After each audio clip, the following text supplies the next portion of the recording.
Good morning, everyone. I'd like to call the meeting to order. And welcome to all of the panel members and the members of the public who are here, as well as the media. We're glad to have all of you here and interested. Just as a kind of a recap, our last panel meeting, we focused on furthering our understanding on what families experience throughout the child death review process.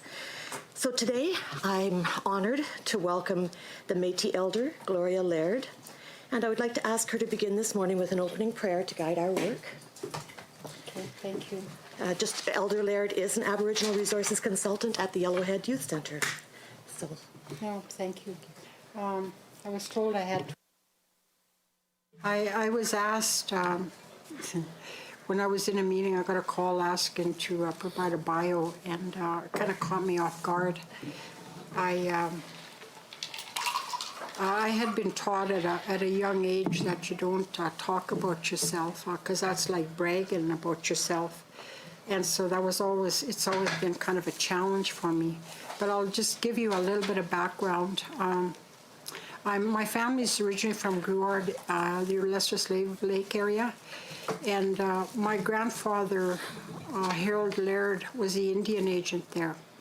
And I would always say to the First Nations community, I didn't know him, I never met him, honest.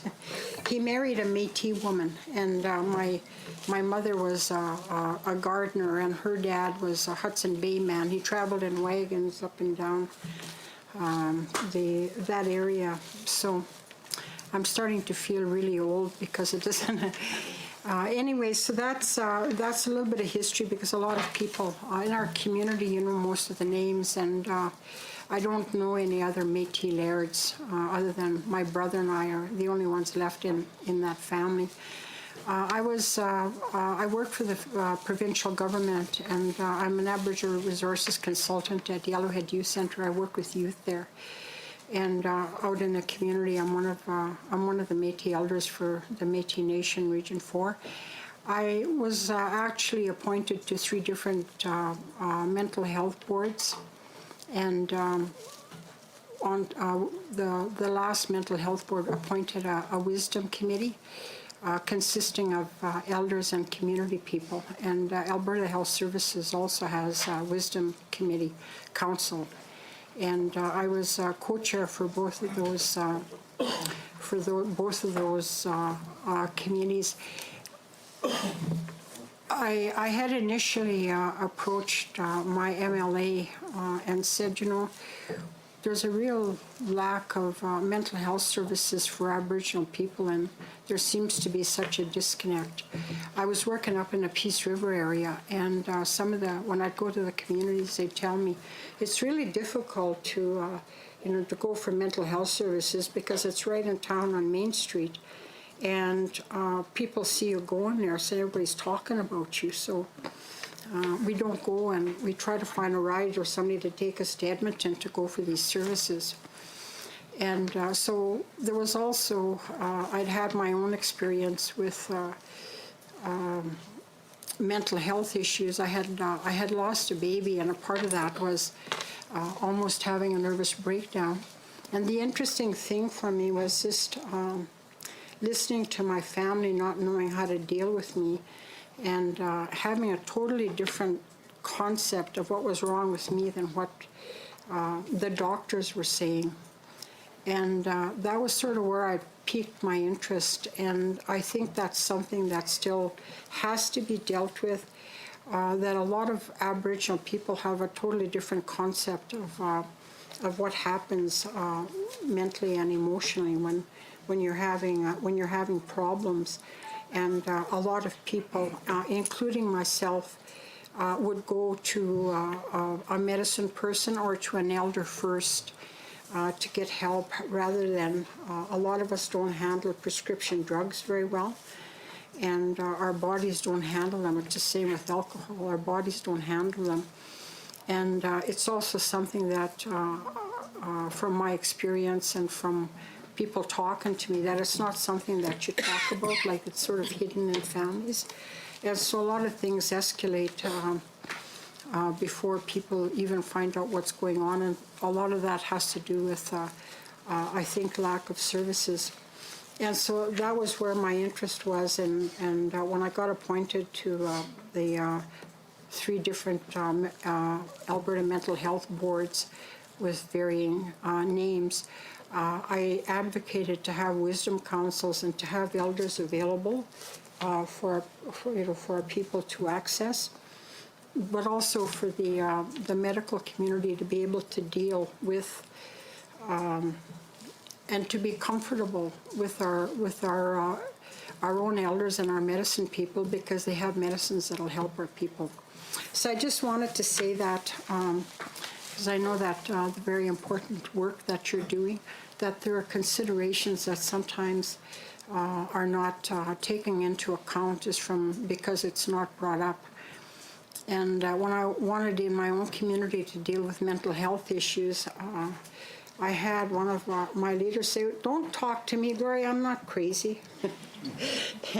And I guess there was just sort of that also that, there's still some shame and embarrassment to have even speaking to me about it, because I advocated for that area and people thought that I was thinking there was something wrong with them.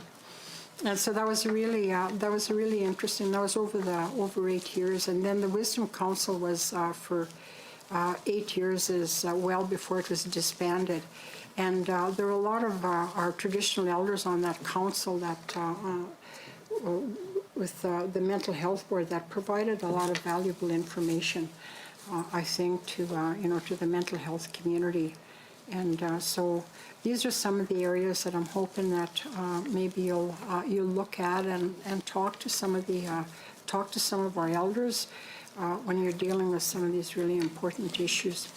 So I thank you. I just when I was praying about what my prayer would be, and when I was asked, I didn't know that I would be talking about this, because it's very near and dear to my heart, because to this day I still think that we're really lacking mental health services. A lot of these young people, a lot of them are AWOLing, a lot of them that are ending up in the street, a lot of them that are taking drugs. Their minds are being affected, and I'm not sure that we're keeping up with the trends and how to be able to help them. So these are some of the things that we're seeing out there with some of these young people, and you see them deteriorating as each time they leave, and they end up taking the drugs, and they don't have the capability to even make good decisions. So with that, I'd ask you to join me in prayer, and I'll ask you to, if you would mind to stand. I'll invite you to pray in your own way. We're all taught differently how to pray. I was in residential school, and probably one of the greatest gifts, I say I'm a survivor. I spent many, many years and took hundreds of courses learning how to get rid of all this hatred and grief that I felt. And I had a really, really poor self-image. It took a lot to get me to get up and say my name, so I took about 10 public speaking courses. So I have learned, especially when I was really small and it was such a scary place, the one thing that I learned and depended on was prayer.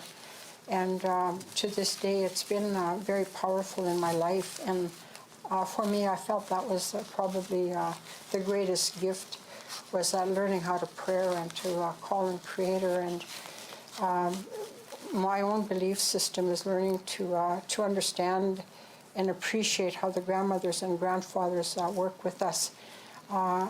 I participate in sweat lodges and the traditional way, and I find that very powerful. So I'm really grateful that you're asking elders to come and pray at your meetings. That's very powerful, but it also brings a very powerful spiritual component to it. But when we invite the grandmothers and grandfathers in to guide us and to guide you and the work that you're doing, that is also very powerful, and you may be inspired with some new ideas. So I'd ask you just pray in your own way. And just open up your hearts. Creator, we give thanks and gratitude for this day. I give thanks for the opportunity to be here and honored to come pray and to be given this sacred medicine to pray with. And we're calling on the grandmothers and grandfathers and asking you to be here to guide the people. Archangel Michael, Blessed Jesus, Mother Mary, Mary Magdalene, all the angels and saints, I call on you as well, and to help us. That there's so much work being done, many efforts to deal with the issues in children's services and for our children and families, that we're able to find healing for many of them that are still suffering, and there's so much grief and pain in our communities. We ask for healing in these areas as well, and to bless everyone in this room, for all of them that have traveled from all over our province to be here, to see them safely on their journey home, to be with them, and guide them and bless them on this day. And we ask, may we be filled, surrounded, protected by the pure golden light of the Christ. May all that is good enter, may all else return to the nothingness from which it came. For this we give thanks. We ask that this light be extended to all our homes, our communities, our families, and to all those on the streets that are struggling as well. I ask for blessings for the information that is being gathered here for these people, and that it be filled with light and love, and that's we're going to be able to help all of our people in the future. For this we give thanks. Hi, kanaskum tanawa. Thank you. Thank you so much. You're very welcome.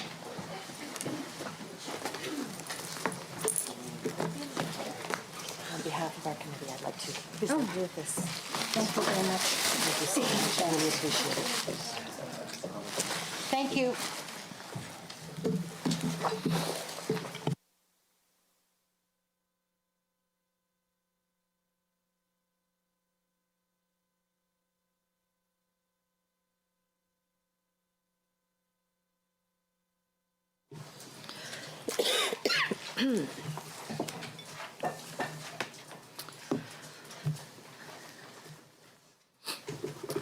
So we'll move on into our agenda.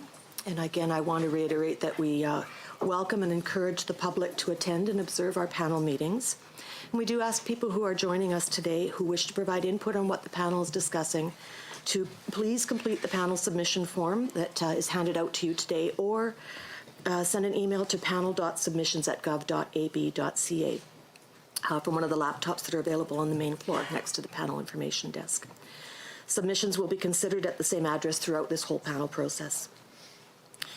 Our first few meetings have been focused on the current state of the child death review process. At the last meeting, we were fortunate to hear some diverse perspectives on the process and the trauma that is felt by both families and communities from a circle of community people. Today, the Child Intervention Statutory Director, Eldon Block, will provide information about the process in other jurisdictions and the internal statutory reviews. Following this presentation, the Secretariat will provide a recap of what the panel has learned to date to set the stage for a facilitated discussion which will occur this afternoon. This facilitated discussion will be held in the Boreal Forest Room and will focus on two key questions. First, what is still missing? And second, what panel members see as the key issues for the child death review process in Alberta. I'm looking forward to this important panel discussion, as it will set us on the right path to making meaningful recommendations for improving the child death review process. So I would like to have somebody, I guess, accept the meeting agenda. Does anybody have any changes to the agenda to propose? We're all good with it? Perfect. All right, so I would like to introduce our presenter, Eldon Block, who is the Statutory Director for the Child Intervention System. Take it away.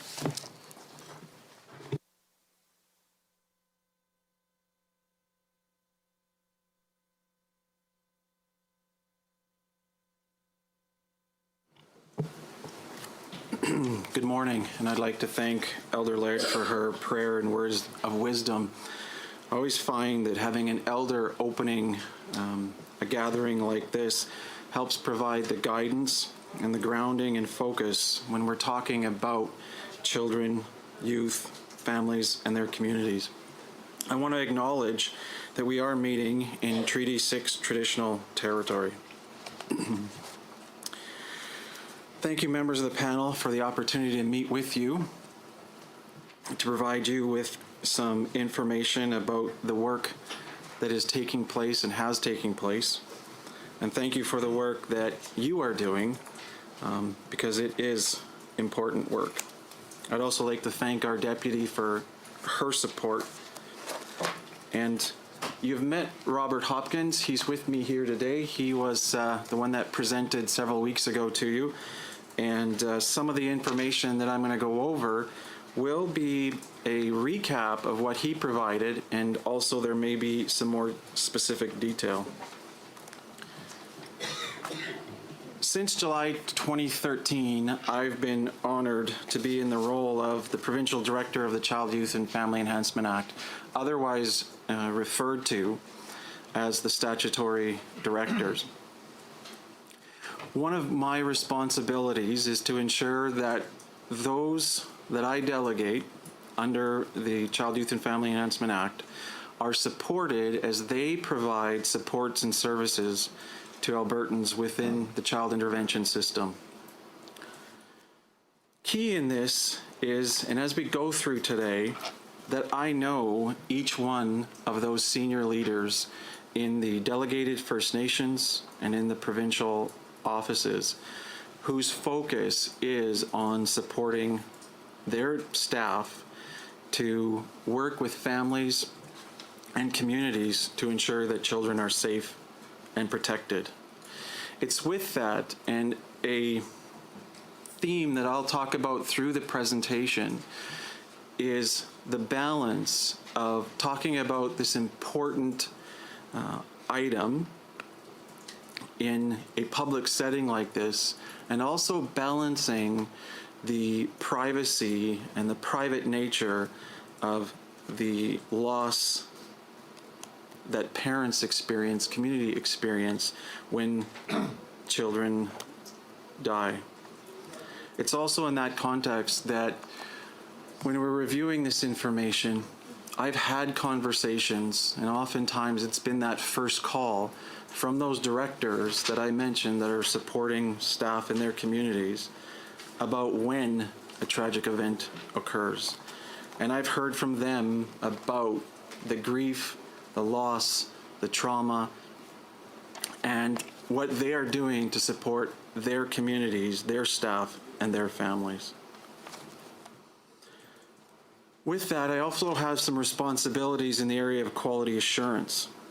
And part of that is, I'm going to go over today, from a quality assurance perspective, focusing on ensuring that we are reporting when tragic events take place, that we're not only reporting that, but we're demonstrating that organizationally, one of our foundations is around continuous improvement. What you'll see as I go through this presentation, and we'll talk about it from a jurisdictional perspective across Canada, is in each of the provinces and territories, there are directors like myself who have very similar responsibilities and accountabilities, and are also focused on, when a tragic event occurs, finding out what could be done better to prevent it. For the past almost 25 years, it has been my privilege to work within a system that we're talking about, whose focus is on the safety and well-being of children, in the context of supporting families and communities. I think it's important for me to describe that I do this from a basis of being a social worker with experience and expertise in this field, having worked directly with families, supported staff, as a son who has grieved the loss of a father, and as a parent and a grandparent who has experienced the joy of the arrival of, recently for us, 2 granddaughters. What is clear in my mind is that I have not experienced the death of a child, and the hurt and the devastation that loss brings. And so, We are going to talk about quality assurance. I'm going to describe processes. But I need to let you know that each time, and as we go through this slide, if you notice that I pause, each time I see the number 73, it's not a number to me. Those are 73 children and youth. They are children and youth who are loved and missed every day. And as I'm talking with you here today, my wish is that I would speak and honor them, honor the staff that are there to support them, and come from a place of being focused on learning and improving.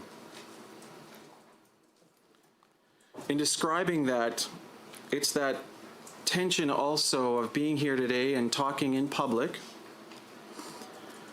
of that relationship between the privacy of individuals,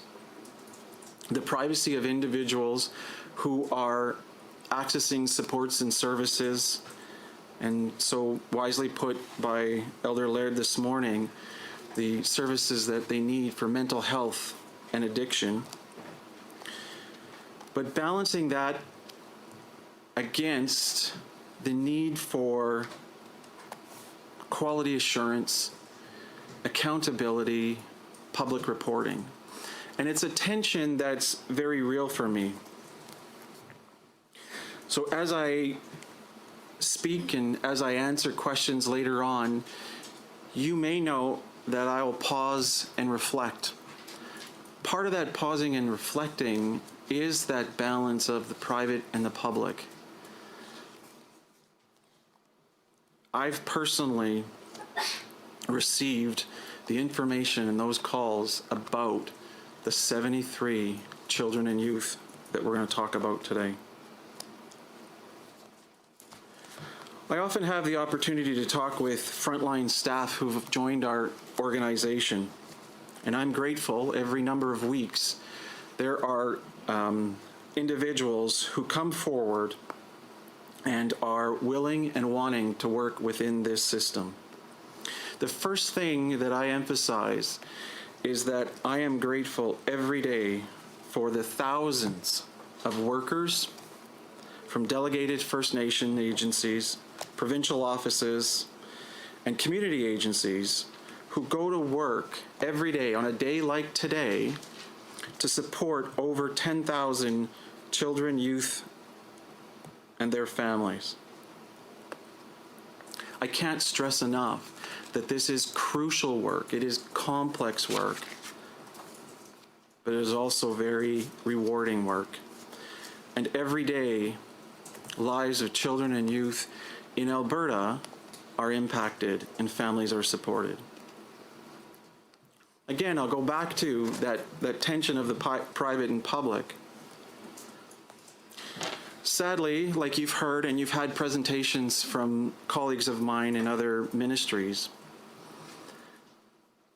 in all sorts of systems, whether it's in health, mental health, justice, there are tragic events. And like those systems, and like you've heard from others, we must have in the child intervention system processes that are established in order to ensure that we are continuously improving. We need, and it's my hope today, to demonstrate that there has been progress regarding how we respond and learn from tragic events. Key in that is, and today's meeting and this panel is about gaining information from families and communities. Again, I'm very proud to be part of a ministry that has a focus on working with families and their communities to ensure the safety and well-being of their children and youth.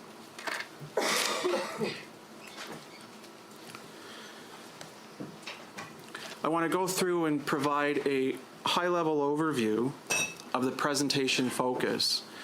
And the focus is in regards to some questions that have been raised in previous meetings, looking at a high level, what is happening across Canada And I'm going to bring in some information also from our partners south of us about what is the leading practice when it comes to learning from tragic events.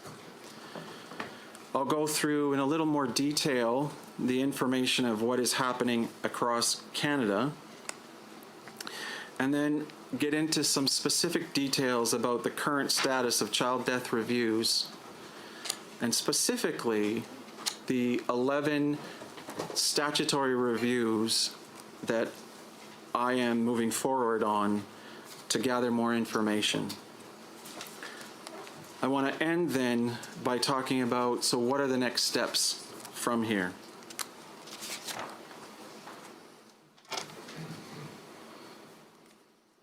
There is absolutely more work to be done, and I view it as an opportunity to provide you with information about what's changed, what's worked, and what can we do together to improve supports and services.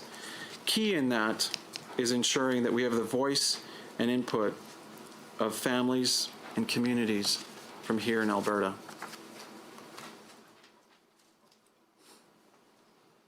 All right. A little different than the headings that I have, but that's okay. I'll walk you through that. I had the opportunity last week to listen to your panel meeting and the presentations that took place. And in that, one of the things that is important to me is reflecting on what I heard and what was presented. And I would describe it this way, as someone that was not in the room, was listening. I got the strong sense that everyone was listening intently, and that the words that were shared and the experiences had a powerful impact. What came through again is, first and foremost, we are talking about children and youth who belonged to family and communities, not numbers. And this morning I will be presenting information in the form of numbers, statistics, processes, procedures, but I do not want to lose that the focus is on children and families. Specifically in regards to the review of deaths within the system, over the last 4 years, I've seen every day how those involved in this review process, people like Jillian and Russ that you met yesterday or last week, do their work from a viewpoint of respect and knowing that these children and youth were loved by their parents, their siblings, and their relatives, and are missed greatly.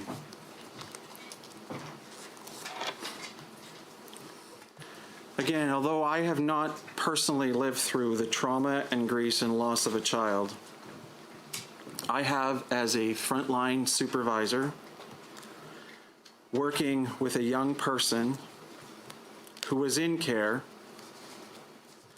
and who made the decision, tragically, to end his life.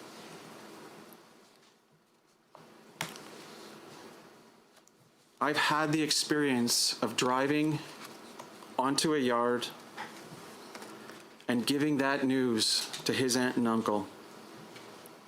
And I was there when that anger and the grief, again, that Elder Laird talked about was expressed, the sorrow and the hopelessness. And that will never leave me and does not leave me each time I am made aware that a family, that a parent, that a community has lost a child. One of the things that keeps me focused in this role are principles that have been developed by frontline workers, delegated First Nation agencies, community, Indigenous communities. And those principles are about honoring the Indigenous experience, recognizing the expertise they have. And I'm grateful to hear Elder Laird talk about working at the youth center with community youth and recognizing the importance of traditional medicine, ceremony, language, and culture. The key that she focused on around the guidance and the importance of elders. The other principle that is grounding, and these are the principles that every day workers are working with families in Alberta, and I believe they apply to me also, and that is focusing on preserving the family, believing that families, that children and youth should be safe, must be safe, living within their families and their communities. It's also recognizing that all families have strengths and resources. And we need to take that time to seek those resources out and build on those resources. It also means focusing on connection, and children and youth must have a relationship and be connected to their own culture, to their own language, practice their own religious and spiritual beliefs. And like when we work with families, we must work from a collaborative perspective. We also, as a ministry, must collaborate with community, agencies, leadership in nations, researchers, experts, and Albertans.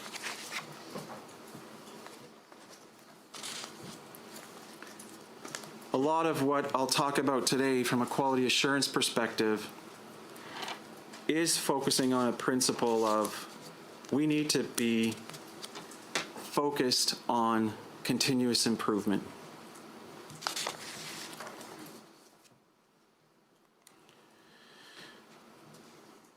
With that, I want to go through and provide some information as requested by the panel regarding a jurisdictional scan of deaths across Canada.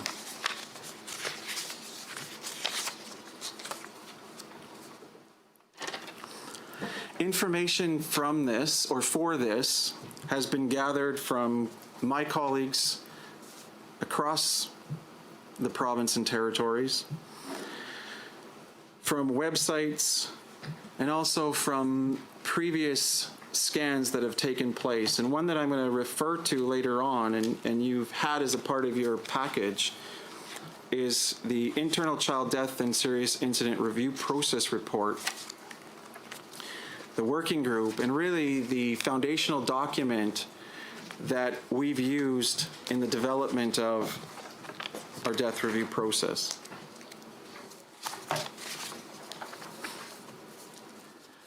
What I want to highlight is it's difficult to pull out direct comparisons because as provinces and territories, we are not on common ground.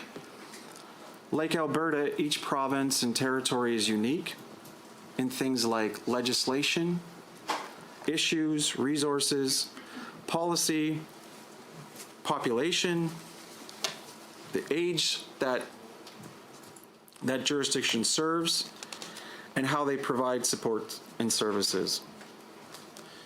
As a result, these differences translate into different review process. What we do all have in common is the focus on safety of children within their families and communities, and the commitment that when a tragic event takes place, we must learn from it. Alberta is unique, and I believe, like in other areas, we're looking for solutions, improvements that are grounded and rooted in who we are. And I think that's a key purpose of this panel.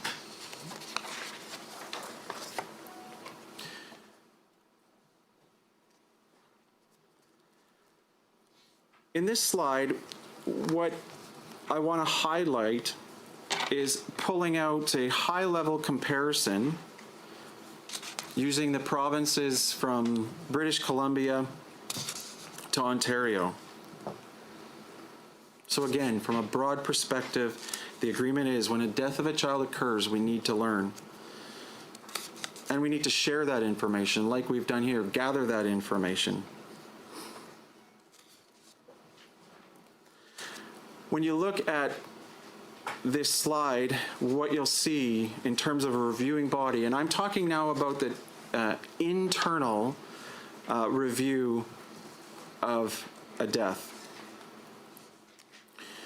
So in British Columbia, that rests with the regional director. In Alberta, myself as the statutory director. Saskatchewan, it's a quality assurance unit. Manitoba, a quality assurance unit. And then Ontario, Children's Aid Societies. And again, how they do it differs. And it's important to look at that information. It's also important to look at structurally, what is it that those jurisdictions focus on? And as you'll see, in British Columbia, they review the deaths of children receiving service and those who've had involvement with within 1 year. Saskatchewan is the same. Ontario, likewise. In Alberta here, the authority that I have is to review the deaths of those children receiving services. For those children who die within 2 years of receiving services, as you've heard from our provincial advocate, that is within his responsibility.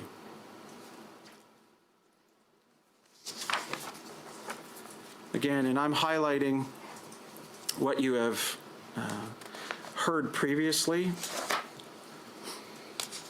and that is, here we have a map of the provinces that include or have an equivalent to Alberta's Office of the Child and Youth Advocate.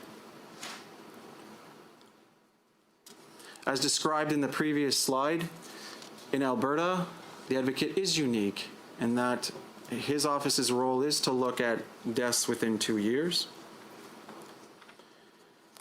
And his office is responsible in reviewing those deaths to provide us with recommendations of how we can improve our supports and services.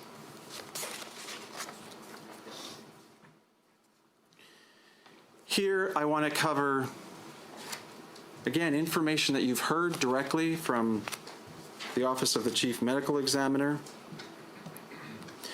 and demonstrate for you the provinces where the child medical examiner or the medical examiner or coroner not only has a child death review mandate, and in Alberta specifically, we are required to notify the Alberta Medical Examiner's Office if a child dies in care. But these offices also have review processes that include a broader representation that may include law enforcement, child protection, local public health, Crown Attorney. It's at this point that I want to touch on leading practice. And the focus on that, I'm going to back away a little bit from the specifics of child death review within child protection and look at it from a broader prevention perspective. And to do that, I want to highlight two organizations that have done extensive research on this and provided information. And so I'm going to just walk through that information. One of those is the National Center for the Review, the U.S. National Center for the Review and Prevention of Child Deaths. And their purpose is to support child death review processes across the country to understand how and why children die in order to keep them alive and improve the health and safety of the country's children. They outlined several principles regarding child death review, again, from a broad perspective. Their principles are: the death of a child is a community responsibility. A child's death is a sentinel event that should urge communities to identify other children at risk for illness or injury. A death review requires multidisciplinary participation from the community. A review of case information should be comprehensive and broad. And a review should lead to an understanding of risk factors. It should focus on prevention and should lead to effective recommendations and actions to prevent deaths and to keep children healthy, safe, and protected. Here in Canada,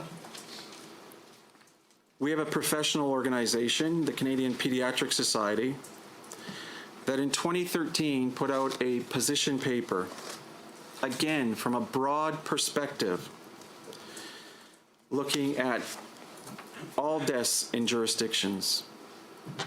And I want to pull out some key considerations. Their position paper outlines the mandate of a formal child death review is to advance understanding of how and why children die, to improve child health and safety, and to prevent deaths and injuries in the futures. Areas in which a child death review has provided valuable information and or intervention include things like sudden death infancy, unintentional injuries, and they identify that that is the leading cause of death in Canadian children and youth, 1 to 19 years of age. Suicide in youth, and deaths due to homicide or child maltreatment. They demonstrate that when information is collected systematically using common definitions, information regarding the deaths of children and youth can help with understanding the scope of the problem. Information about the context of a death can inform potential prevention or intervention activities. A child death review can improve mental health best practices, child welfare policies and procedures, legislation, and education.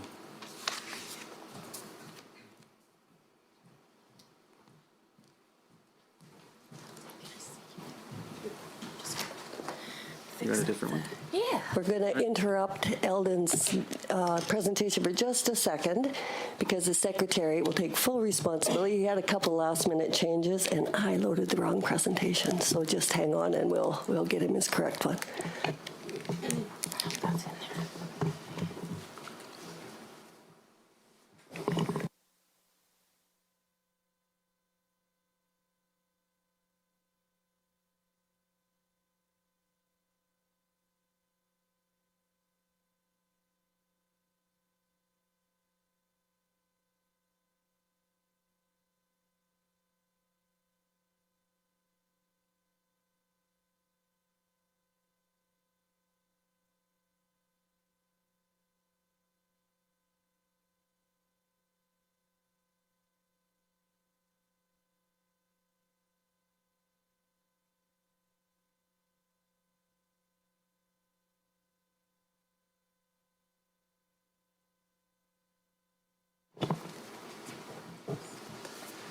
In Robert's presentation several weeks ago, I believe that you have seen this representation of child death review mechanisms in Alberta.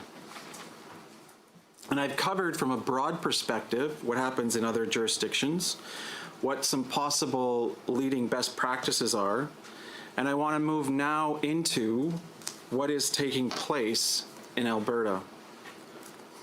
Again, it builds on the information that was presented to you last week. And you can see that, and this isn't an exhaustive list, but these are the organizations that when a child or a youth dies that has received services are and may be involved in a death review process. And again, I go back to the information that you heard from Russ and Jillian, and not only heard, but saw and was represented in a document about the impact that families,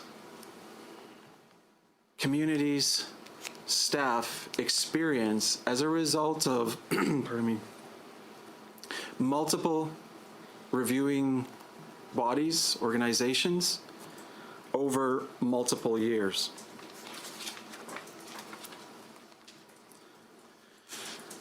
Within that context, I now want to go specifically into providing you information about how we got to where we are in terms of reviewing the deaths of children and youth within child intervention. Again, I recognize you've seen this. I'm going to use this for a couple minutes to ground myself as I talk through and provide information to you about how this was developed and who was involved in the development of it. As I mentioned previously, as a part of your package has been included a working group document titled Child Death and Serious Incident Review Process Report. It's dated September 30th, 2014. This is the foundational document that we have used in regards to moving forward with death reviews in Alberta. And I would highlight on page 18 and in the appendix the partner and stakeholder engagement that took place in developing this document and the processes that were and are established. On page 28,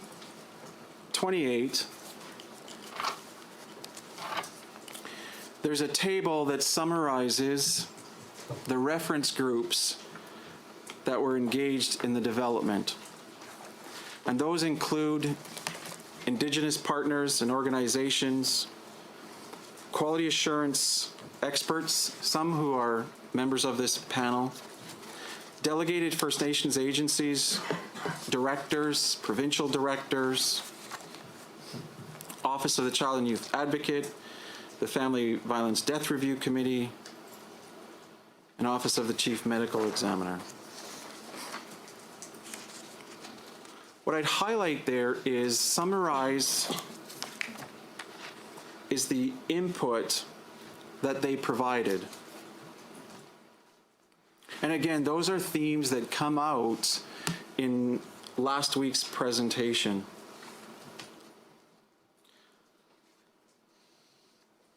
I want to touch on one, and I had the privilege of being at the round table in January of 2014 and meeting Billy Scheibler, the Chief Executive Officer for Manitoba's Métis Child and Family Services Authority. And her words strike me as very important. Her highlights and the input she provided were that in doing this, we need to make sure that we're honoring the spirits of those children by telling their stories, which is with as much accuracy as possible and with as much purpose as can be given to these tragic losses.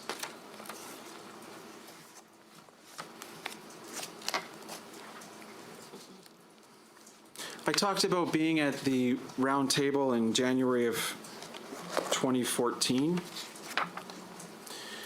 And I would use that as a bridging point to begin the discussion about what has happened since that time. What has happened since recommendations from experts, from community, came forward.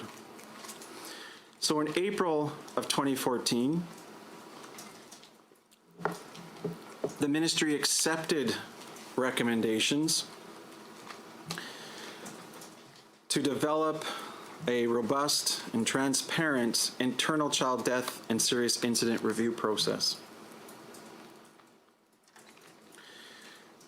This was grounded in amendments to the Child, Youth, and Family Enhancement Act, Bill 11, which came into force in May of 2014.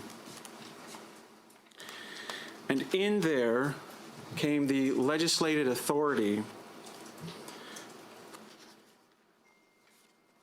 for me as the provincial director to call an internal review. And with that came the accountability to ensure that any findings, and if there were any recommendations, that those must be publicly reported.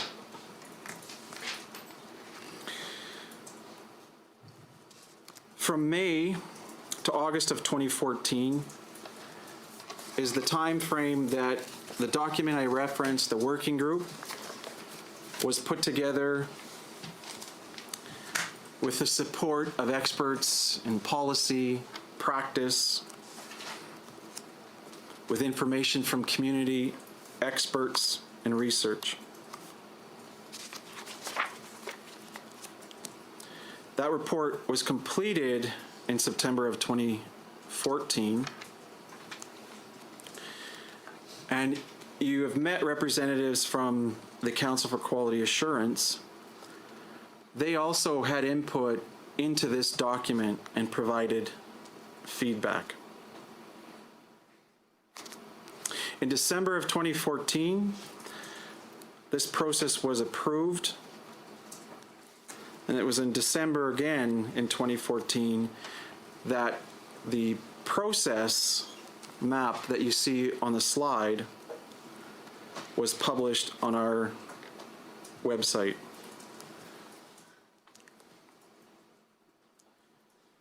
In June of 2015, we commenced the child death and serious injury review process. And from that time, and I'll get into in the next number of slides, I will talk about the deaths that have been examined, what that process looks like, and who was involved. In December, and again, as Robert has talked about,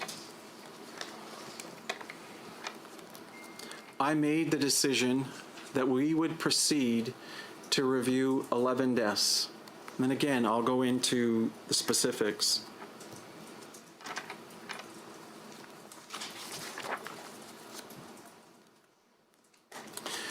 What I want to highlight also on this process chart as it's in front of us is the notification, the examination. I'm going to talk about what that looks like, who's involved, the decision making. But I also want to stress that it is about learning to support continuous improvement. And it's not a closed system approach. So as we walk through the numbers and I talk with you about how we came to the decision to look at the 11 deaths, what I need to emphasize is that at any point in time, if new information comes forward, and in my experience, there are times that it does, the process of examination and looking at those deaths can and will happen. And that's not unlike other colleagues in other areas like the Advocate's Office.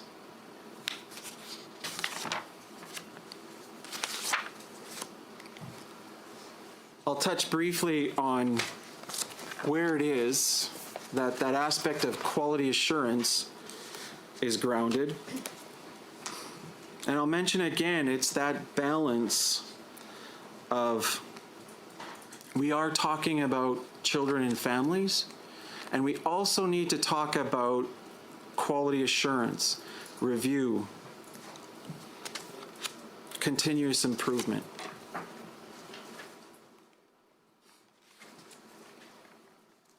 I've highlighted in that process chart, and I just need to go back to it.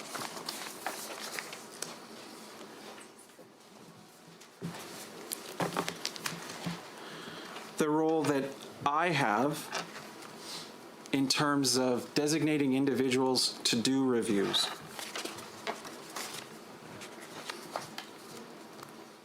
And again, the purpose of those reviews is around continuous improvement.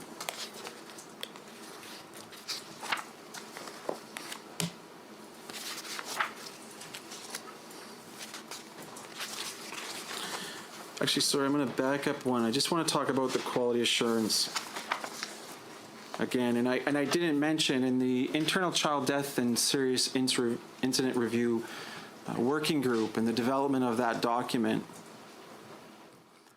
we talked to and took information and leading practice from our colleagues at Alberta Health, who I know have been here and have talked about the process that they use when an adverse event takes place in the health system. And like that process, when information is received that a child dies, there is immediate action to support the community, parents, that family. The service delivery directors that I talked about in the delegated First Nations agencies and provincial directors respond to and make changes if there are things that require immediate attention. And like the health quality assurance process, what I've just described in terms of our death and serious incident review is similar to their quality assurance review under Section 9. And again, it's what they are focused on also in evaluating what happened, what can be improved, how can we learn.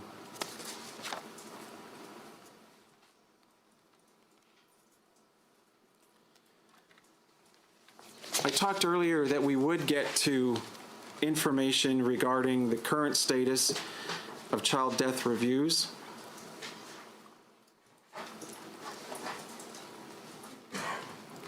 And I would be providing more information regarding what has happened and what will happen in terms of the reviews of those deaths.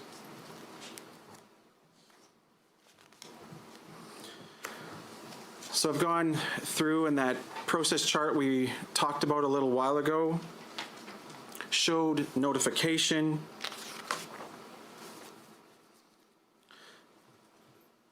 and also talked about an initial examination. I want to walk through, when we're describing that 58 initial examinations have been completed, I want to give you some of the background of how that takes place and what that involves. It involves gathering file information from our electronic system, from the file. And it's people like Jillian, who you've met, and her colleagues that do that. It also involves going out and talking with staff in those delegated First Nation agencies, in the provincial offices, gathering information from them, and putting together a document that provides the factual account of that child or that youth's life.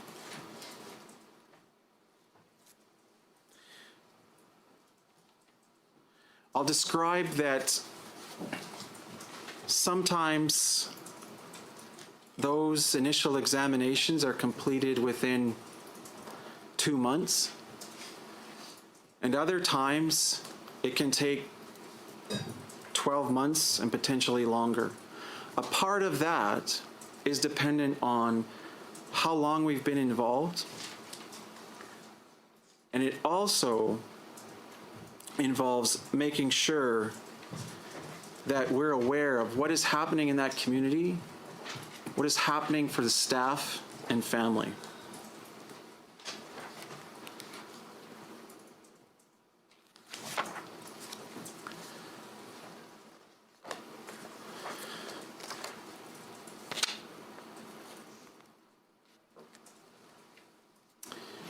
The previous slide, and I've mentioned, there are 11 deaths that we will be doing further examination and review. I want to describe the process taken from that working group document that was part of how we arrived at reviewing those 11 deaths. I'll then get into and walk you through what will take place going forward. We reference, and you've heard when Robert spoke, the term statutory review. And what that means is that there will be more engagement with family, community, delegated First Nations agency staff, provincial staff, and others who were involved with that child. And that could be health system, justice system, police.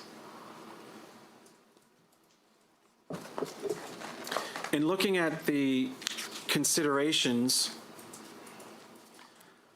I want to emphasize that this is a starting point when we look at these events. It's not an ending point. It is criteria, but it's not exclusive. These are factors that are considered. And so we look at, from a prevention perspective, what information can be gathered to contribute to improving policies and practices, and thereby improve the safety and well-being of children receiving child intervention services. What is the type and manner event? And I'm going to get into the next few slides some specifics of that. What led to the child's death or serious injury? We know that, and Robert had presented information that there are a significant number of deaths of children as a result of medical issues. We also need to look at the degree of involvement that we've had with the child and family. What type of services did we provide? What was the frequency and intensity? And I'm reminded of Russ's comment last week when he talked about, we report on deaths of children when in fact the only information we may have is a screening call that came in. And that family may not know that we have that information. Then we also look at reviews by other external and internal bodies. What's taken place? What have the recommendations been regarding those deaths?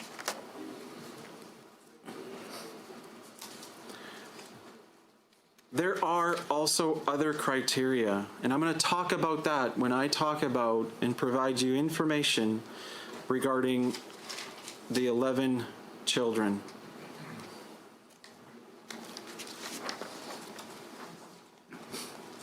So again, to go over that criteria when we talk about prevention,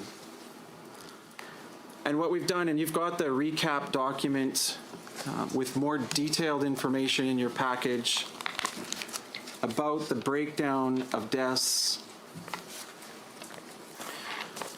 What I want to highlight here is that in looking at prevention, we are focused on looking at it from a lens of child intervention.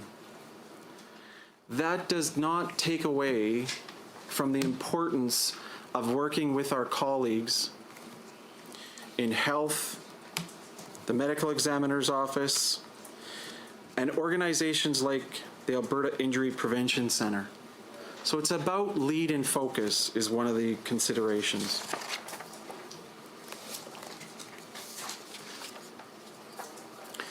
I talked about the type and manner of event.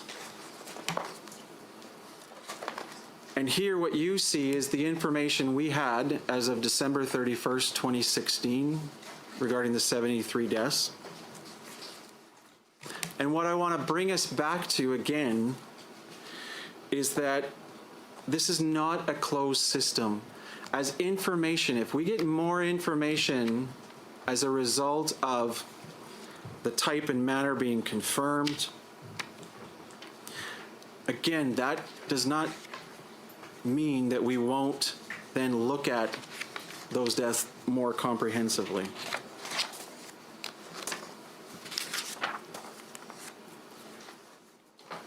I'll also highlight, and I've talked about briefly, the degree of involvement.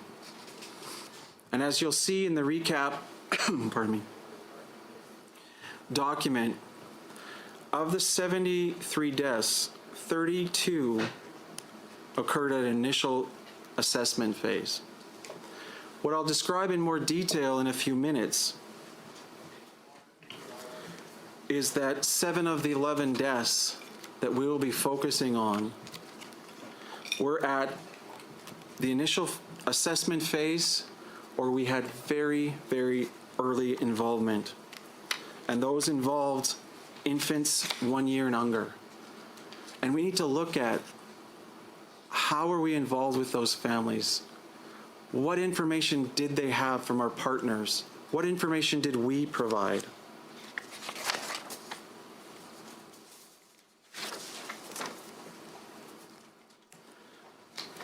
Excuse me.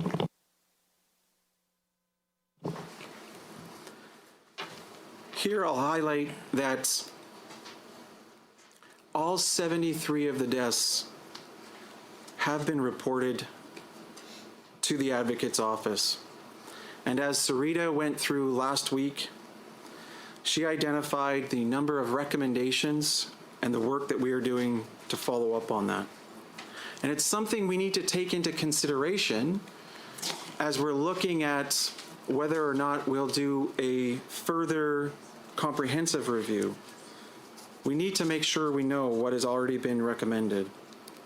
They've also been, and you met and heard from representatives from the Council for Quality Assurance, and they also provide input into and provide suggestions about what they think a focus should be and which situations we need to look at.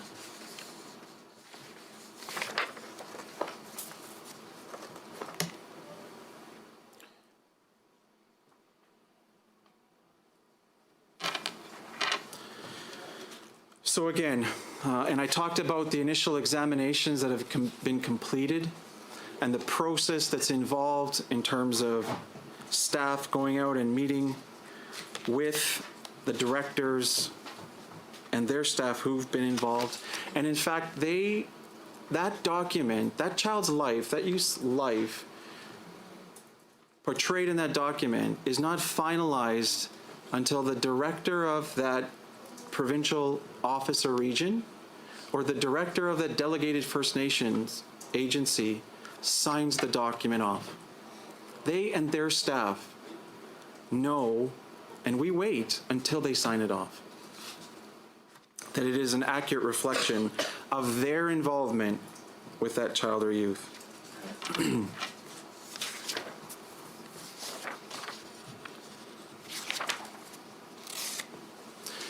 As Robert has talked about,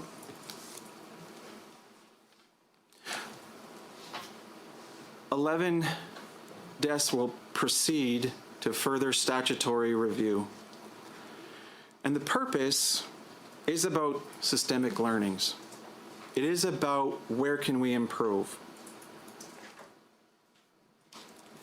I want to talk about those 7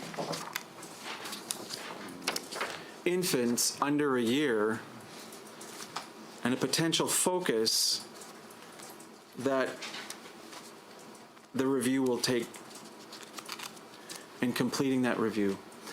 And I'll do that in the context of when you look at all the recommendations that have been identified and provided, a solid example of how our system has changed and improved has been the result of recommendations coming out of fatality inquiries and other reviews regarding safe sleep. And this has resulted in a close partnership and the development of expertise within our services to ensure that foster parents, kinship parents, caregivers of infants understand and know the safety standards for cribs. It's part of their training. When I look at 7 deaths of infants 1 year and under at that initial stage of involvement, and I'll be very clear and very blunt, there's not a concern that a parent has harmed this infant. This infant has died, and we need to work in partnership absolutely with the medical community, with the expertise, chief medical officer. But the intent of this review is to look at, from our practice, what are we doing well? Are there things that we could be doing differently when we're interacting at a very early stage with families that have young babies? I'm going to also talk about the 4 deaths that will be reviewed. And these are situations where children 5 and under have been returned to their parent, to a relative, and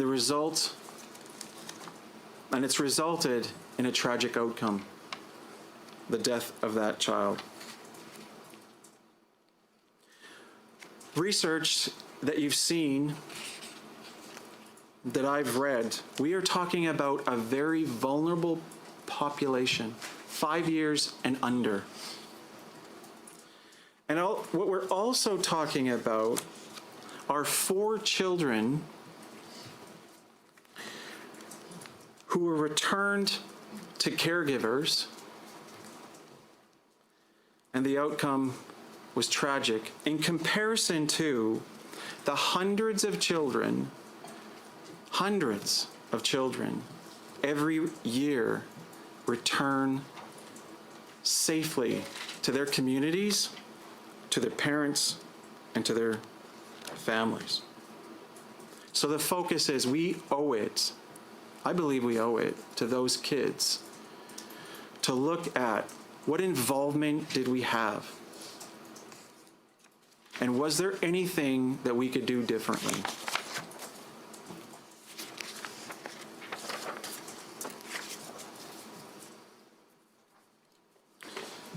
I'll touch briefly on what's taking place in terms of next steps. Some of this has already occurred in regards to the engagement of family and community. And here again, I'd pause to talk about the tension of the private and the public.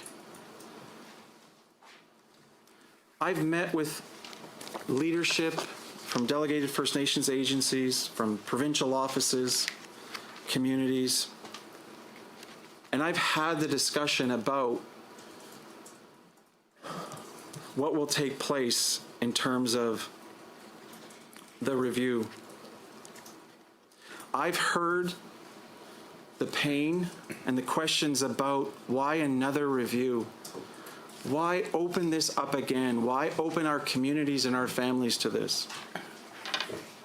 And I've also heard them say, we want to learn.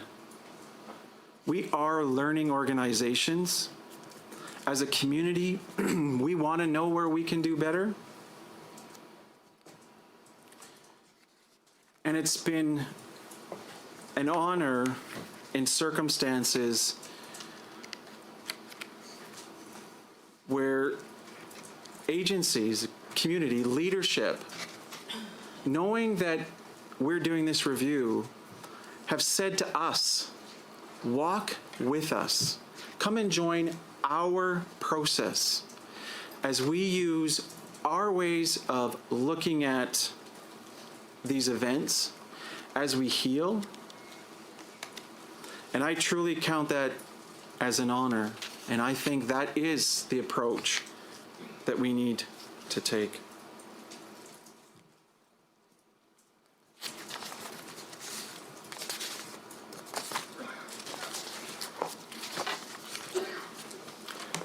I'll highlight that as those reviews are completed, that information is gathered,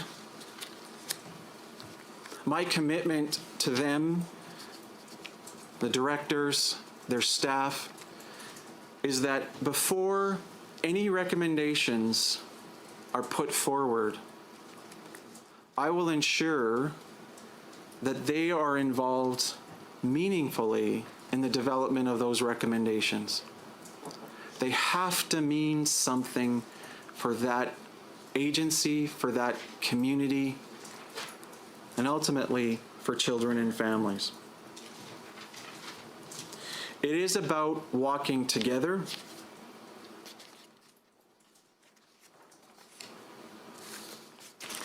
Once that is completed, findings and any recommendations will be made publicly available.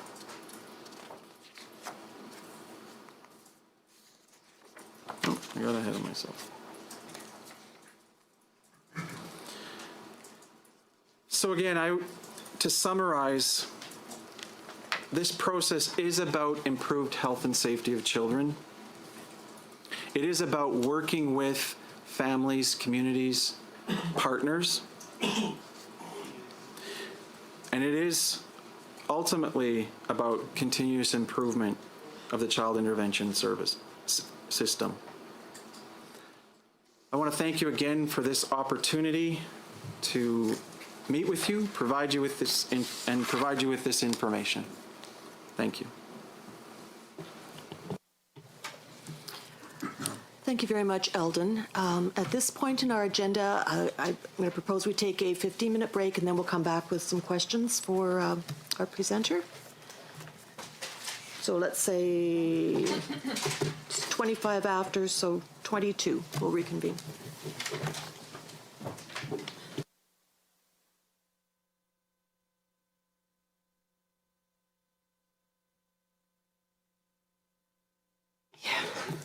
All right, my time is officially 10:40, so I think we're going to call the meeting back to order. I've got a long speakers list already begun. And I just wanted to remind everyone that there was some repetition in this previous presentation by Eldon, but it was largely, we had invited him back because, or invited the department back to make this presentation again, because this is what the committee had requested after our first meeting, that they had still some questions to ask and some gaps they wanted to fill in. So hopefully we'll get an opportunity to do that over the next few minutes with questions. So we will start first on my speakers list. We're not going by shoe size, but we'll go with Jason. I have tiny feet, Madam Chair.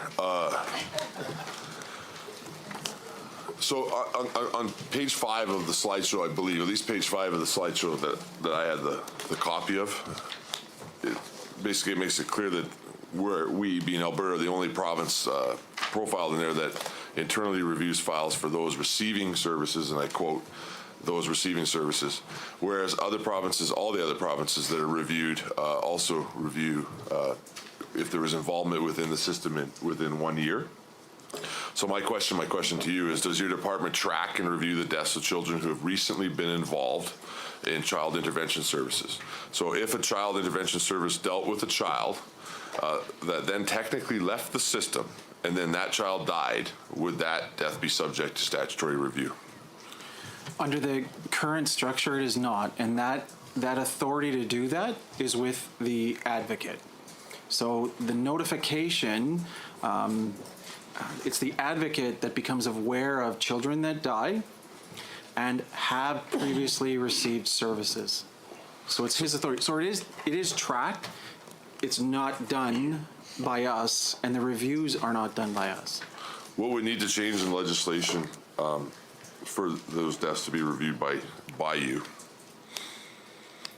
Well, there need to be two changes. There need to be changes in the Advocates Act and in our Act.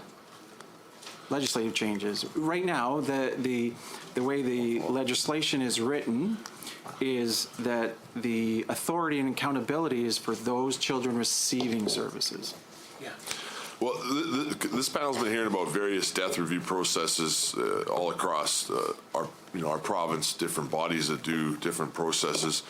And, for me, what I'd like to hear, and maybe there is no answer to this, but when a child in care dies, who is ultimately responsible for seeing those reviews through to completion, making sure they don't stall out and getting that process done? Who's ultimately responsible? In regards to children receiving services, that is the responsibility of my office. I'm done my follow-ups, Madam Chair, but I'd like to be back on the list if we get more time, and I'll, of course, cede some time to somebody else. Nicole. Thank you, Madam Chair, and thank you for the presentation. In the conclusion, you had made a comment about involving, making sure that there was people involved meaningfully. Can you elaborate on what that means? Sure. I would describe that a large part of that is working with oftentimes the staff that have relationships with those families where children have died, and asking them about how can the communities that they're from, the people that were involved in their lives, how can they be involved? And, another example would be the leadership that delegated First Nations agency directors provide. They lead that approach. These oftentimes are small communities, and we need to look to them to tell us how we should go about this process and what that looks like, and heard last week about ceremony and tradition and language. So it could be all of those things. And the same could happen with any community, whether it be here in the city, rural.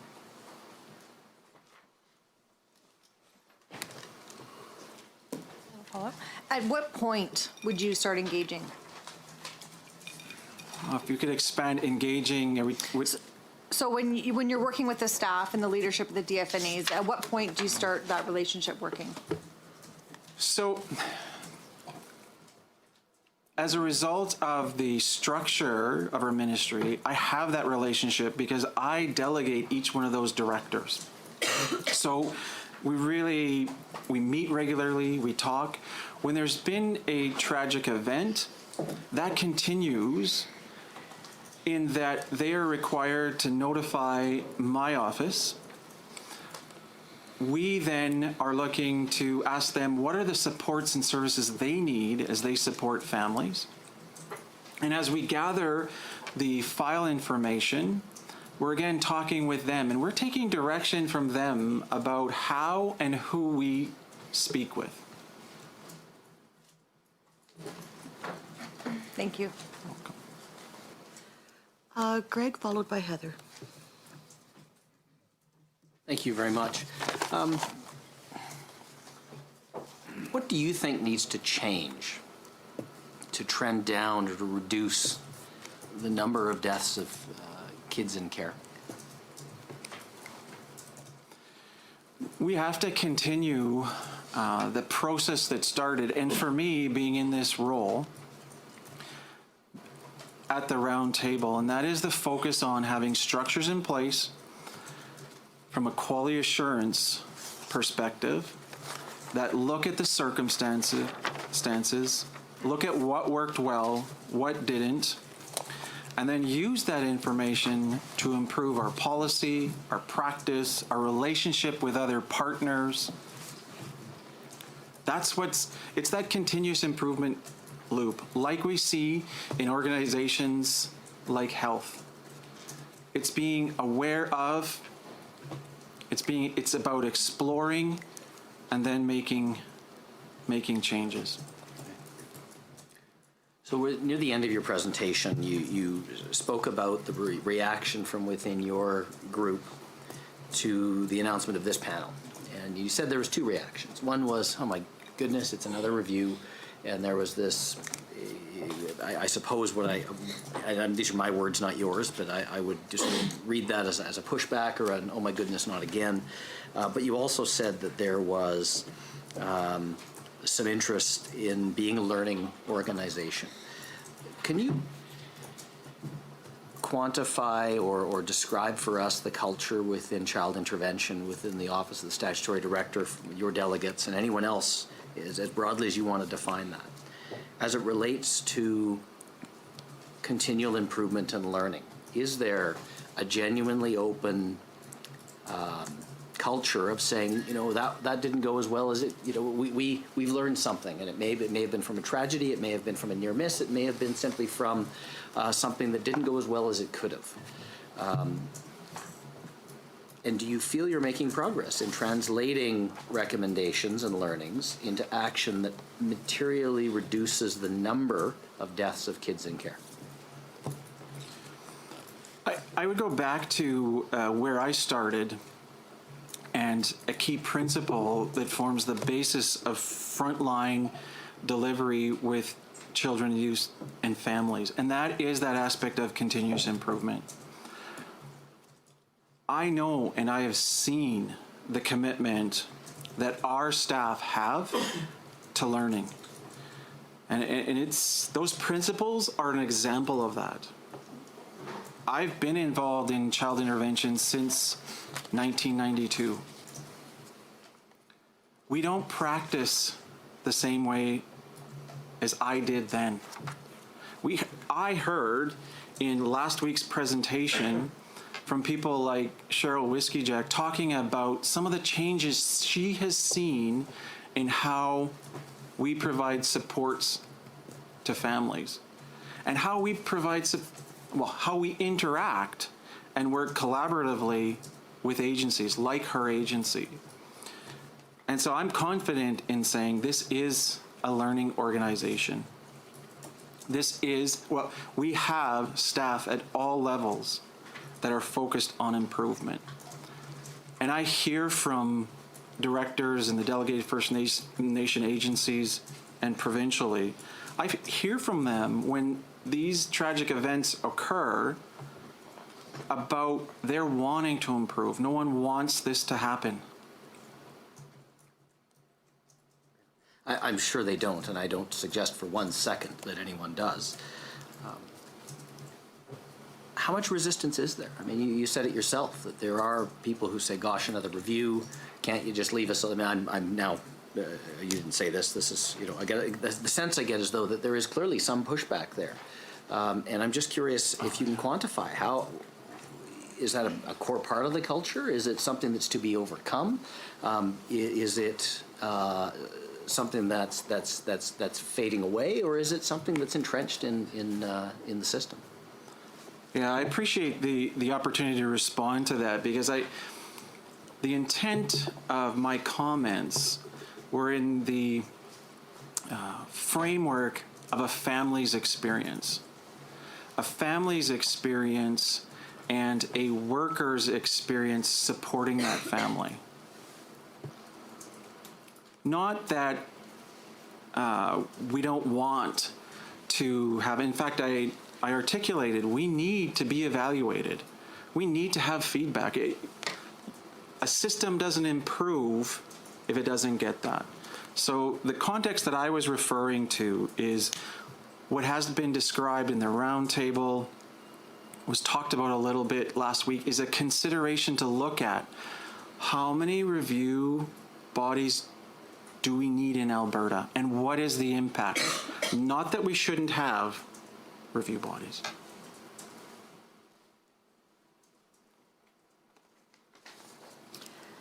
Next is Heather, followed by David. Thank you, Madam Chair. So I'm trying to wrap my head around. There's quite a few different bodies that do the review and then do the recommendations based on the review. And so my question is what if you have a review body that makes recommendation X on a file, and then you have another review body that makes a recommendation on the same file that's Y, and they contradict each other? Does that then mean that they are then non-applicable because the lens is different, and so you can't implement either recommendation because they won't work together, or I don't know if I'm explaining this properly, but is it just become like, well, we can't implement recommendation X and we can't implement recommendation Y then because they're contradictory? Yeah, I think you've described that element of ensuring that we're looking at all the recommendations that have come out and exploring the context, because it's not, in my mind, it's not an either or. It is about, and again, I go back to what Sarita talked about last week. It is about using leading research and evidence regarding making recommendations. That smart approach that says, like, are these specific? Will they make a difference? Can we measure them? I think that has to be the focus. And what you've described is if and when that happened, would be a real tension to work through. But in my mind, it's like the process chart we talked about. It's a flow. At that point in time, maybe they aren't acted on. Who knows what comes forward in terms of other information that may change it. So I guess in follow-up to that, like if we're looking at the safe sleep components with the 7 files, and we're talking about using that research-based analysis, there's child development components that can sometimes impact safe sleep, whether it's pre-exposure, exposure to domestic violence, prenatal exposure to different things, and or just development of the baby, right?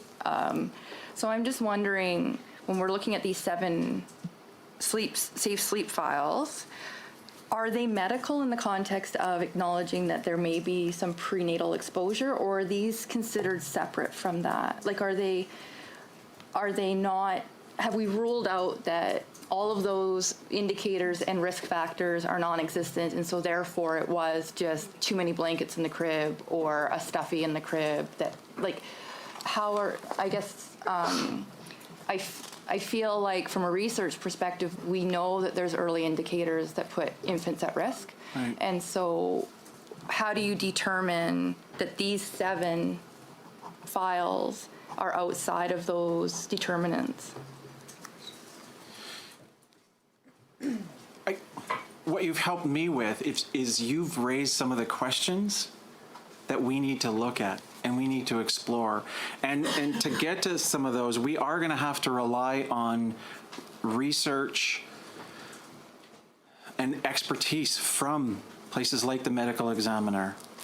And again, what I would go back to is it is about that focus, And the things that you have brought up, we need to consider those. It needs to be part of that process. So thank you. David, followed by Patty. Thanks very much for your presentation. I'm not clear on the nature of the day-to-day relationship between your office and DFNA's. Can you tell us something about what the communications patterns are over a particular case, what kinds of openness there is to sharing information, a sense of collaboration or threat that may or may not be there, and how that's evolved in your time? Sure, I can touch on that. All of the delegated First Nation agency directors are individuals that I know personally. And I have, through the legislative requirement, signed a letter of delegation providing them with the authority to delegate their staff to deliver service.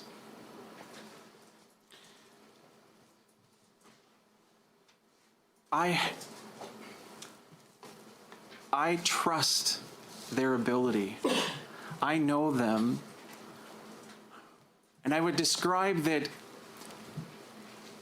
I've learned, it's a perspective of I learn a lot from them. So it is absolutely a collegial relationship. There are some accountabilities, but those accountabilities are not any different for a provincial director. And I know each of the provincial directors, and we meet regularly. And I have regular communication with those directors. I would describe it as a very good relationship and positive. And in relation to recommendations for change, do you have a role in overseeing the implementation of change with DFNAs? When recommendations come out, and it's an area that I do have a role in, it's led by my colleague to the left of me, and the delegated First Nations agencies and the provincial directors are all involved in that process. And accountability, is that more federal or is it provincial for making the changes or the recommendations, fulfilling the recommendations?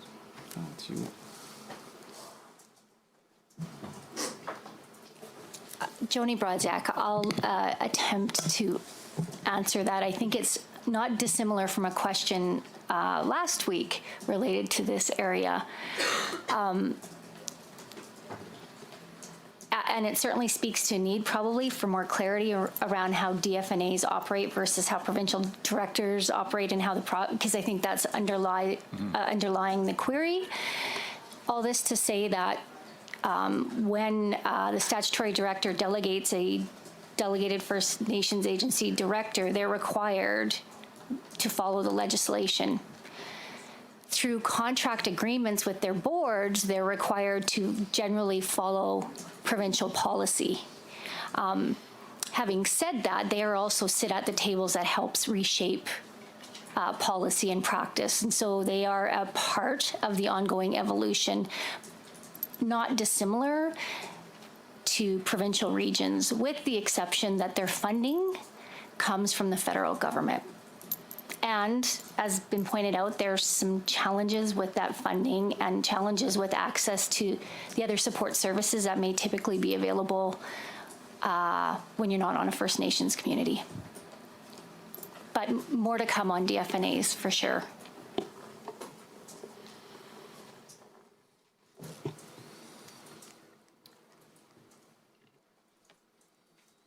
I have Patty, followed by Graham. Good morning. I have two questions. First, as a panel, we've had questions and I can tell we're all thinking about, is it possible to streamline some of these processes at all the different reviews? And so from your perspective, what are the pros and cons of bringing together the quality assurance and the stat director reviews are both paper reviews. From my understanding, they're looking at the same evidence, the same files. Can you talk to us about the pros and cons of bringing those two together and collaborating? I'll start with the pros, and it does go back to the sharing of the same information, which I need to describe happens now. So when and the review process that we do in the initial examination, it's not just paper. It involves going out and meeting with staff.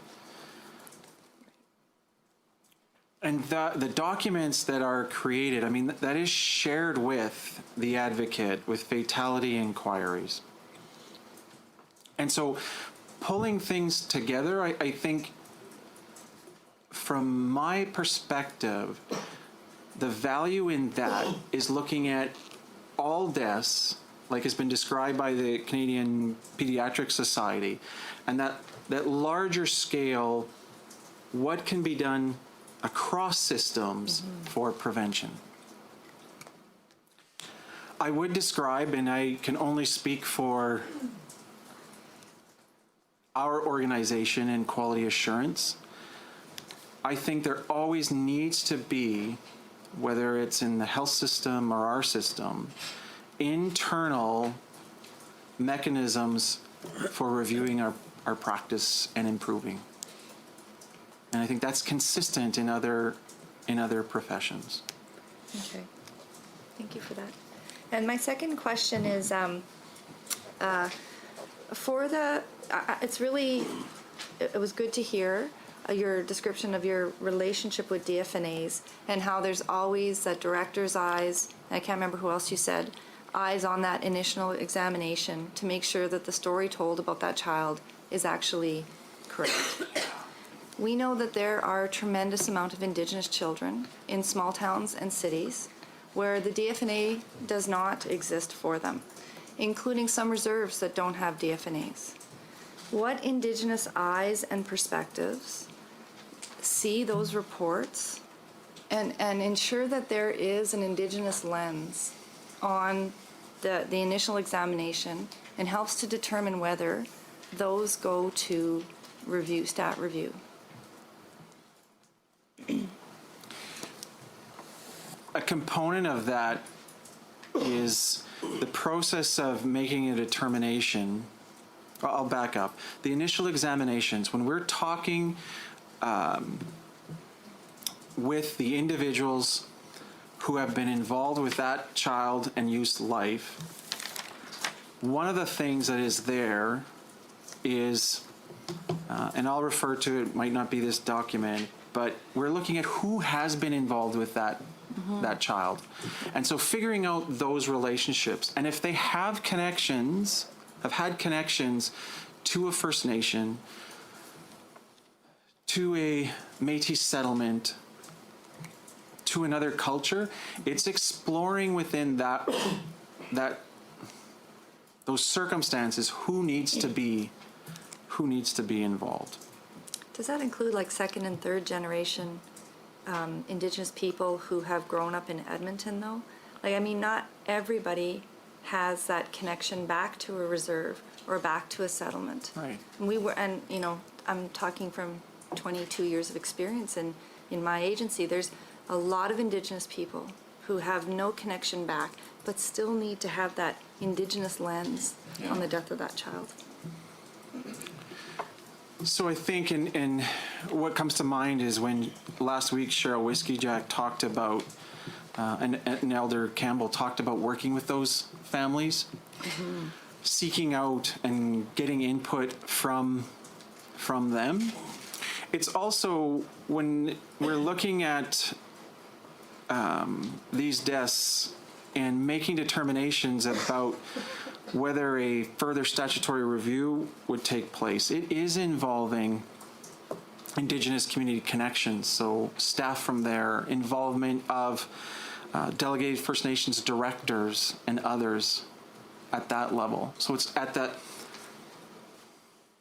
at the child, the family level, but also at a policy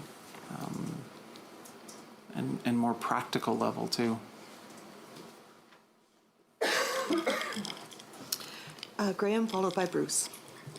Thank you, Chair. Some of the main concerns that we've been hearing is in relation to privacy and information sharing in Alberta's child death review. Which jurisdiction do you find strikes the right balance between privacy and information sharing? And do you see any opportunities for Alberta to improve the ways that information is shared during the review process? Well, I'm writing that down because what I'd like to ask is for some time to reflect on that, look at the material that's been provided, and have some more conversations with my colleagues from the other provinces and territories. Could you provide us with that information within like a couple weeks or so for us to review? I meet regularly with, we do conference calls with the directors of child welfare, and absolutely, I will ask that be put on the agenda. And then I have another follow-up question. This kind of veers off to a different direction, which is, you've provided us with information about manners of death, but I have a lot of one question that goes through my mind is near misses. So, we have the statistic that we've lost 12 children to suicide. How many situations where we almost lost children to suicide? How many situations where we almost lost a child to drug overdose? Do we have that information, and do those get reviewed? So what I can provide for you today is that we do, what's reported to me are serious injuries. And you'll notice in the working group document, that document is about death review and serious injury. So yeah, we do have that information. Okay. And it will form, as we move forward, this is a work in progress. The same things that I've talked about how we review deaths, we'll apply that lens in terms of a learning approach for serious injuries and incidents. And if I may beg the indulgence, Chair, just for one final follow-up as well, too. You've provided us with quite a bit of information in relation to age groups of children who die in care and the manner in which they die. The challenge I'm having looking at these numbers is we're looking at a gap of over 20 years. And, anyone who's had children in the room can attest that my 2-year-old is way different than my 8-year-old is. And so I'm wondering if there's more of a breakdown of manner of death between the different age groups, because things that I would like to know is what is the youngest age that we're starting to see suicide? When are we stopping, or when do we no longer see accidental deaths and start seeing more drug-related deaths? Because the main thing that I feel like there's unanswered questions within the statistics that I'm seeing here as well too, to see if there's any trends of when children are dying in care and in what manner versus their age group. Okay, we can take that away. Okay. And if I could just interject, I believe I did see some of those stats in the previous report, so you might want to review what's in the e-binder, because some of that might be there. We will go on to Bruce, followed by Maria. Great. Thank you very much for your presentation this morning. Very informative. A couple of questions that I wanted to talk about. One was looking at those cases that are specifically related to maltreatment fatalities. And so you've talked about 4 of them that are going forward for full investigation. Does a maltreatment fatality always trigger a full investigation? Or might it all sometimes stop on the front end? As I reflect on that question, I'm trying to think of why would we not? And so, because I think you raise an important point when I've looked at research and research that you've been a part of, that is, I think, a priority focus that we need to look at. Because it is those, like tragically, we have a large number of children that die as a result of accidents and medical conditions. And there again, I go back to a paradigm of we need to work with our colleagues in regards to how can those be preventive. I think in regards to if the maltreatment happened while receiving services and in our care, for me, it's an absolute. Okay. A follow-up question, if I could, is looking at the 11 cases that you have that are going forward for review, can you talk, and again, maybe you know this off the top of your head and perhaps not, but can you talk a little bit about what cases have duplicate investigations that are going on, what ones are also going through CQA or the Office of Child and Youth Advocate out of the 11 that are going forward? I was just curious. We all have gone through the CQA. So I'm just conferring with Robert, and I mean, it can confirm that they all have been reviewed by the Council for Quality Assurance. We can go back and look at and get that information. Yeah, I'd be interested just looking at that, kind of wider span of duplication and what are the relative merits of having that many different investigations happening for this 11, for example. Great, thank you. Maria, followed by Cam. Thank you very much for your presentation, and I have to say I'm hung up by quality assurance, and I am because I come from over 30 years with the federal department where quality assurance came up lots. So the first part of my question, is there a QA team within the department? I would describe it this way. There are different components of quality assurance in different divisions within our ministry. I have accountability and responsibility specifically for what I would describe as operational quality assurance. So that is in relation to adherence to standards, policy, legislation, death, serious injury. So Okay. specifically, it rests with me, but it's within a broader context also in terms of the supports for that. Okay, so that leads to kind of the next question. Does QA kick in just when there's a death review, or is it ongoing in terms of looking at specific things? It's absolutely ongoing, and that's that reference I made to continuous improvement. So it is looking at, we have a policy review cycle, we have practice specialist teams that are looking at, what is the latest research. It is taking in information like the Alberta Incident Study, input from other organizations, and then applying that on an ongoing basis. Okay, and the third part is when I look at the definition, in particular the quality of intervention and services, to me that just seems like it's quite subjective versus analyzing what is occurring and looking at something that's measurable in terms of changing things.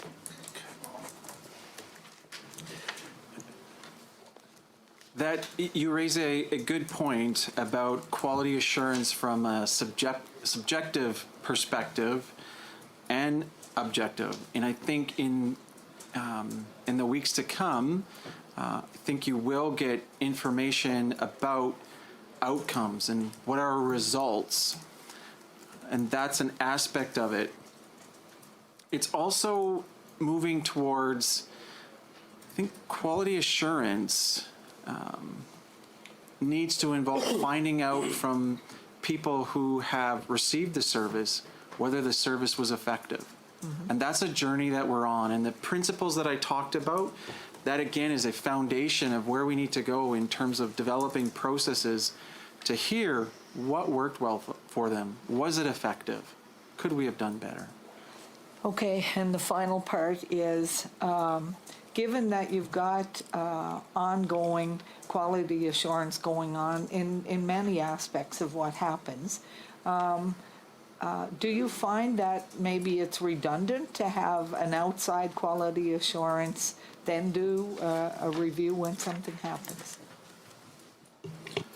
I'll go back to what I described is I am absolutely focused on having an internal process.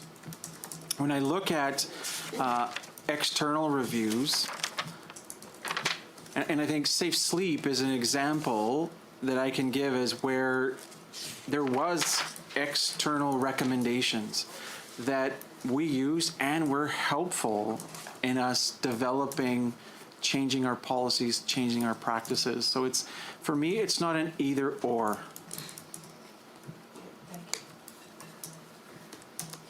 Cam, followed by Prab. Yes, thank you very much. I'm sort of noticing a bit of a theme here that I kind of want to explore a little bit more in terms of duplication of processes. You know, in the presentations we've had in previous meetings, there seems to be a number of processes that were initiated, you know, sometimes as a reactionary approach, it might seem. And so I'm wondering if you can tell us, are there any elements of the processes, like the multiple processes that are involved, that were created from previous reviews that you think could be or should be refined? Do we need all of these parallel processes?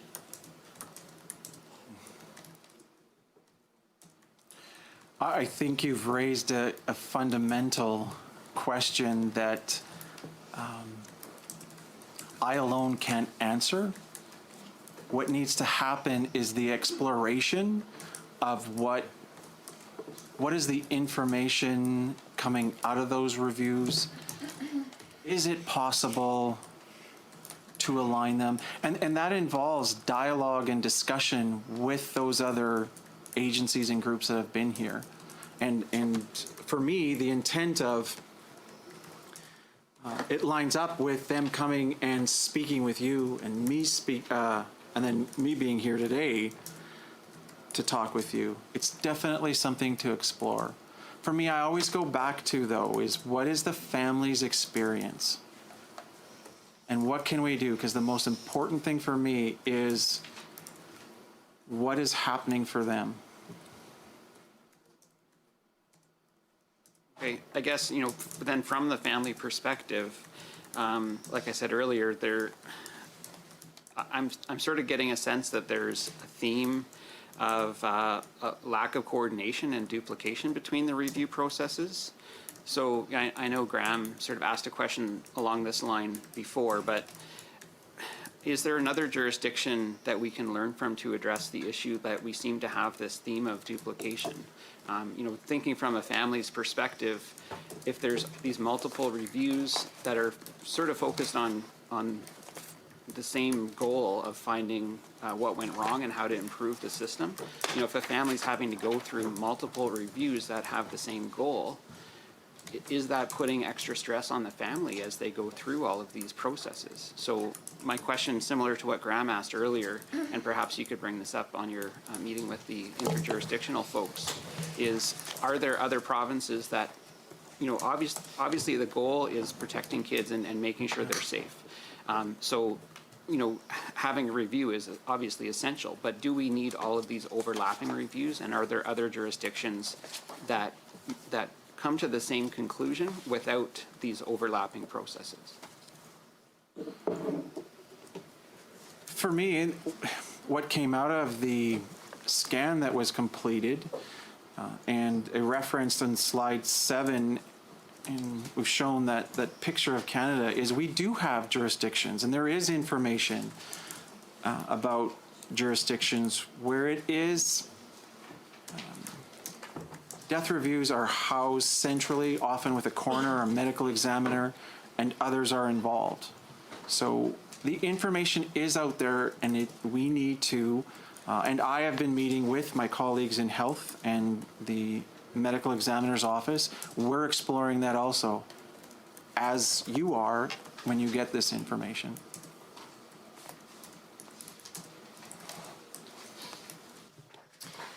And just a reminder, we can only have 3 live mics at any given time, so once you've finished speaking, please turn your microphone off. We'll go over to Prab. Well, thank you, Madam Chair. On page 36, on your slide, page 7, it's where we're going in that presentation. So we need to hear about the effectiveness of the current internal system of reporting, disclosure, practice improvements. Are things getting better? How many suggestions have been made, and how many suggestions are acted upon? What's the time frame of those suggestions to be acted upon? And most importantly, why do changes in the best practice take 18 months to train, to implement? Thank you. So as referenced at a previous panel meeting, and Sarita went through, all the recommendations from the external organizations, the advocate, are tracked, and we are making progress. And that information is being shared. At this point, when looking at the internal child death review, this is a process that's in development. And yes, it has been in development for a number of years. We now are at a place of doing the first statutory comprehensive reviews, and part of that review process will also be building what does reporting look like, and how do we, if there are findings and recommendations, how do we use that information internally, and how do we report publicly? And so the internal process, that is in progress.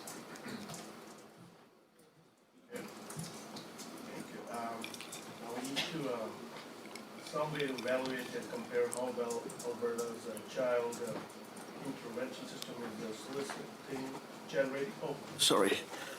generating, processing, and implementing ideas from families, social service workers, clients. Continuous improvement frameworks have ways of tracking progress. How can we make those public? And in reference to the recommendations that have been made? Yes. Wonder if I believe that was covered last week in what Sarita presented about the tracking of recommendations and updates? Correct. Please. Sorry, Sarita DeGay Bramwell. Last week when we talked about the recommendation progress, part of the process in that is providing direct advocate updates, and the advocate presents those on his website.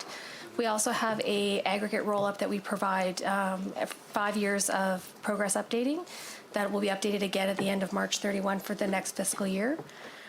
So we are publicly reporting that way. That is a starting point. There was some discussion last week around could more additional information be provided, and that's something we're working towards as we move forward. The recommendation approach was only recently implemented, developed in 2015 and implemented. So our first attempt at public reporting was a larger view of aggregate reporting, and we'll move forward with refining that as we go along.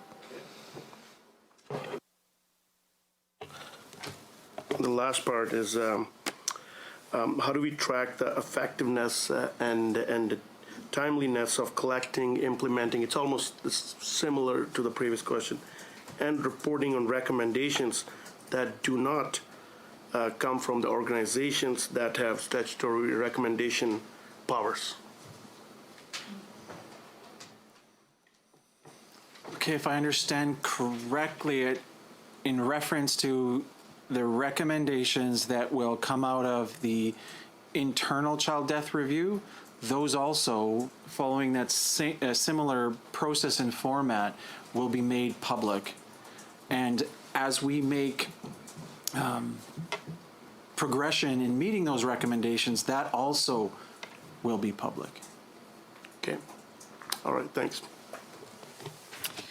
Okay, we still have a number of questions, and the Secretariat has advised me that she's okay with us going and using up some of the time for the next piece. So hopefully we'll have time for everybody's questions, as this is considered quite important. So we'll go with Jason, followed by Heather. Okay, so we got 73 deaths between April 1st, 2014 and December 31st, 2016 that are subject to statutory review, right? So if I'm reading this right, these 73 deaths have been broken down using different classification schemes. 58 of the 73 initial examinations have been done, and 2 of these 58 have been labeled pending. But then a few slides later in your presentation, it says that 25 of the 73 deaths are labeled pending. So my question is this: does that mean you have initial examinations completed for deaths where the manner of death is still pending? This is my first question. I have a follow-up to it.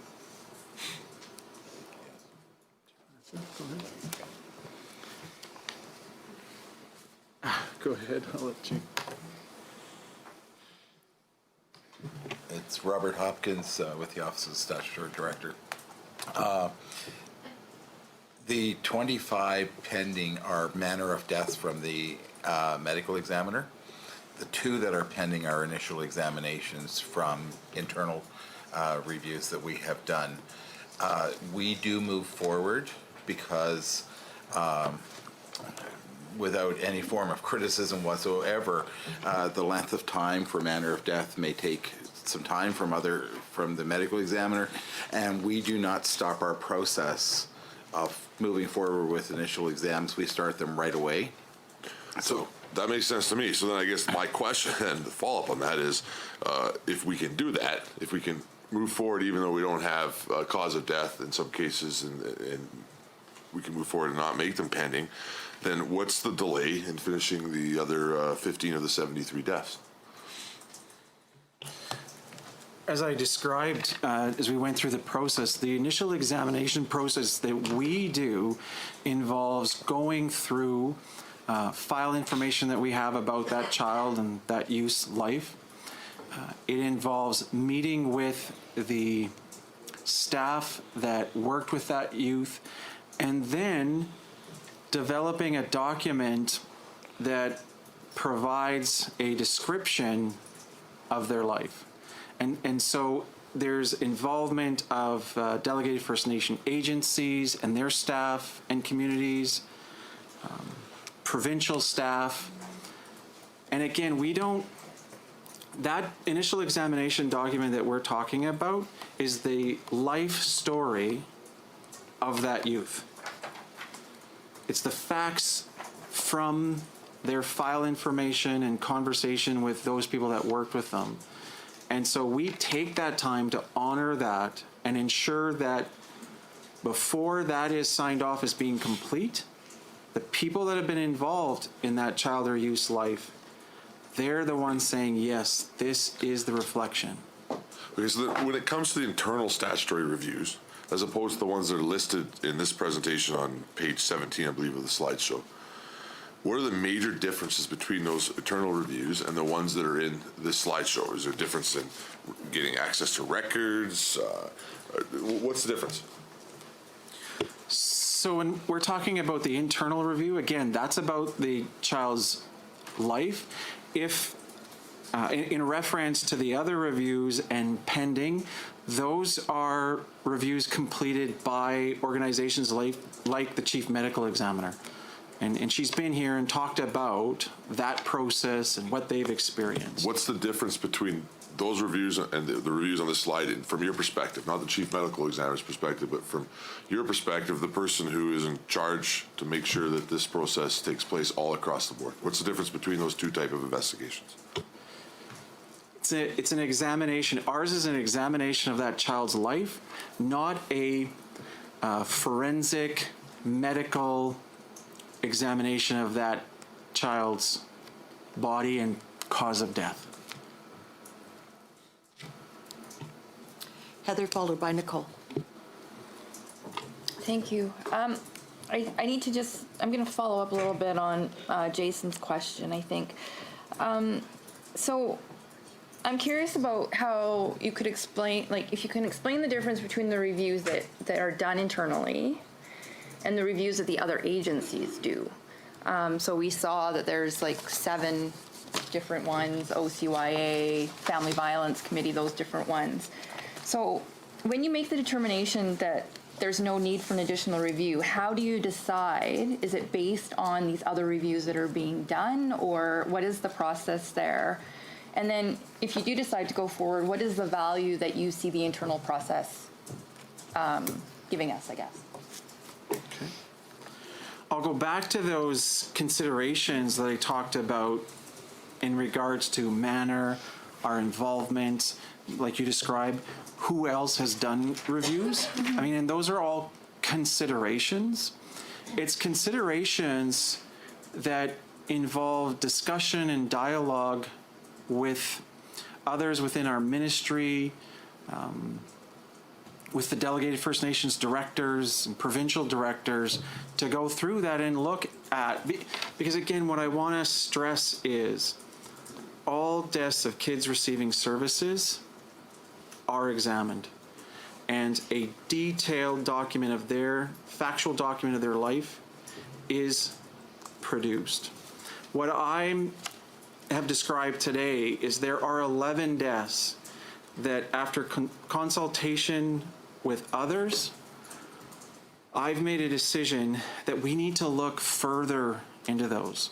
So on those deaths, we will be, Robert's area is the one that leads this, we will be going out and talking with professionals who interacted with that family in the community. And it's very specific and focused. And I would describe that 4 of them are, like Bruce referenced, related to maltreatment by their caregivers. We need to focus there. And I would describe it this way: we need to focus there, and we need to lead. And we need to involve the others.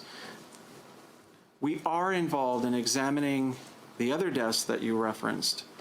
We are a partner with Alberta Health when they go through a quality assurance process. Just a quick little follow-up.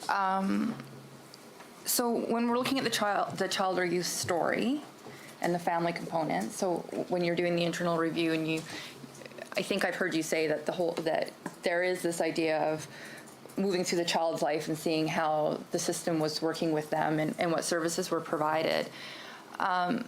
Because it's an internal review with just the department, what about those other factors that are also service providers? So I'm thinking about our youth that are at high risk for overdose or suicide that end up in emergency repeatedly over and over and over again. Because it's internal, is there a privacy issue that comes with that, or is there a partnership that happens with Alberta Health Services at the same time, so that when you're building the story of the child, we're also looking at the fact that there were other departments that were providing services that were outside the scope, I guess, of children's services? Yeah. I appreciate your comment and question, because it's helped me, I think, draw out that initial examination, that in doing that and putting together the story of that youth's life, we do get that information about how many times were they at emergencies, how many times, how many placements, how many group homes were they at, how many times did they get support from elders. And so if we talk about, and I use that example of suicide, mental health services, addictions, there is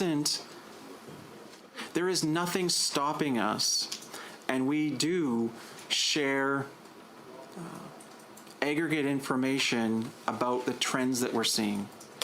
And I'd go back again to the leading practices that we've talked about. That's a focus of those larger child death reviews. And we can do that internally to look at it and say, okay, what are the themes coming out in terms of services to young people? Nicole, followed by David. Thank you.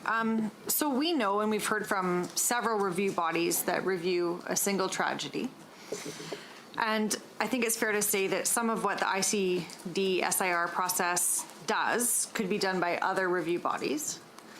Can you clearly articulate what the work of the ICD SIR, that's a mouthful, how the work is similar and different from some of these other review bodies?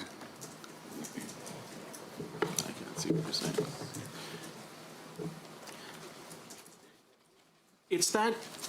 It's that focus on quality assurance and continuous improvement that, and again, I would describe that you see in other helping professions, like within the field of health and their quality assurance process. I believe that whether it's in justice and you're looking at incidents that happen within facilities, we also have that accountability and responsibility internally to look at our work. What's worked well? What can we improve on? That's a continuous improvement focus. And so when we look at recommendations and for example, from the advocate, those tend to be larger systems. The reviews that internally that we're doing, they may have, and an intent would be if there are provincial learnings that we can apply across the province, that absolutely should happen. But it's also focused or more focused on our delivery and our work. Okay, follow-up, quick. So the ICD SIR was created to fulfill a quality assurance mandate. So can you explain how it's different from the Council for Quality Assurance? Again, the Quality Assurance Council is looking at from a broader systems perspective. And yes, they are looking at individual deaths. Their role is to look at what are themes, trends, and they provide internally an external view, because the council is made up of professionals who have experience in service delivery and health policing. So I would describe it as another check and balance within the internal quality assurance process, that we're not just looking at our own practice. The council is there to look at, and they use a different lens because of their background. And Robert and I are part of those discussions with the councils. I have David, Patty, and Greg still with questions in about 5 more minutes, so if we can just be real concise, I'd appreciate that. Thanks very much, Madam Chair. I'm interested in what happens to your staff in a death, and in particular how you deal with some of the trauma that they experience and how they can get through this without feeling shame and blame, which came up during the 2014 panel review. And how it can build a sense of unity rather than fear and division.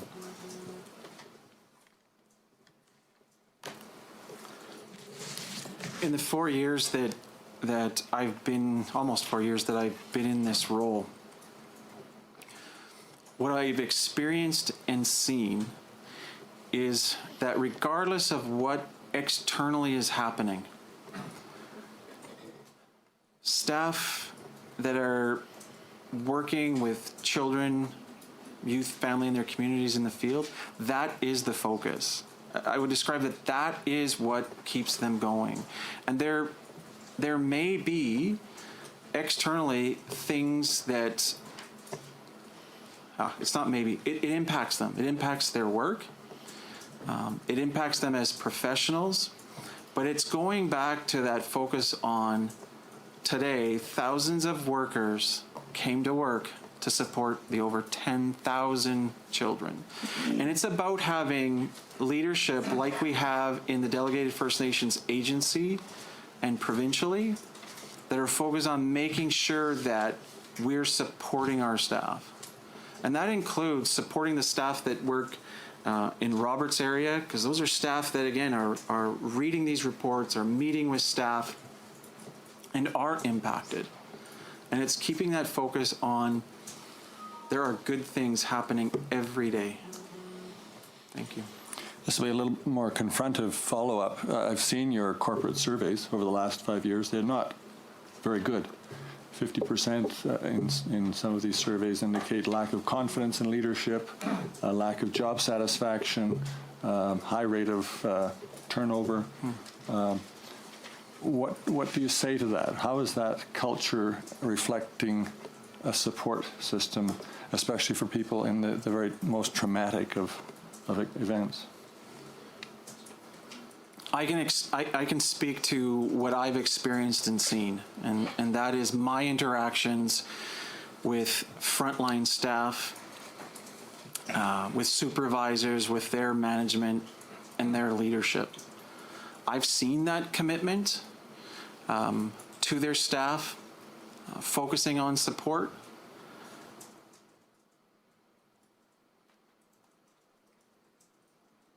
Yeah. I'd go back to that's what I've experienced. So are you saying there isn't a serious problem in your department with morale and an unsupportive environment that contradicts the corporate survey? Yeah. I would describe that what you're asking me to talk about is something that is not an area I have all the details about. And I would, I guess, ask the chair if that's something that the panel would like further exploration on. I think it's a question that needs to be raised, and then the people that have the knowledge and the experience around things like the survey can speak to that. Yeah. Patty. Okay, I will try to be brief. So I appreciate that in the internal examination and then in the reviews that are going to happen, that the people who worked with, so the professionals, are being involved.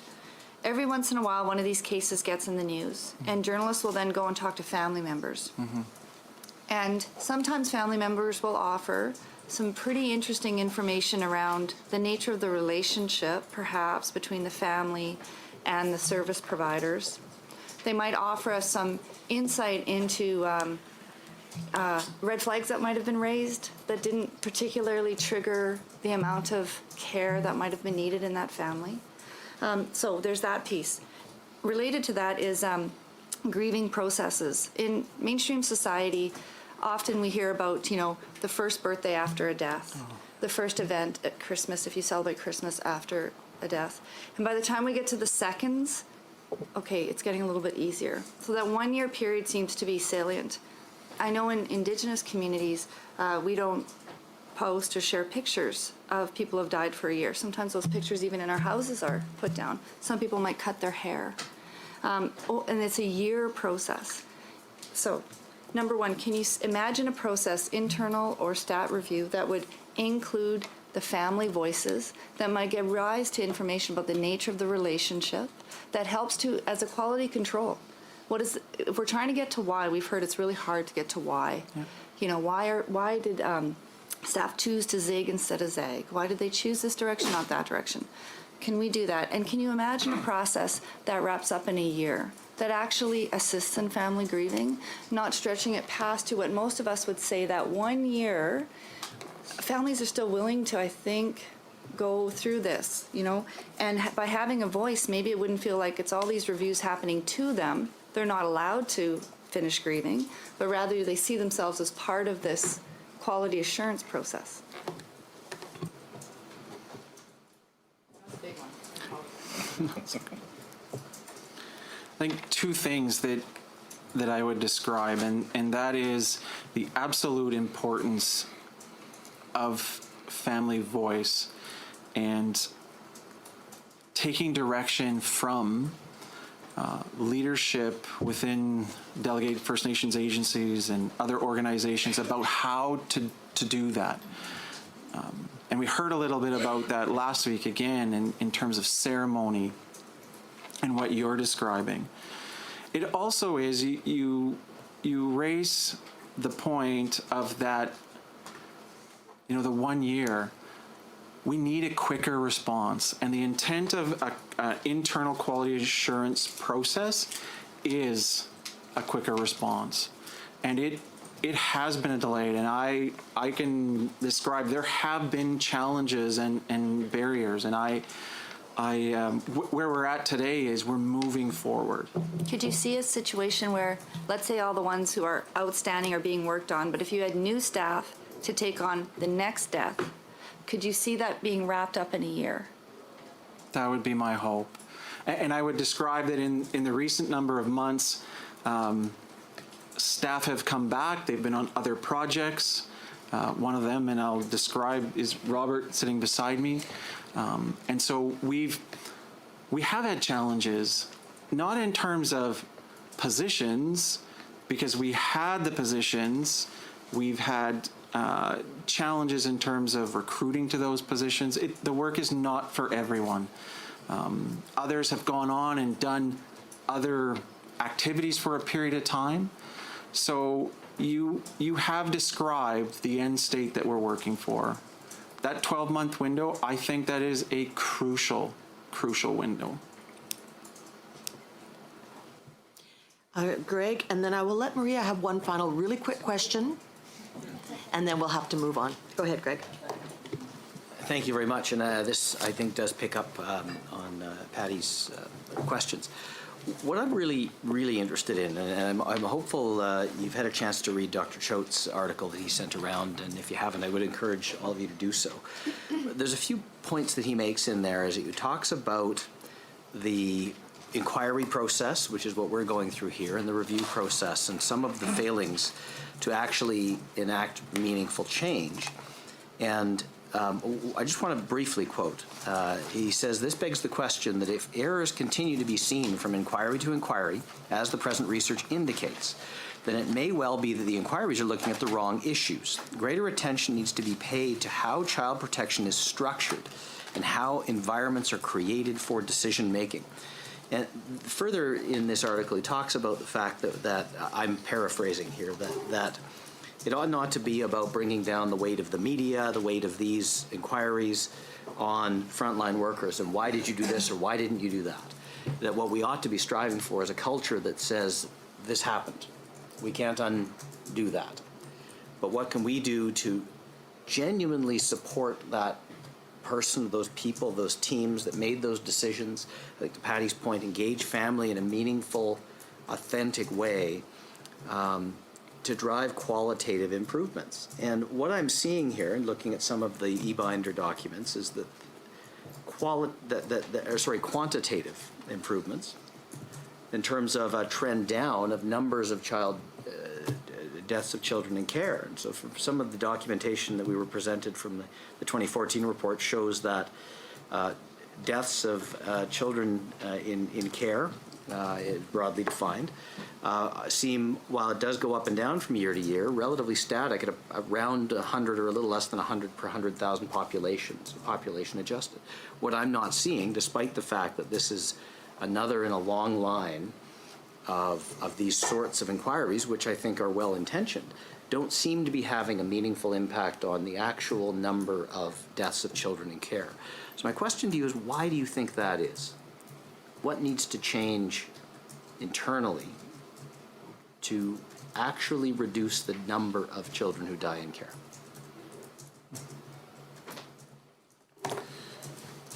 I would use the example, again, going back to the round table, and what came out of there in regards to experts talking about deaths of children, review processes, and prevention. And we've seen internally changes that have occurred. The medical examiner was here, and I talked about the Canadian Pediatric Society's position paper and the National Institute in the States, that is a question that, and my colleagues, across Canada grapple with. But it is something that has to be looked at in terms of trends and how can we all work together. Because the deaths that you're describing, there are deaths in there as the result of cancer, and we need to support those organizations that are researching cancer. There are deaths in there that are a result of accidents, car accidents, and kids die from accidents. And I think of recent legislative amendments and the use of helmets on ATVs. It is a collective responsibility. We do have a focus, and what I'm going to go back to Bruce's point is we are looking at 4 deaths of children under 5 returned to parents, caregivers, and died as a result of maltreatment. We have to focus there. We have to look at, was there anything that we could do to prevent those deaths?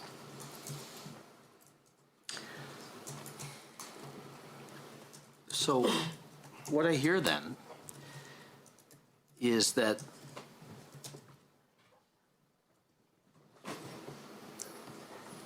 what I hear is that there are just simply going to be kids who die. That's what I hear.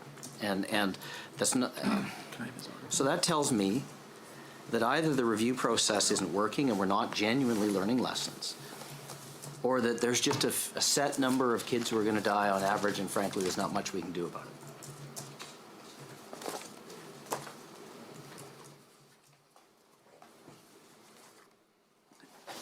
I go back to that when a child dies, and unfortunately in Alberta and across Canada, children do die. There is a collective and individual organizational responsibility to review those deaths to see if there are any learnings. And I think in looking at it, it's a good discussion with Dr. Choate to talk about what is the reality in terms of within Canada every year, how many children die as a result of maltreatment? And again, with the focus on, are there things that we can do to reduce it?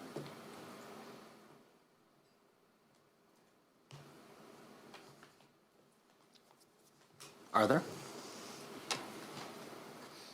I mean, because what you've really just said 2 different things. You've said there are just children who are going to die. We ought, but you've also said, are there practices we can change to fix that? But looking at the statistics, it seems constant over time.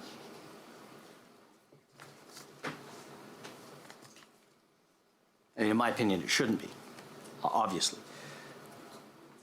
But I'm not hearing that you feel like there's even a possibility that we can reduce the number of deaths of kids in care.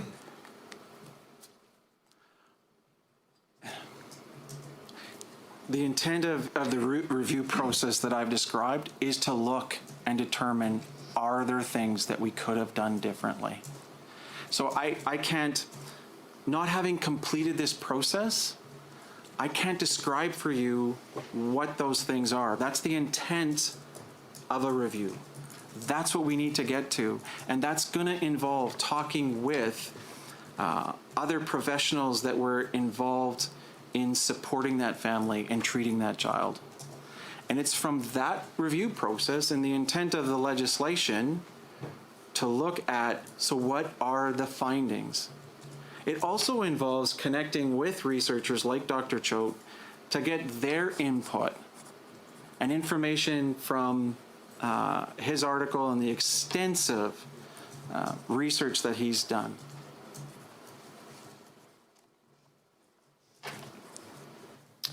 One very quick question from Maria. Okay, and this is kind of a follow-up to several of the questions that were asked. To what extent would you say that the mandate of the ICD-SIR was clear when it was first established?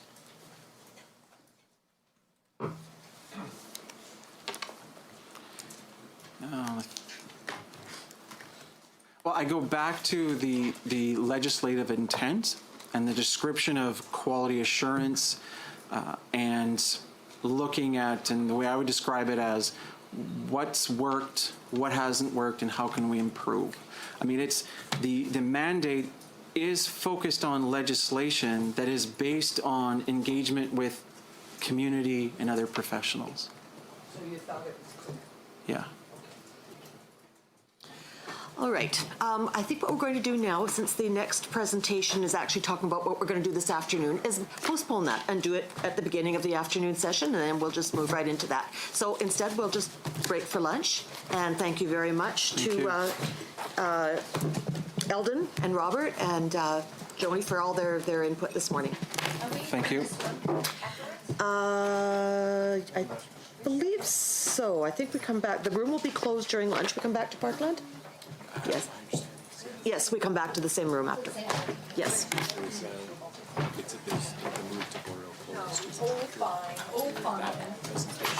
For them. Okay.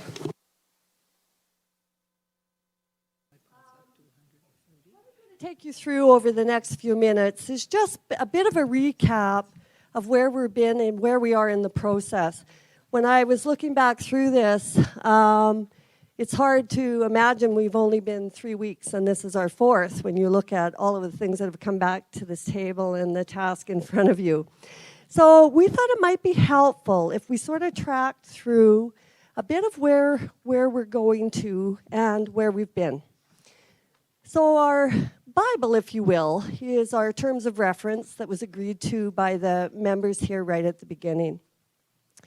So we have a very specific task in front of us in terms of what we need to accomplish in the first 10 weeks.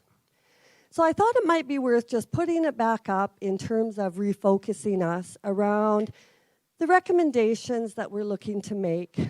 So we're looking at streamlining and strengthening. We've heard lots of questions around that over the last 3 weeks. Looking at the agency with primary authority, our internal communication protocols to ensure a timely access to information, possible criteria for which deaths could be reviewed. Clearly, the questions that we've had coming from the table, many of them are in this domain, and we're hoping that the information that's been in front of you has been helpful. I want to go back over really quickly where some of the insights and the information that you would have seen have come from. A lot of information in the e-binders you've received and a lot to go through. We've done our best to track you back through the presentations to which ones relate to that. And we've been giving you extra information as we've gone through, we've been requested from the panel. A lot of that has come out in your meeting packages, obviously a lot of presentations, recommended reading, as you would have seen from Dr. Choate this morning, and the information requests that we've got from all of you. And last week we talked a bit about how we're going to organize that in phase 1 and phase 2, and so all of those things that you've asked for will be coming to you soon. And then last week we would have had a community conversation. So the way that the storyboard, if you will, has rolled out is we are in a complex system. So in that very first meeting, you heard around what we called Child Intervention 101, which is us trying to give you a sense of the complexity and what's involved in that system. Then started coming back into, okay, so what does that mean for child death review processes? So that was our first meeting and the first introduction to also Privacy 101 in terms of our legislative base. So that was internal. We're giving you a real sense of kind of where all of that fits. We then went to the important partners that you've heard and re-referenced many times the next week. So we went external a little bit. Still having the folks talk about their current state as it relates to the child intervention system. So the current state analysis that you would have seen from all of these people would have had that theme. We then had a lot of questions, and we've got a lot of information that's in the previous recommendations that we've had from a variety of processes, and you heard information about all of that. and lots of information in your e-binders. Last week, we finished up with the internal pieces we weren't finished with, and you would have heard Sarita talk about the process for dealing with those recommendations. And then we brought it back home, if you will, and talking about, okay, so what does all of that actually mean in terms of how it impacts families and communities? So you would have heard from the folks that you heard from last week, very informed, very knowledgeable people, and in a conversation format, and we tried to emulate the way that people work in the community. So hoping that was a helpful approach for you. So where are we going? So today, you would have heard the Statutory Director, Eldon, try and give a sense of the things that we still needed to hear about from cross-jurisdictional perspective, and really come back to answer the questions that the panel still had outstanding.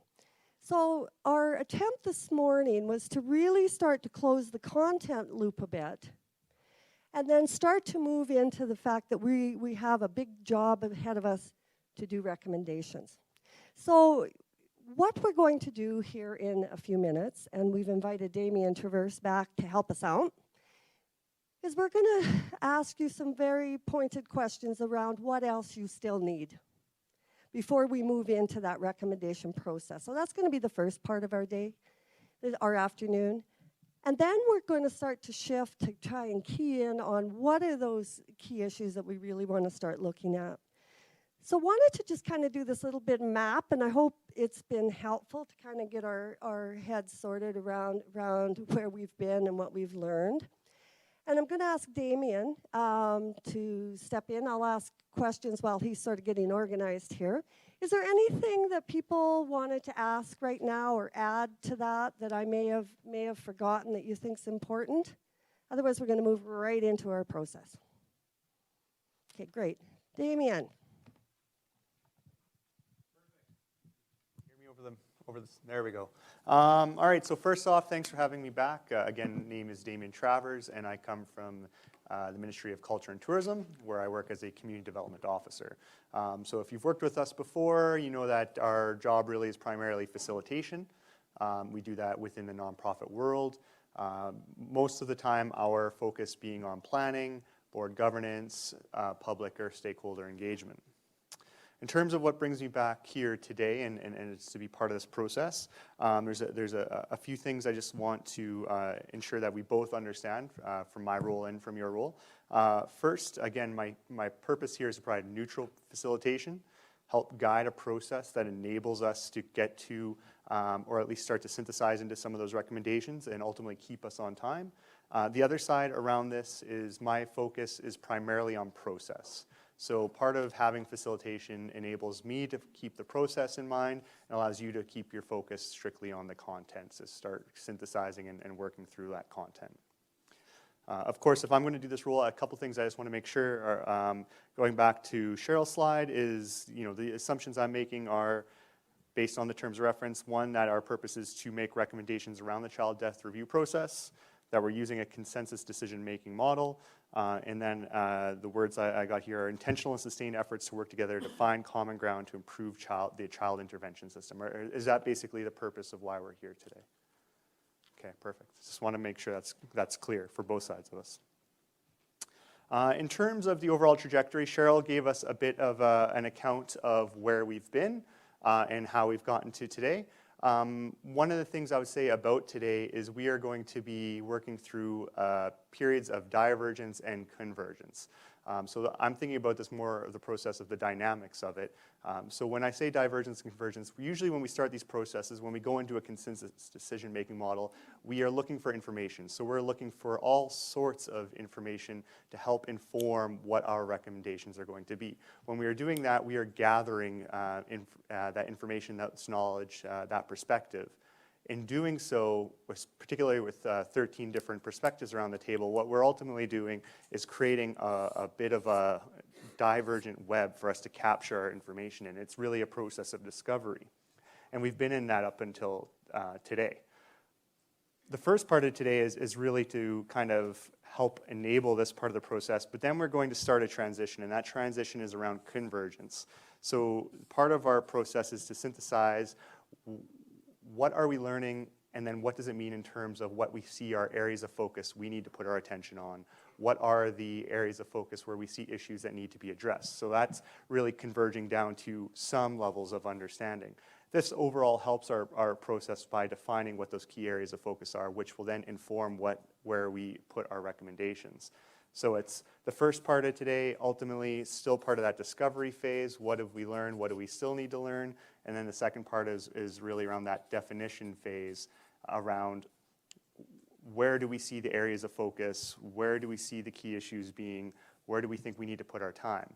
Now, I will say this is often, when I talk about divergence and convergence, it's a very iterative process. So today's our first chance to make that transition. It's our first movement into that convergence process.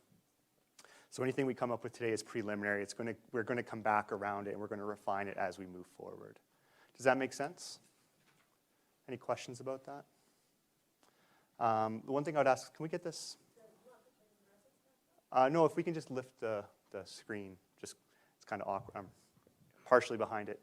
The one thing I would add in terms of moving forward here today, and you heard these last time, is we talked about guiding principles. These really help in terms of working together, making sure we're running an effective meeting. So a few of the guiding principles I'd like to recall from our previous meeting together. Everyone has a valuable perspective. So I'd like you to hold on to that, and knowing that we need to hear from everybody's perspective in order to make the most of our time together. The other side of that is that everyone will hear and be heard, so we want to make sure we're hearing from everybody, and we want to make sure that we're participating in a respectful manner. And when I talk about that, as you may recall, I talk about it actively and passively.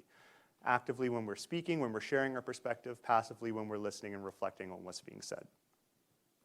The next guiding principle I'd like to kind of bring down from there is I ask you first to seek to understand and then to be understood. So again, really drilling down on that reflection piece around what we're hearing. There's a couple pieces I would add from our first session together. The first one, I guess the first two really are that in some of these conversations, before we get to the final recommendation stage where we're making decisions, what we're really doing is we're getting into more of a creation place by trying to find information. And as this comes up, you'll see my guiding principles already on the wall. But what we have is what I'd like you to hold on to is that there are no right or wrong answers and that you can change your mind as we are in the creation stage.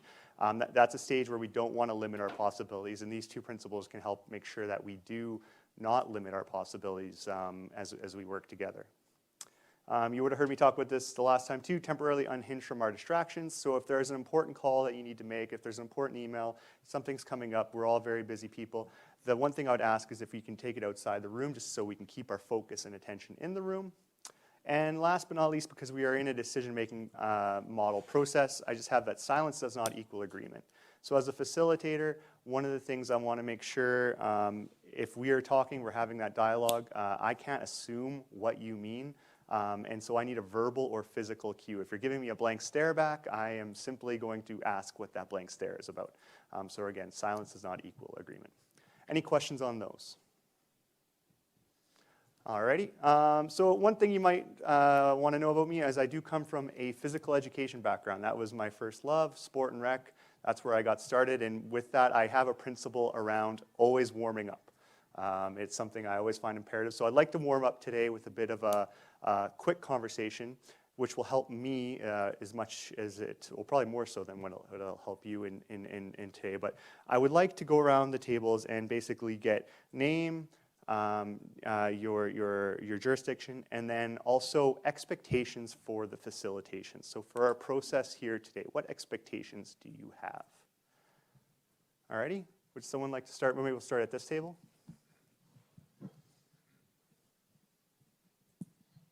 I can lead the way here.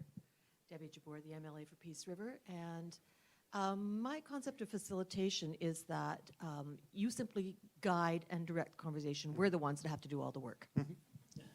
Perfect. Process and content. I'm Greg Clark. I'm MLA in Calgary Elbow. And in terms of the facilitation, I guess I'd agree with Debbie. It really is about us having a very open conversation, and if we get to a place of having a starting point for some of our conclusions, I think that'd be a big success. I'm Graham Such, the MLA for Calgary Shaw, and I think one thing I expect of the facilitation is us taking the millions of different ideas that are running through our heads right now and just sort of condensing them down to something a bit simpler. Perfect. Thank you, Prab Gill, MLA from Calgary Greenway. And yeah, to echo the same thing. It's like getting, exploring the ideas and like trying to figure out like what went wrong and what is working, what is not working.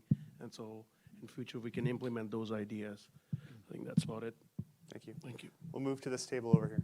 David Swan, Calgary Mountain View. I was expecting you to call us up for calisthenics to begin right after lunch to get us moving and our blood circulating. I'll call you on that in an hour if we haven't gotten around to Perfect. standing up and moving. I look forward to following these principles and getting to some of the clear conclusions that we need to come to. I'm Cameron Westhead, the MLA for Banff Cochrane. What I'm hoping we can get out of this today is approaching it with an open mind, like sort of exploring all the different options and, like you say, kind of narrowing it down after everything's been put on the table. Good afternoon. I'm Nicole Goring, MLA for Edmonton Castle Downs. I'm very happy that you're asking us to speak and not do physical activity. I guess just keeping us on task and focused on what we're actually here to do. Heather Sweet, MLA for Edmonton Manning. For me, I think it's just getting a better understanding of what the panel already understands, what we don't understand, and where the gaps are, and then trying to come up with a strategy around how we can answer our questions. Patty Labucan Benson. I work at Native Counseling Services of Alberta. I'm hoping for respectful dialogue and some distilling for sure. I'm Bruce McLaurin from the University of Calgary, and nothing new to add. I think what everybody's mentioned already would be admirable. I'm Maria Fitzpatrick, and like you, I began my working career in physical education, and I do have an energizer if you need it. Perfect. All right. Well, if I might call on you if I need a break in an hour and then David needs to get up. So yeah, I should have also clarified I meant mental warm-up, not physical warm-up. We might do a physical warm-up later. We'll see how the conversation goes. So in terms of expectations, a few things. Certainly today we will be taking a broad amount of information and trying to synthesize it down to some level of common understanding. Of course, before we get there, going back to my introduction here, we want to make sure that we're very clear on some of the things that we've discovered throughout this process and be very clear on knowing what we need to know in order to get over that next hump. Once we do that, though, that's when we will be going to you and really kind of seeing where your mindsets are at and what information you're seeing is critical and what issues you're seeing is critical and trying to see where the synergies and the common understanding is amongst the room. Sound good? All right, thank you for entertaining me during that process, or at least that introductory part of the process. It's always important to kind of make sure that we have this shared context and we're all on the same page. So I might just move over here. For yourself, sir, you might want to move maybe to the other side of the table. Just it might be easier. It might not strain your neck as much. So as I said, we want to really look at what we've learned, where we've been. So the first question that I would have today, and for this question, I'd just like to go maybe more of a popcorn style. So I'd ask that you share the mics amongst yourselves. And by popcorn, I mean it's more of a more random as opposed to going through a round table. But what have we learned today about the child death review process, or what have we learned up to this point about the child death review process?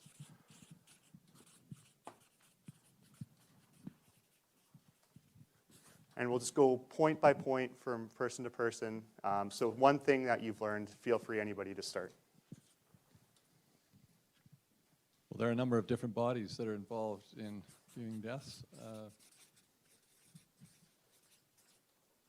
They have overlapping responsibilities, and ultimately their conclusions are vetted by the Department of Child and Family Services.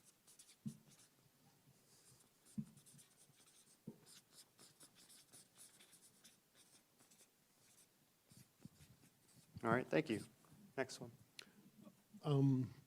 One of the things to think about would be that many of these investigating bodies have come into place as a result of a gap in the system or a need. And over time, that might change. And I think we need to always revisit what actually sparked an investigation or an investigating body, and is that body still required at this point in time? Have things changed? Perfect. So one thing I'll mention, and I should have mentioned this to begin with, just sorry about that. So I'm going to capture shorthand notes here so that you can see and reflect on what's being said. We also have someone capturing notes throughout, so your detailed information will be captured live as we go. Patty? Just that each of these reviewing bodies uses very similar information, but from a different lens.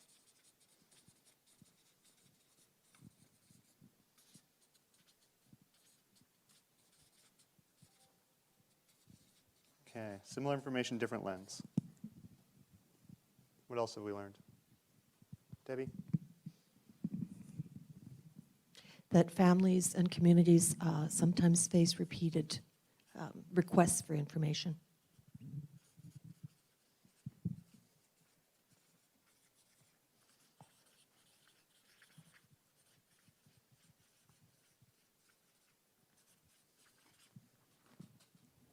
Heather?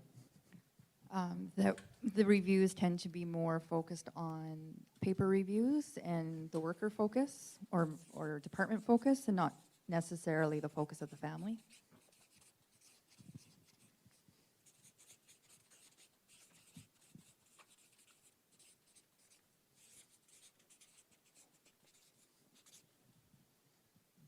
That the review process takes too long.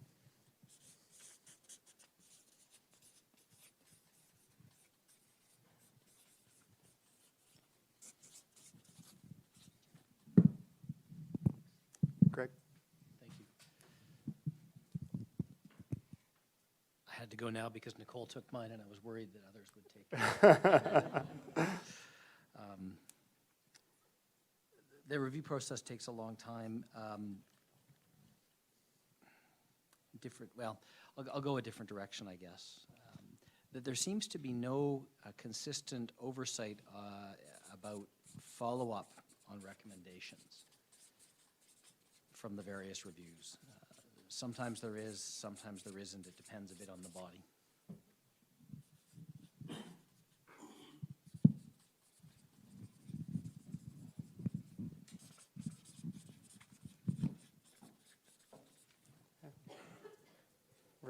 I'm just going to be a master of the obvious and say what everyone's probably thinking, but just to make it explicit is that the improvement of the system is at the heart of all of these reviews that we undertake, and that everyone has the best of intentions to ensure the system works as it should and that children are safe.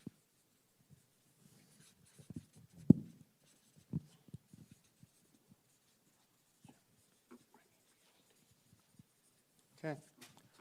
I think there's room for developing further meaningful involvement from key stakeholders. So children, service providers, Indigenous communities, and making it a meaningful involvement rather than a one-off or a spot involvement.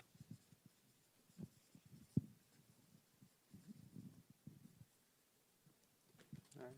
Maria? There are many shades of gray. Many shades of gray.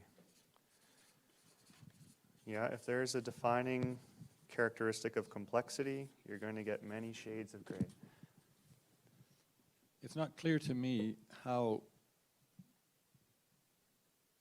changes are communicated across the various individuals and stakeholders, so that there's an understanding of why changes are being made.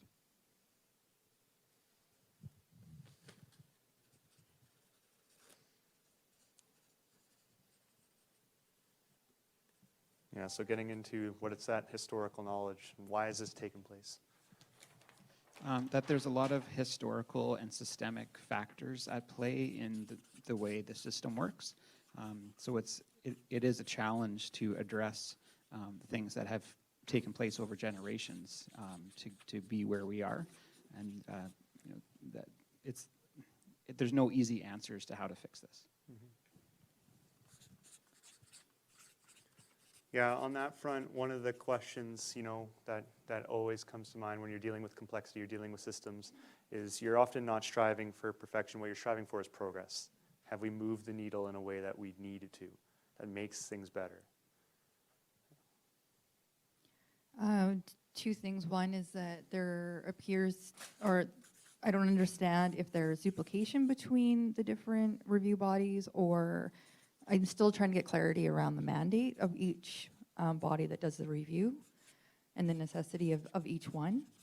And then the second part is I feel like there's a lens missing around how decisions are made from the different levels of decision making, as well as how our justice system fits into these processes.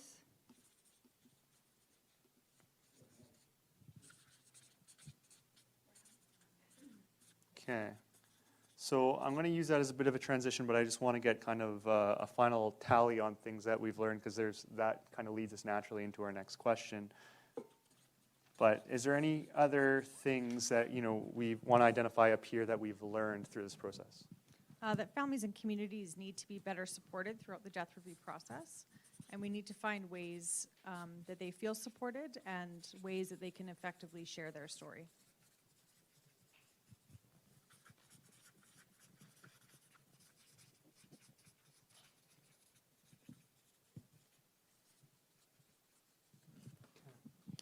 I just wanted to supplement Nicole's comment that at every step of the process, it's important that every review remembers that this is a child. It's not a statistic. It's not a number. It's a child with family, people who love and miss that individual.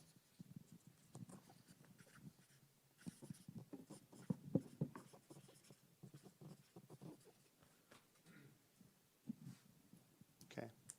So as I said, one of the questions that Heather brought up is, you know, still having some questions around, you know, what's going around the decision-making process, how is the justice system involved, what's the mandate?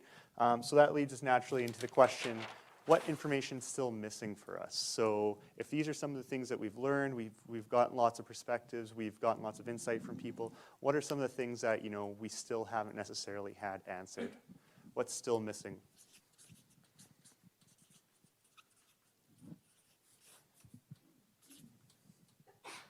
Greg? Information on whether the culture or leadership prevents implementation of recommendations made by the various review bodies.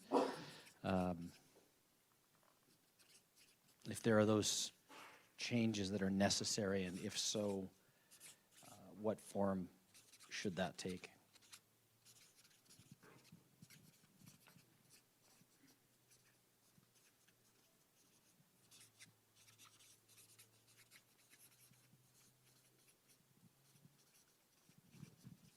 Okay, thank you. Over here. If there's best practices that other jurisdictions are doing that are driving better results than we are.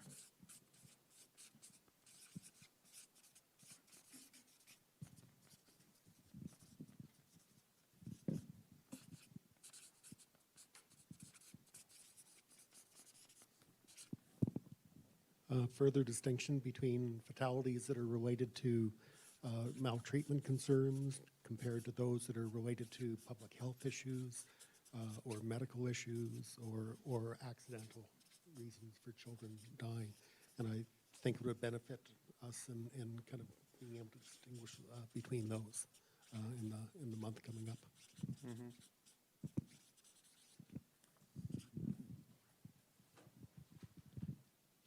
Oh, Heather.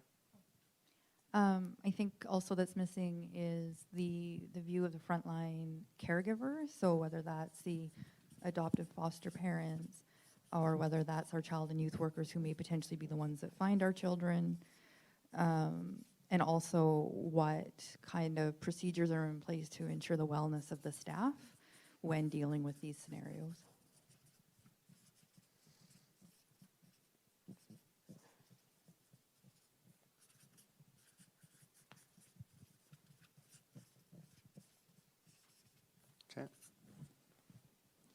I think hearing from the Delegated First Nations Authority or agent or DFNA, whatever the acronym is, hearing information from them and what any perspective they can share with us.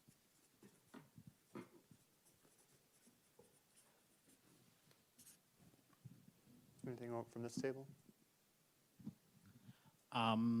Just trying to find the wording appropriately. How near misses align with actual deaths in care?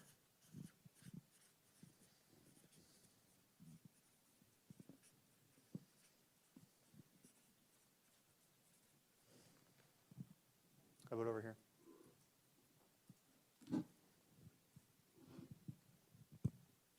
I think the other thing I'd be interested in is learning more about how the value orientations of child welfare or child intervention has an impact upon child fatalities.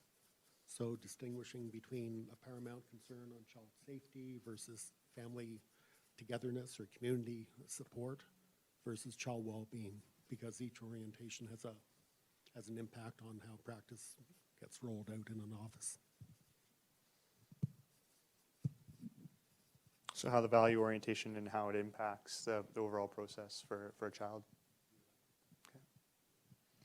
I think also information sharing. So I'm still trying to get a grasp or understanding of how the different departments are sharing and communicating information around the death review, and just looking more around like working with police and all the different players that are involved in these reviews, and ensuring that the information is being shared effectively. Something we were talking about at lunch is not just looking at other jurisdictions focused on the death review process, but different industries and the way different industries approach error reporting or near miss reporting. And risk reporting. And so if there's, and the example that I was bringing up is the airline industry and how they've learned from previous mistakes. So trying to look at not just human services, but other types of industries that are high risk and have a reporting mechanism to improve the process. And also looking at the formal reporting between provinces and territories, and how that adds to or complicates child fatalities with respect to children at risk from a province coming to a different province, and not actually having a formal paper trail that comes with them.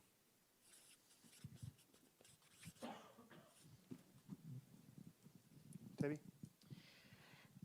Building a little on what Heather said about information sharing, but expanding it to the multiple agencies and nonprofits that are sometimes involved with families, and learning a little bit more about those relationships and how they share information, how they work together. Are there any gaps, spots of concern?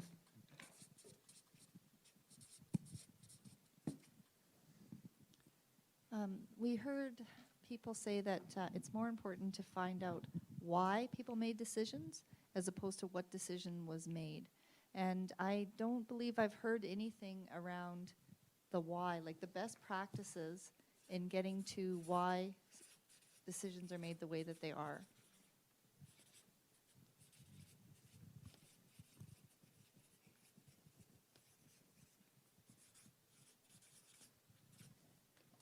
Maria? To me, it goes back to the information sharing as well. And I think what I'm looking for is kind of a one-stop shop where everybody has the same information, because from what I've heard, I don't feel like everybody has the same information.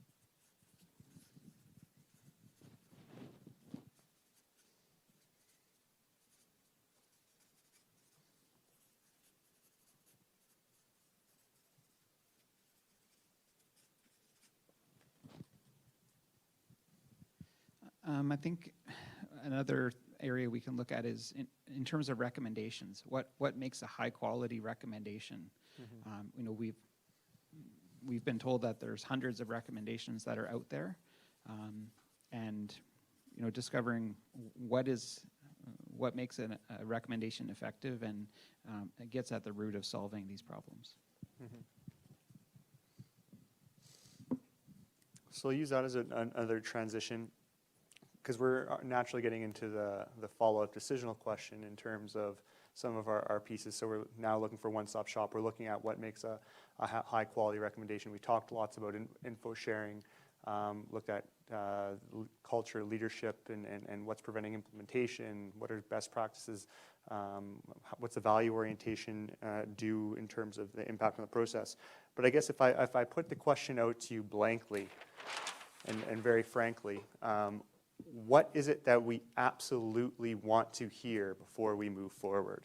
So what is that information that you absolutely want to hear before we move forward? It's things that we would bring to our next meeting.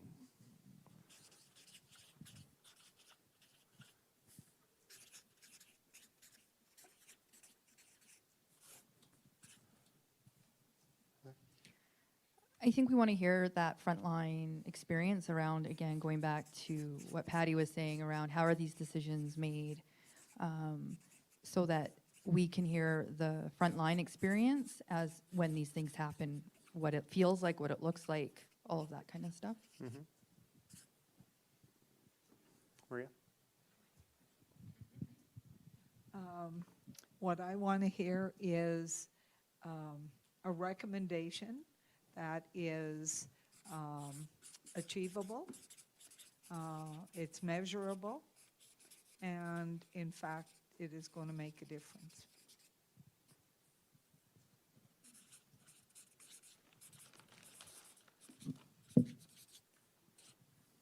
So if we think back in terms of the discovery, the information, what do we absolutely want to hear at our next meeting? Nicole?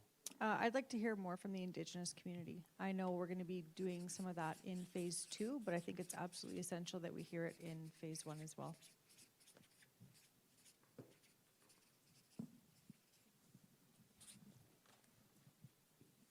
Debbie? Trying to think how to phrase this. I'd like to hear the experience of a family that has actually had to go through the process, what it, even if it's just a model or a mock-up, so that we could have a better sense of where all those pieces fit for that family and what it was like for them. That was mine, but I would hope that it would be in camera. Mm-hmm. That from my perspective, this piece doesn't have to be made public, and so that a family can feel, or a family with all the identifiers removed that is being presented to us, but that really does not have to be a public process for this panel to understand that.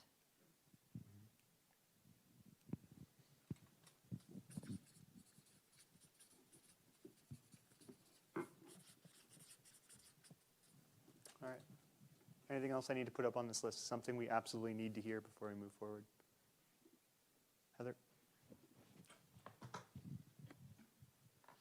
Well, in regards to the review, or to the death review, I would like to know if the submissions that we've received from the public have any feedback into this process.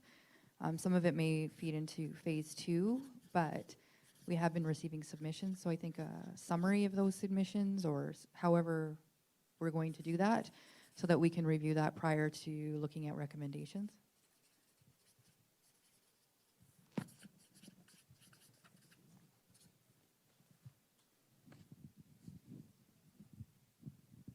I think it's all. And I'm not sure how this would look, but I'd like to hear or see something that would actually show the overlap between all the reporting agencies that they identify are duplications. So some type of description of what's essential for them to do versus what is getting duplicated by somebody else.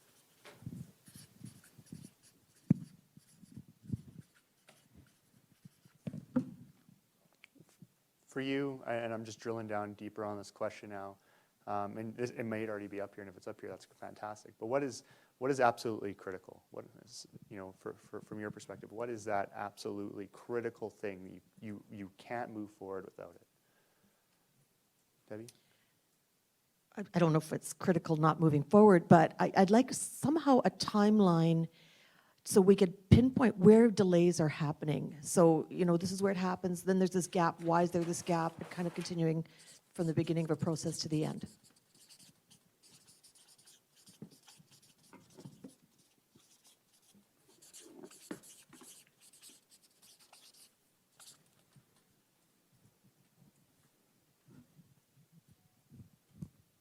I think also, what is the right amount of transparency to have so that the public is assured that the process is robust, but also that the family has the privacy that they deserve?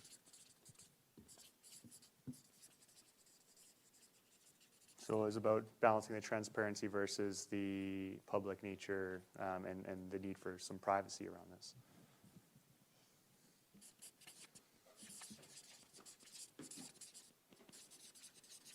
Okay. So just so you're aware, we're just talking about things we need to hear before we move forward. Anything else? Again, anything critical that's not up there that you haven't seen or you haven't heard yet?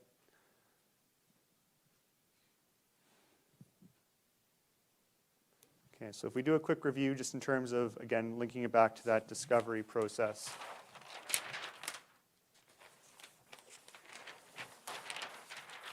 We've learned a lot up to date. We've talked about that there are a number of different bodies involved. There's many different bodies that have come into place because of various gaps that have been identified over the years. Each reviewing body uses similar information. Families and communities often get repeated requests for information. We're usually focusing on reviews as a paper exercise and not necessarily focus on the families. Review processes take too long. There's no consistent oversight on or follow-up from recommendations. Improvement of the system is always at the heart of the reviews when they do take place. We need to develop further meaningful involvement from key stakeholders. There's many shades of gray within this overall process, and we're not really clear on why some changes have been made. So thinking about that historical knowledge. We also mentioned in terms of things that we've learned, there's lots of historical and systemic factors in play. We need some clarity on mandate, lens around why decisions have been made, how is the justice system involved. We need to look at how families can be better supported and think about every step along the way. At the center of it is a child. In terms of things that are still missing for us, we talked about info on whether the culture of leadership prevents implementation of recommendations of reviewing bodies, what are best practices of other jurisdictions that are driving results, further distinction between maltreatment deaths and then also deaths regarding medical, accidental, etc. View of frontline caregivers, what is it?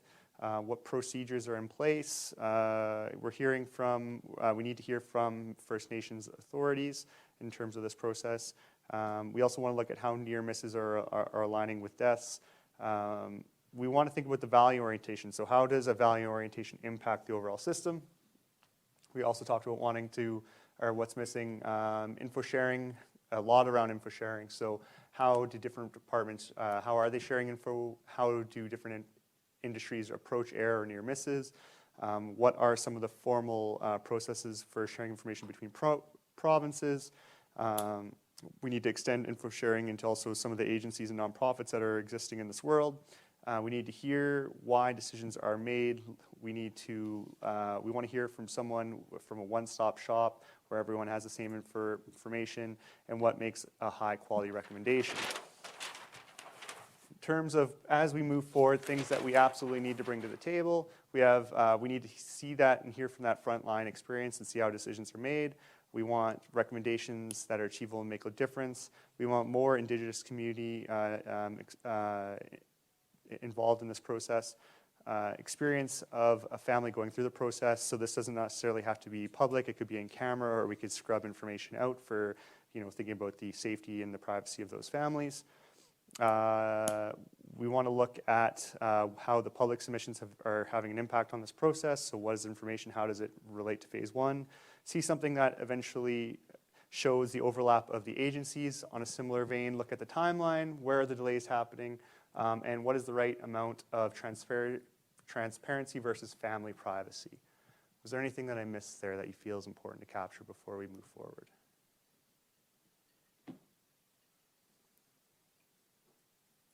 Okay, so again, this is our foray into that discovery experience, looking at all that information and perspective we have captured to date. Ultimately, it is in that discovery process that starts to really become reflected in the definition process. So the definition piece is where we refine where the areas of focus are, where do we see key issues, what do we think we need to focus on as we move forward. So in order to transition to that mindset, what I would recommend is taking, if we can take about a 9-10 minute break, come back and have our focus move away from the things that we've learned into really identifying what we think the core issues are in the system. Does that sound good for everybody? All right, perfect. Thank you.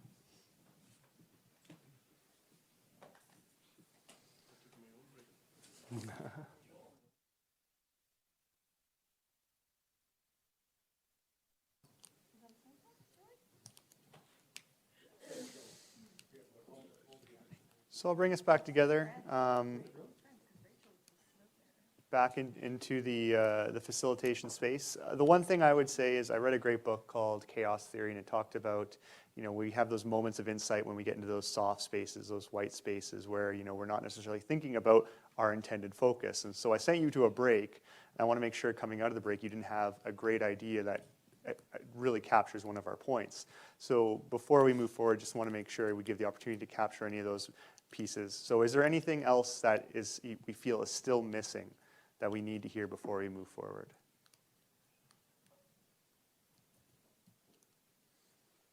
Okay, nothing. How about for our two gentlemen over here? And Jason, you missed most of the conversation. So did you have anything you wanted to add to it? Well, I don't know if it's appropriate. I'm not sure what the next step is. I don't know what your next steps are. Okay. So, but one concern I do have is still the whistleblower protection piece before this is done. We have people coming forward at a rapid pace that I think have value at both stages, probably more to the next stage, but we still have not addressed, and in-camera does not address that issue if we have people that want to bring forward information to this body that don't want to do it in front of their boss and are concerned about the consequences to themselves. And I know for sure that there are several people that would like to do that, and I don't know the process that will be there. And we had that in our agreement that we would be able to comply with that. Okay, thank you very much. Prop. I think everything is already been covered. The last, I actually appreciate that. I think that's very, very important, like a Whistleblower Protection Act for the staff and for all the workers, and right, so everybody gets justice they deserve, especially children. Okay, going back to Jason. And then one more, and again, maybe we talk about it when you're done your process, but we have not established how we're going to deliberate through this process. Maybe this is how we're deliberating through this process. It'll take me a while to wrap my brain around that, to be honest, but we have not established how we're going to do that, and it's pretty tough to begin to prepare how we're going to bring recommendations forward and how we're going to have that debate. Yeah, thanks, Jason. Those are good comments. The other related issue is I've been approached by a former employee of Child Services who has moved on to another career, but is willing to speak on his own experience of the issue. So is that an option, or what are some of the constraints around that? And if I can just make a comment as chair on that issue, that we are, I know the Secretariat is looking at various ways that we can make sure we're able to do that and work with the different players and even the unions, that kind of thing, just to see how we can make sure anybody coming forward is feeling that they can say what they need to say and that they will be protected. So we'll be taking that forward for sure. And any suggestions, please bring them to me. Input's always helpful. So thank you. All righty. Last call. All right. So as I alluded to before the break, and sorry I missed the piece, but in terms of our afternoon, we're going to be focusing on really refining our knowledge, our understanding, all these great perspectives we gathered, and trying to define what we are seeing at this stage in time, this preliminary stage, what we think are the core issues. So what do we think are the core issues that are currently surrounding the current status of the child death review system? So if we just started out with, again, a conversation going through in that popcorn style, what we are identifying as individuals around the table as core issues in the child death review system, we'll maybe get started with a list that we can populate. So would anybody like to start with something they have identified or they see as a current core issue within the child death review system? Jason? I don't think we really have a multidisciplinary process, or, well, we probably do have a multidisciplinary process, but I think it's broken and not communicating amongst the multidisciplines for sure. Okay. Like how to measure outcomes rather than like processes or activities, changing the attitude of the workers, the staff, like those kind of things, right? It's like not my problem. Like I don't know how to put it in nicer words. But, you know, it's just like the system is messed up. It has been like this. I can't change it. Like that attitude, right? Like it's not gonna be overhauled, like hauled overnight kind of thing. So, you know, let the status quo be status quo. Like So that. some of the rigidity that might come with Yeah. absolutely. I think that, in my humble opinion, I think those are. I'm not saying everybody's bad, but like there could be a chance. Like. Debbie? I just want to build a little bit on what Jason said about the multidisciplinary process. Through this, I was thinking about when we practiced and we did walk-in mental health clinic up in my area. And it was really effective because we had players from just so many different areas that would look at it from a different perspective. And I know others have commented on how the practice philosophy and the practice principles that you bring to that, it's going to depend on how you approach it. So in our current process, what would it look like? I guess that's what I'm getting at. What would it look like if we had a process that was truly multidisciplinary as opposed to the medical examiner philosophy and then the department philosophy? How could we build something that could bring all those different viewpoints and lenses to be more efficient?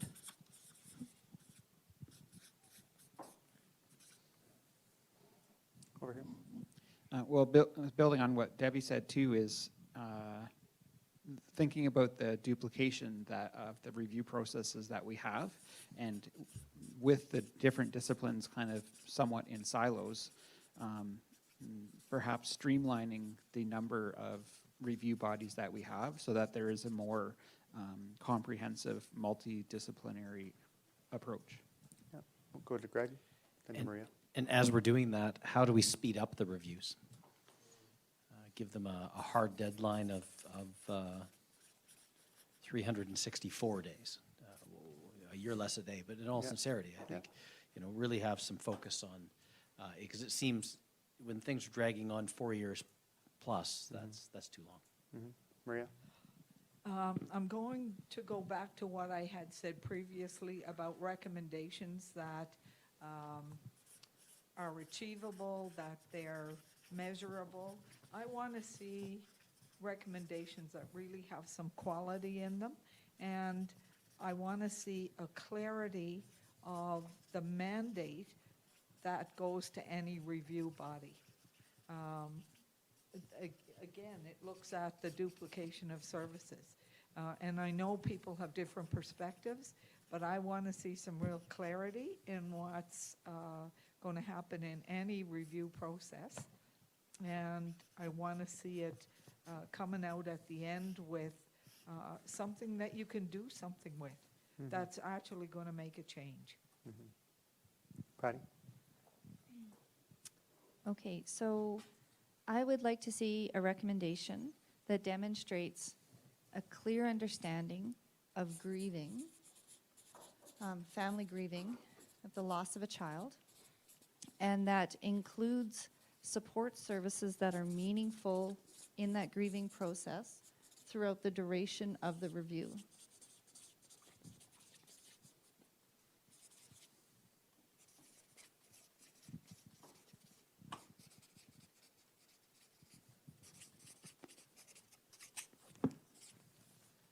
Jason? I think we need an external process when it comes to the recommendations from the review process. So not an external process that's trying to point blame on the specific case, but some sort of accountability mechanism for what has come, what comes out of the review process. As far as implementation, the fact that we have a large amount of recommendations that are not being implemented, and those type of issues.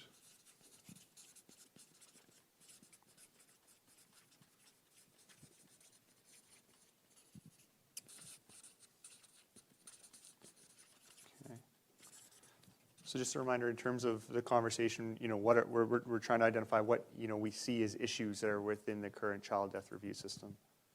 I want to ensure that the Indigenous communities have a voice in the review process.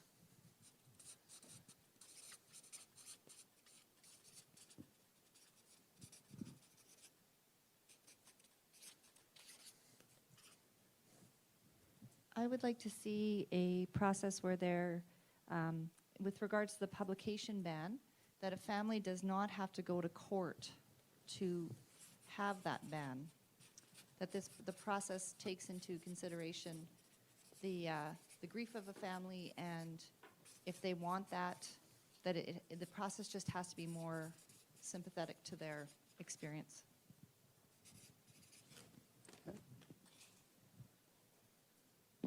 Maria? I want to see some kind of process that provides support to any of the staff that are involved in this kind of situation. And again, I speak from my own experience in corrections, that if you don't provide some kind of support, you lose incredible staff. And you should be learning from an experience, not being driven away because you're not supported. Other issues that we've identified within the current status of the child death review system? Greg?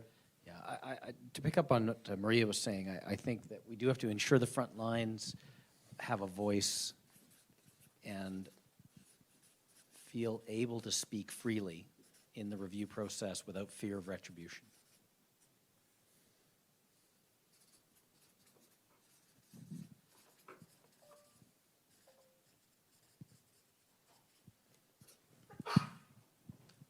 A clear distinction between types of child fatalities, between public health issues, medically fragile children, maltreatment, and homicides, and making sure that that's clearly distinguished, and perhaps different approaches, different timelines for each one, depending on complexities. Jason?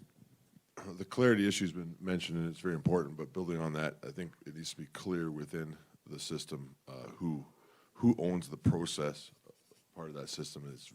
I find it very tough to understand who owns and who's supposed to make sure this happens. Where does the buck stop? Okay. Patty, did you have something you wanted to add? Okay. So I'm seeing lots of different topics come up, all with many different unique elements to them. So, we talked about multidisciplinary process, and it's currently broken. How do we measure outcomes, changing attitudes, rigidity? What does a true multidisciplinary process look like? We got duplication, the speeder reviews. We want to make sure that there's clarity in terms of mandates and recommendations that are achievable and of quality.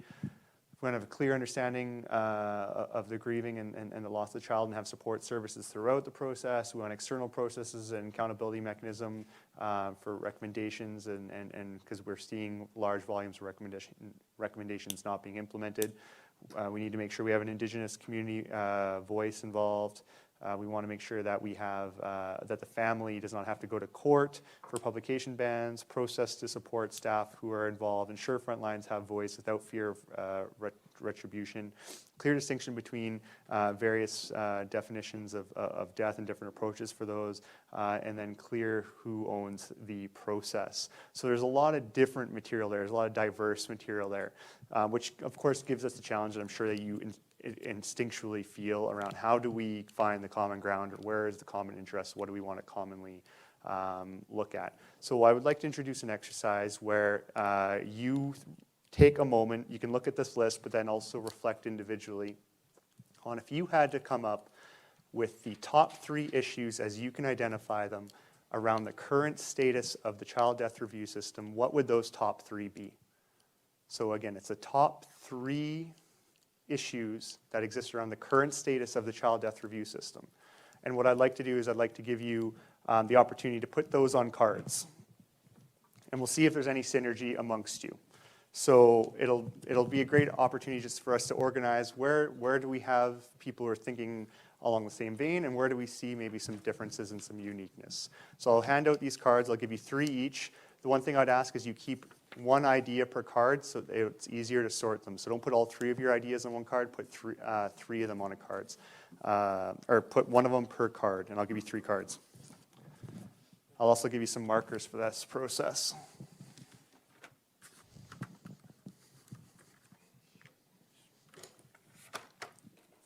Do they have to be those? It doesn't have to be those. It's just, you know, what I think I see in that list is a lot of diversity. And so let's use this process to find where we're seeing some synergy. Yeah.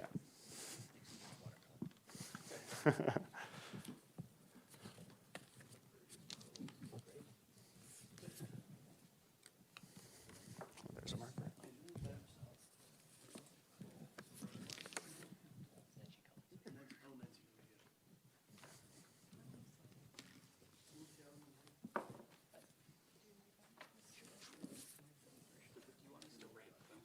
No, just put top 3 from your perspective. They do not have to be ranked, but you should come up with 3 ideas as in terms of where you see the top issues being in the current status of the child death review system. That's why we bring them out. That's why we bring out the smelly markers.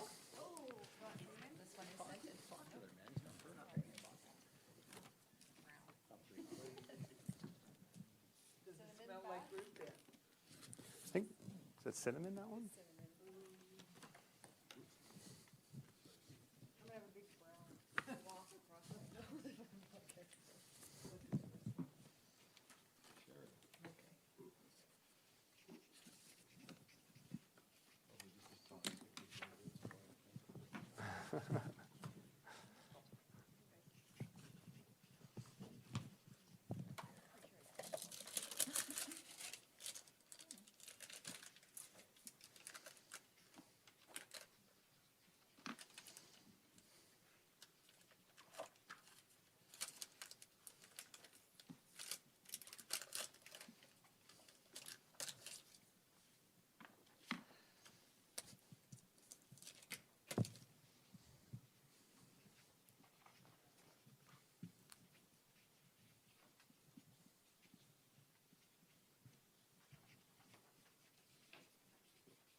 If I can add a new guiding principle, there's no such thing as a misspelt word, primarily because I'm doing most of the spelling.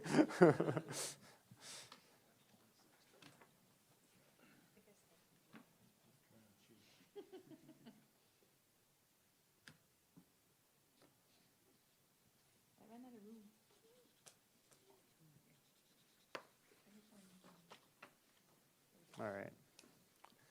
Just a show of hands, who's come up with their 3 and has them transferred to cards? So I'll take those from you. Thank you. Not a problem. Take those from you.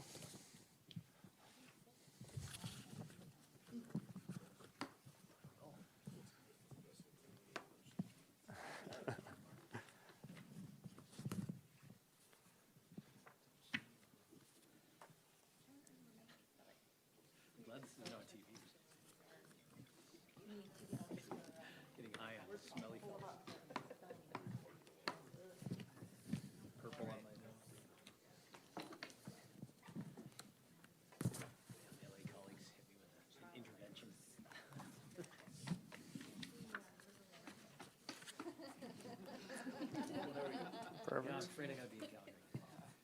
Well, Lear's not gonna be there.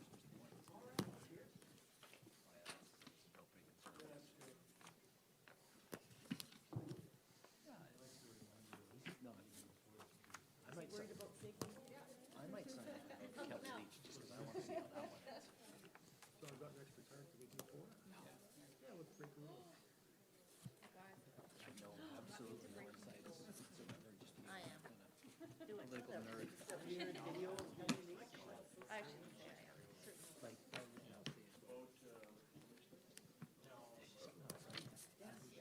like I actually just wonder from a. I mean, anything we've been boring, you get the kind of weird. I think I was. Yeah. Strumming or whatever. I kind of get it. I think so, yeah. It wasn't organic. It was. I know, eh? A weird kind of like. Thank you. I get it. You can't memorize something, so you read out two cards and that's fine. Took mine. You know what, my campaign team is taking a hike. I was just thinking the same thing. I'd like some. Those the cards, mostly from your table? Terry. We did flashcards. Oh, that is the best one. All right, whose ideas don't I have?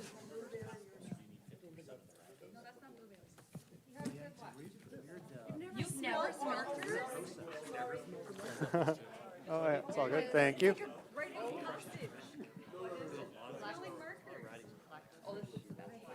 All right, so for this next part of the process, we're going to do what we loosely call an affinity process. So we want to look at where do we have similarity between ideas. So what we want to do is we want to group which ideas are the same idea or are similar. So they may have the same root, they may exist on the same vein, but basically are they similar? So what I'm going to ask for is, we're going to do this in 2-minute stints. I'm going to ask for 4 volunteers to come up here for 2 minutes, start sorting. Then I'm going to ask for 4 more volunteers for 2 minutes to start sorting, and then 4 more volunteers to come up here and start sorting. So who would like to be the first 4 volunteers to come and start sorting in terms of our affinity process? David, are you number 1? All right, Heather? All right, we got 4. So basically, read the cards and start sorting through what you see. I'll be here for your support. Oh, I thought you were asking if I was here to help you.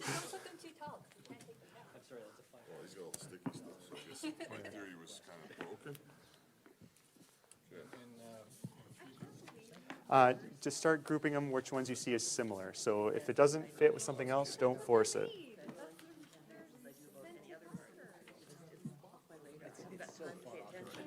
Yeah, that's right. That's right. And this one, Heather.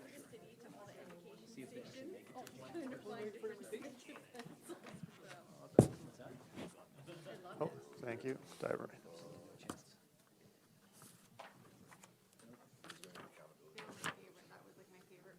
Duplication of overlap review. That one's cherry.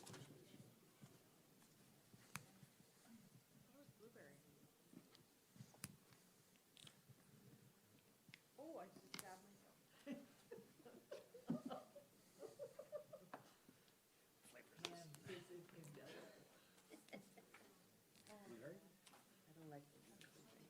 That was my life as a child. Colors all over. Shouldn't have given us smelly. Shouldn't give us smelly. Public. I used These are the people who run our to problem. go through that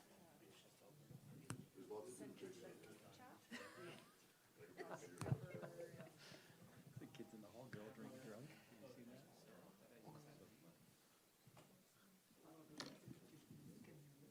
Well, yeah. Yeah. Yeah. My lips would be raw. Never seen that one. Probably a good one. Yep, absolutely. Yeah. One more. There we go. Get that on there. All right, I'm going to ask for 4 new volunteers to come up. Thank you for our first 4. You made great progress. It was a good try. No, it was a good try.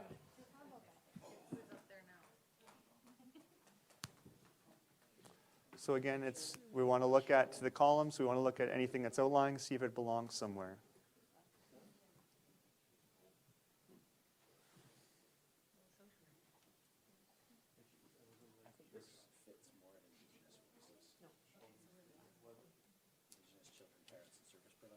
Okay, put her over there. You have one here, speed or review, and I know this one. There's one that's up here that says takes too long. What else we got here?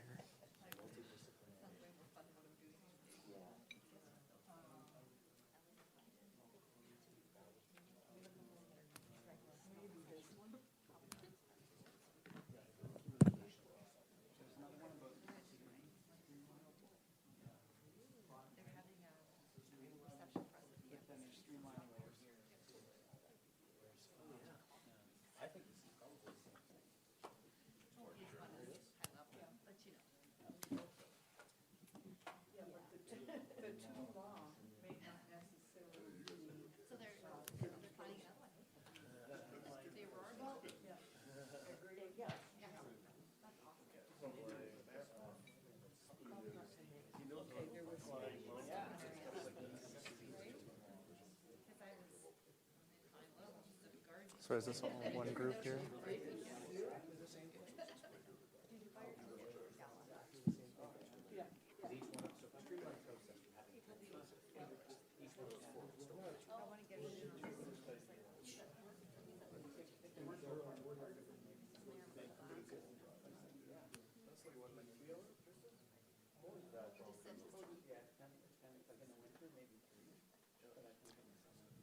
All right. I'll get our, if you haven't volunteered yet, you're up. So I'll get the remainder of our people who have yet to volunteer to come up.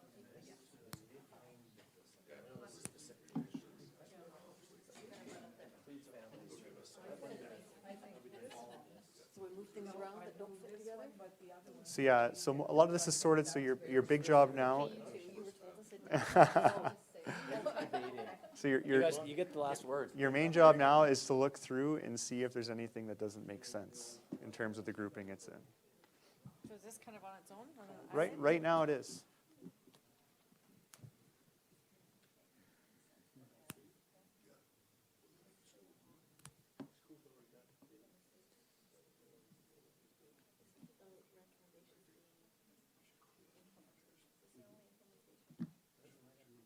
There's one over here.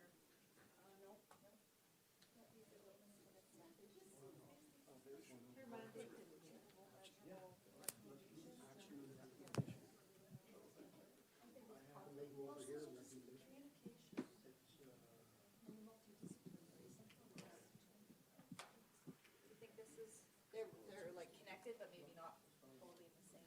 They might be similar but different. Recommendations, yeah.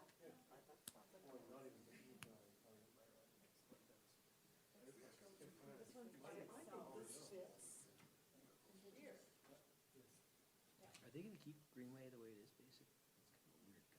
It's kind of a weird constituency.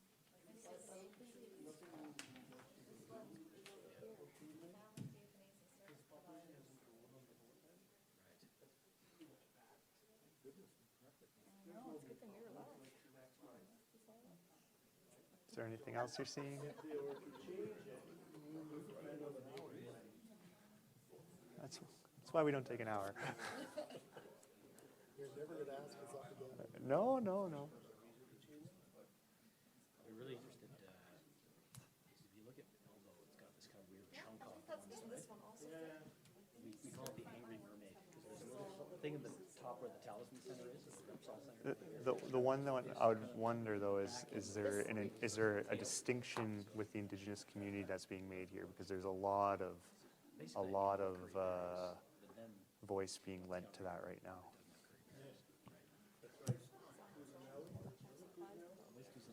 Nothing here talking about freedom. Like it's hard to lump this into its own. That one is a standard. Yeah. Okay. All right, I'll ask you to sit back down and we'll take a look at these as a group. We'll be pretty competitive.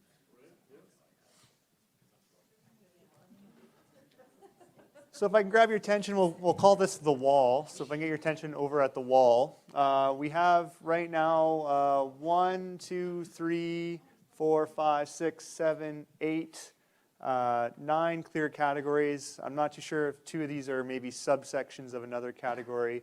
We have one around how the outcomes driving decisions and parts of the system's layered responsibility, another one around speed and taking too long that might be related to another piece. But basically, now that we've kind of got some similarities grouped, what we want to do is understand what is the common interest here. So if I was to look at, take one of these, and if we were to basically come up with a conceptual title that spoke to what is the common interest, that's basically what we're going to do. So if I look at these 5 cards here together, we say multidisciplinary death review, external duplication of investigation, duplication plus overlap of review process, common or many different agencies instead of a single multidisciplinary approach, and duplication. What do we see there as, or what are the key words that we're hearing there? What key words popped out at you? Duplication. What else? Did you hear anything else?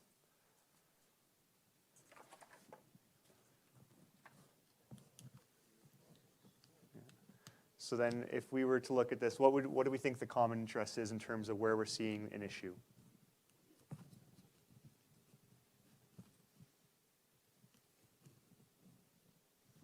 Too many agencies doing the same thing.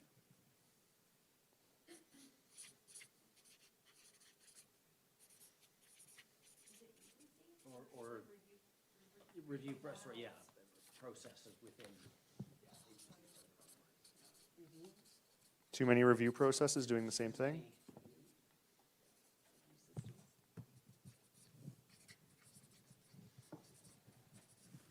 So if I put this up here, and it says too many review processes doing the same thing, does that conceptually capture what we're getting at in this column?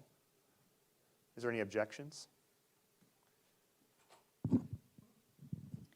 So I think we still have to have a word around like a panel or too many committees doing the same review, something like that. Sorry, when I think of agency, I think about like our community partners. So that's the only reason I flagged that word, but. Yeah. So right now I got it as held as review processes. I could put in brackets, panels, some sort of word. I agree with that, but I also think there's 2 things in that pile in some ways. There's a duplication, but there's also, for me, when I look at it, the fact that the communication, the links between the multidisciplinary portion of it. So assuming that we're not getting down to only one, so part of that is talking about how it's not working between those different groups that are doing the multiple reviews. Mm-hmm. Yeah. So you're seeing a communication issue in here? Yeah. Okay. Or a link issue between them anyway.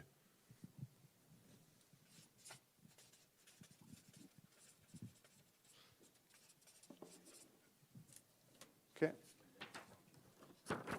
So let's look at the next one. I'll pick on an easy one for us to get started as a group. So right now we have this a large category, lots of information coming in here, and we have Indigenous communities have a voice, Indigenous voices, all involved, voices must be heard, Indigenous experience, voice of Indigenous communities, review processes that include families, DFNAs, service orgs, meaningful participation in quality insurance, meaningful involvement in Indigenous children, parents, service providers. So what key words did you hear in this current category? Indigenous voice. Indigenous voice, absolutely. Experience. Other keywords? Meaningful. Debbie, you mulling over something? Yeah, I'm kind of troubled at lumping it together that way because I don't think it quite gets at the problem. The Indigenous voices, it's partly because they're overrepresented and they tend to be the ones who are experiencing the trauma of it, but their voices need to be heard at every step of the way, like all through that whole, everywhere that we're looking, not just kind of in that one part, and I think that's what I'm struggling with. So if we frame it as an issue in terms of what is the issue that we're trying to get at when we say Indigenous voice, is it that we're looking to hear that voice throughout and we're currently not? I think that's part of it, but there's also a separation in there as to hearing from the families, regardless of origin, who are experiencing it, who are at kind of that bottom level, who primarily are Indigenous, but also having the Indigenous voice throughout everything. Okay. Others, yeah. Well, I think what maybe a way to say that would be inclusive of the diversity of voices that are in the system, like inclusivity of diversity. Heather? Sorry, Cam. I think it waters it down. I agree we need to be aware of multiculturalism, but I think the Indigenous voice is underrepresented across all of the GOA. And so in this context, I would say that the Indigenous community is a leader in the death review process. And then a secondary would be all families and communities are heard. How do people feel? What are you thinking? Remember, silence isn't an equal agreement, so again, blank stares, so let's get some verbal, some physical cues. Cameron? And I agree with Heather. Like, you know, I didn't mean to water down the Indigenous voices. I guess what I meant to say is reflective of those who are involved in the system should have an equal say with respect to their involvement with the system. So we have maybe two here. One is we want to make sure that we have Indigenous voices experience leadership throughout the review process. And then the other one is we want to be inclusive of all voices.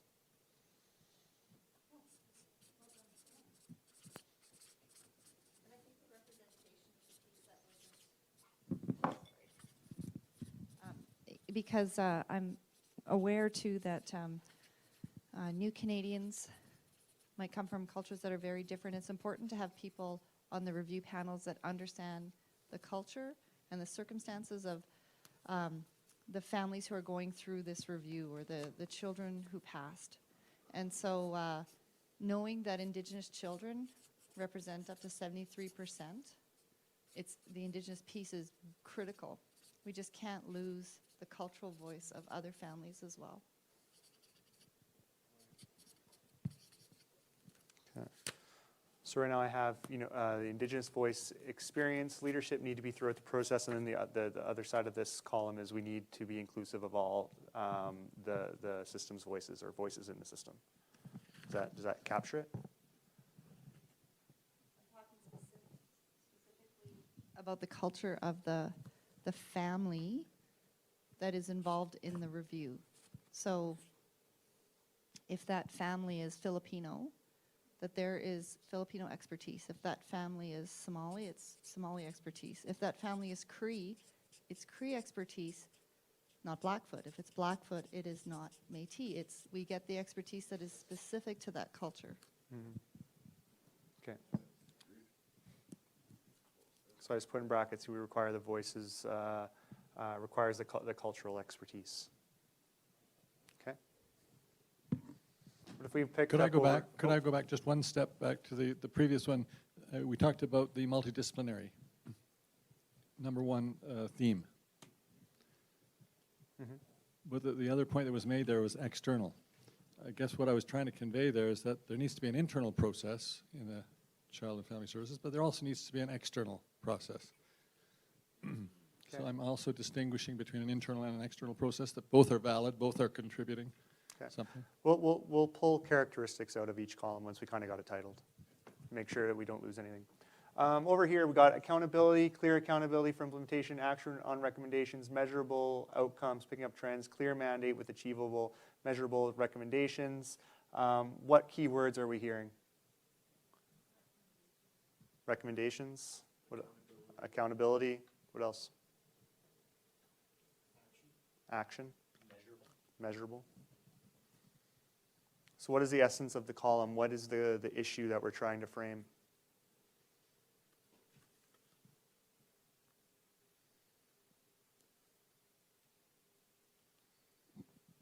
What is the outcome of the review? Where is it going afterwards? Mm-hmm.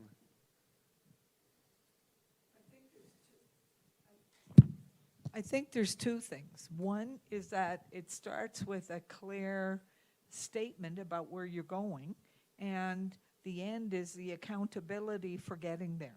Mm-hmm.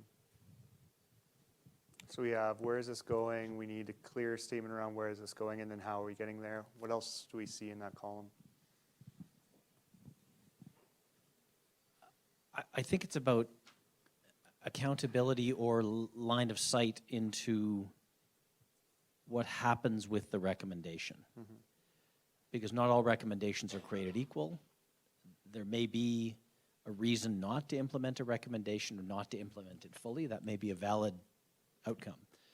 But having line of sight into that and transparency and accountability over ownership around those recommendations, public reporting. I think that's what this is really driving. Would you also add collaboration in the creation of these recommendations so that that's how we get broad system recommendations that are essentially be better?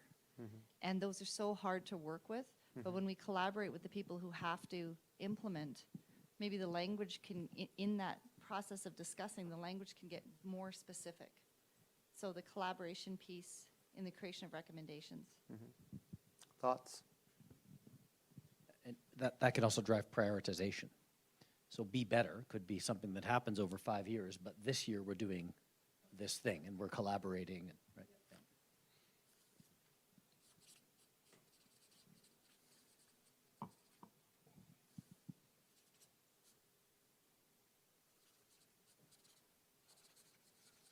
Yeah. Okay.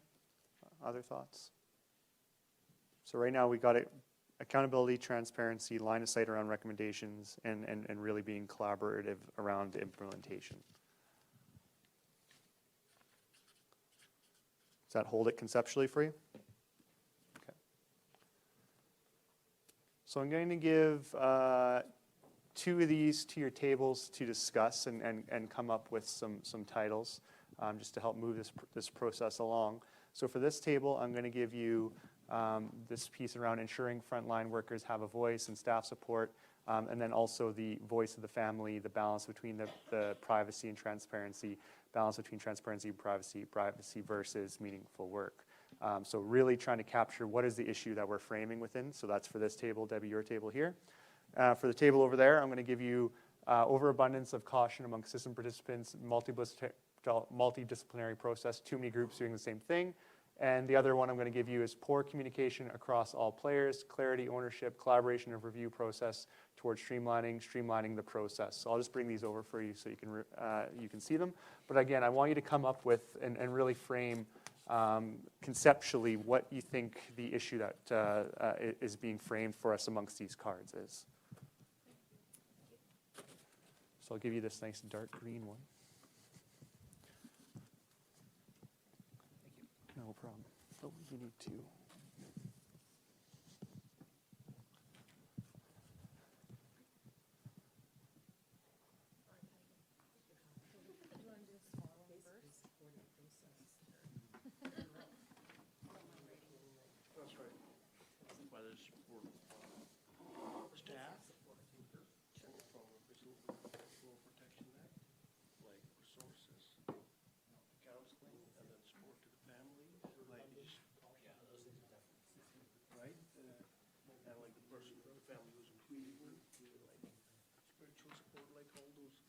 Duplication again.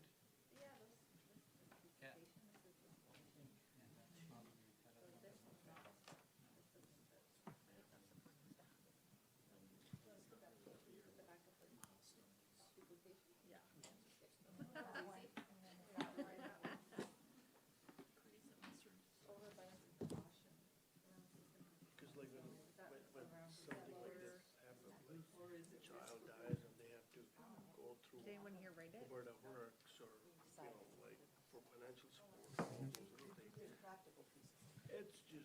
It's just crazy. Just be prepared to speak to it. It's like overabundance is like basically it's like the same like layering of the same thing. Too much of caution among the system. So That's duplication. It would cover that, and also it's like too much politically correctness and too much like that kind of stuff, and then somehow like that things fall through crack because like nobody wants to take. So the question you might want to ask around these ones is there a unique thread that pulled them together? I don't want to be making newspaper tomorrow.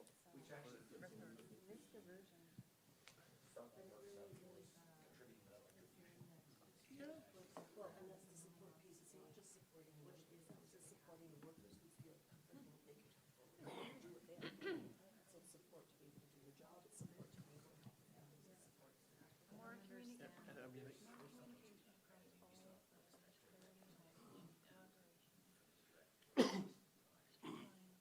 So that one's just duplication. Collaboration and review.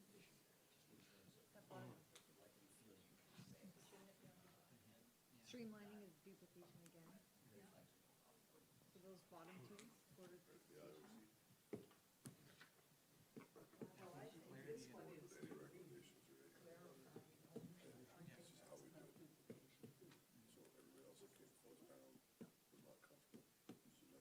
Well, is it though, because the clarifying of ownership and communication to me is more. So the question there is that the same thing? Staff support, staff member, front caseworker who's, child's died, They're not communicating and they're not owning part of their responsibilities. case, that's one thing. That's emotional support for them through that process, which is related to, but I think different than that person feeling like they can say, my caseload is too big, I had, I had to make, choose between two terrible options, and I had to pick one of them, and So would that not go why under is it the I was in that accountability position, of their account? given all the information, resources I had, I made the choice that I thought was best, but they were both bad options. And there was that outcome, and, so let's look deeper systemically as to why that was. Those are the things that should be coming out of these reviews. But if they don't feel like they can even say them, getting called a carbon, Across ministry accountability So, or across yeah, ministry so I don't know if that's collaboration. Well, they clearly don't. I'll just find that, because if they're coming in front of a panel that's not even reviewing a specific case, they feel like that can be how it is when they are reviewing a case that they're responsible for. But, yeah. So that would be from like a staff point and the family point, like maybe like But a you're also different, saying, we're also like saying kind of like in leadership process, like, if this family's going through that, and they need to be, or like recommendation on a different, implementation. other social program, like, kind of like, fast track their application rather than throwing them back into the same, normal, So this is the leadership in person, the like actual those death kind of review. support, that kind of support. Like I served on AISH, I served on Alberta Works Paraphrase what you just said. for 2 years, board member, and it's just crazy to see what people have to go through in order to even get a hearing. Right? And can you imagine if somebody just went through that, So lost this their is like job, within, now they're But that's not what those seeking say. another financial assistance or. So we're other trying to social paraphrase what assistance, those and they have cards to go say through rather like the than same put our spin on it. BS, basically. So maybe fast tracking for them kind of thing. So what's the essence of the column? What's it getting at? we don't feel like there's a lot of connectivity between What, the all cards? these different cards, and so I think that's where, this is all duplication again. It should have been up there, duplication, we feel. thought it was collaboration we were talking about. No, they say clarity and ownership, and then poor communication between all Across all players. So do you think on all the different death review committees, the communication is poor? Maybe that's what this means? So we did distinguish that, and so there are two things up there that speak to Yeah. that. So these aren't a standalone, they go up on there. So we feel they fall under there. It's your call. It's your content. I think they do. It almost seems like the corollary of the duplication. Like, to avoid the duplication, you need to have better communication. Kind of the inverse of. Well, my thing is, though, is that we could have a death review done by any one of these groups. They could make recommendations that would impact a different ministry, and the feedback that's gonna come from that is that Children's Services doesn't have the mandate another ministry to do the work. So there has to be a cross-ministerial agreement to implement recommendations from this panel. And the only way there would be that is if all the sectors were part of the death review. To have them all at the table from the very beginning. That's it. That's what I'm trying to get at. So the big, We've got that. Therefore, their collective recommendations are going to go to all the ministries that were involved in that decision. So across ministry collaboration, leadership within the death review process and implementation of recommendations. Yes. So everybody's collaborating on this From start to end. from start to end. so basically what we're framing is we need better collaboration. That's the issue. There's lots of players involved, but they're not collaborating effectively. in the death review process, yes. In silos, they're not all coming together. Okay. This is an ecosystem. And you got rid of your other column, right? So you're pretty much good to go? Okay. All right, we're going to take 2 more minutes, so try to come up with a title for your columns.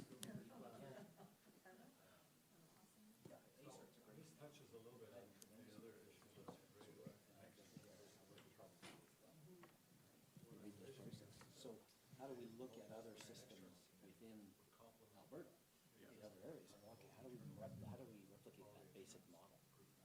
And there's, I can assure, I'm certain the city officers involved in that should be thrilled to be involved. In terms of street, it's probably awful. The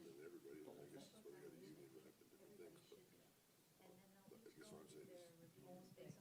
Should take that into account, but you all, there's a point where you go too far, it wasn't really a review, then you're never gonna be able to eliminate the stress of the people that were involved with that child that died, or the nature of the review. I mean, there are questions that are being asked that are tough questions that have to be. So, having measurable standards and timelines in some fashion, and even milestones, kind of the individuals. So I think that's the major, yes, and I agree with Jason, we can eliminate the stress, but if people know how the process is going, sort of outlining. Which column are you working on right now? Middle staff support, Okay. family I support. used to investigate fatalities for a while. Well, and separating the resources to 7 different places rather than bringing it all together like it. Concern for the staff that have been there, all those people that were part of the system. It wasn't us as the people that were investigating it, or somebody else was coming in there dealing with that, and we were getting it, we were, why is that guy dead? What did the supervisor do to do all that? And I don't know actually if you can do both at the same time. I mean, it's tough to be the person trying to find the answers to the why, and at the same time trying to keep care of the emotions. And you can make that decision. So, to me, maybe the system has to have something that triggers that the right people come to deal with it. But I don't think the person doing the review can't do the review all the way while trying to comfort the family and deal with the emotional issues. So it's like we need to have the resources that come to deal with that at the time, but the investigation still has to take place. So the issue right now might be that we don't have the resources for the emotional support side of it. We have the investigation. The freedom to be able to speak, it's to be able to, the fear of retribution, it's the support across every piece of that process. And it has to be open and transparent all the way through. So my question is that, well, part of it, like a component of it, but the actual review process, is that smart for that to be its responsibility, or should it be within the process that there's another entity or something that participates in the process that's keeping care of that? Well, the people that are there trying to review the facts of the case, because how much can you do talking about a dead kid? These facts are often horrific, and I don't think that you can balance both of those responsibilities. You know, police officers, that's why they have victim services. The police are trying to investigate the thing, victim services is coming and dealing with the people that are, dealing with horrific circumstances, so the police officers can do their job.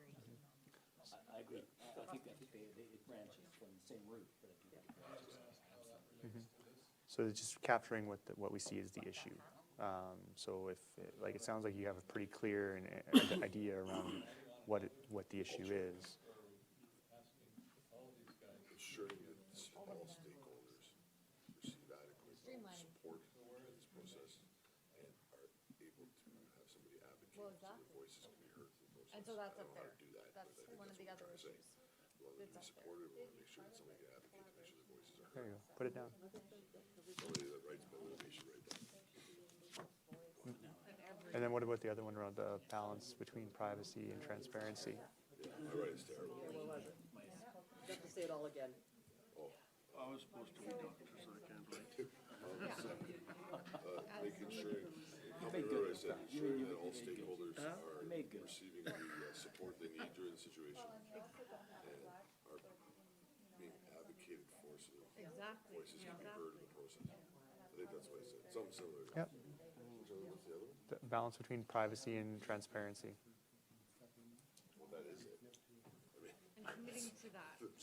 So are we seeing it as one column? I'm not so sure. No, I think the staff support piece is the internal staff, and then that voice of the family, the balance almost goes up into 8 Canada and some. All these bodies? Yep, everybody gets together. And 6 months after. Yeah, in some ways balancing privacy and transparency also goes into accountability. Because that's. I mean, not only do we have to do the right thing, we have to be seen to do the right thing. That's why there's so much trouble with AI, or at least why the public has no faith. Because often they're. What was the other one? Privacy, transparency. I'll give that to you. Yeah, sure, I'll give it to me. You know what? Not just this. Different people looking at the case. I don't think that they're redundant in that respect. I think they're redundant in the initial examination when they're looking at all of the exact same information. But the different perspectives are important, I would say. Which deaths? In care or out of care? In care. All of it, because in the initial assessment, you might find that the child was medically fragile. The quality of care was good. Everybody will agree there's no second part of this. But in the case, and one of the things that I wanted to bring up was there has to be certain reasons kids die that absolutely there has to be a review. So if the child is abused, it's a result of abuse, there has to be a review. There's no subjectivity around that. I feel the same about suicide. If a child commits suicide, there absolutely should be not negotiable. There should be triggers. No, but you're right. You're right. My mind is on public stuff. The need for privacy, trusted. Okay, I'm bringing us back together in 1 minute, so be prepared to speak to the column in the how you titled it. Police shooting right now, go back to that example earlier. You don't hear, they don't even hear it. They're trusting the body doing it. They're feel enough trust in the body to do it. So how do you make sure that to show the public that there's some sort of process that allows them to feel that they don't need to know everything, but the government itself can completely control. Because it doesn't matter what government it is. Exactly, it's the same kind of theory. We should,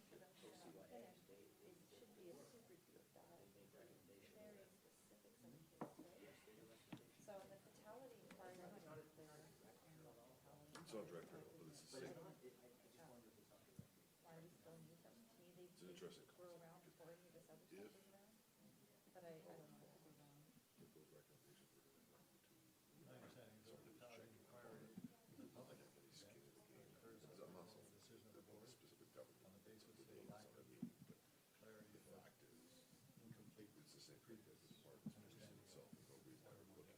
So would it be fair to say if we were, if a really good job is done by these other boards, there should never be a totality inquiry? What would only be called if there was. So I don't know how to do it, but I think it's all the way to balance the privacy issues. You have to make sure that somebody in the public, okay, I'm fine as long as those guys know what's going on. Yeah. That they're, that's fine. I don't need to worry about it. Yeah, that doesn't work.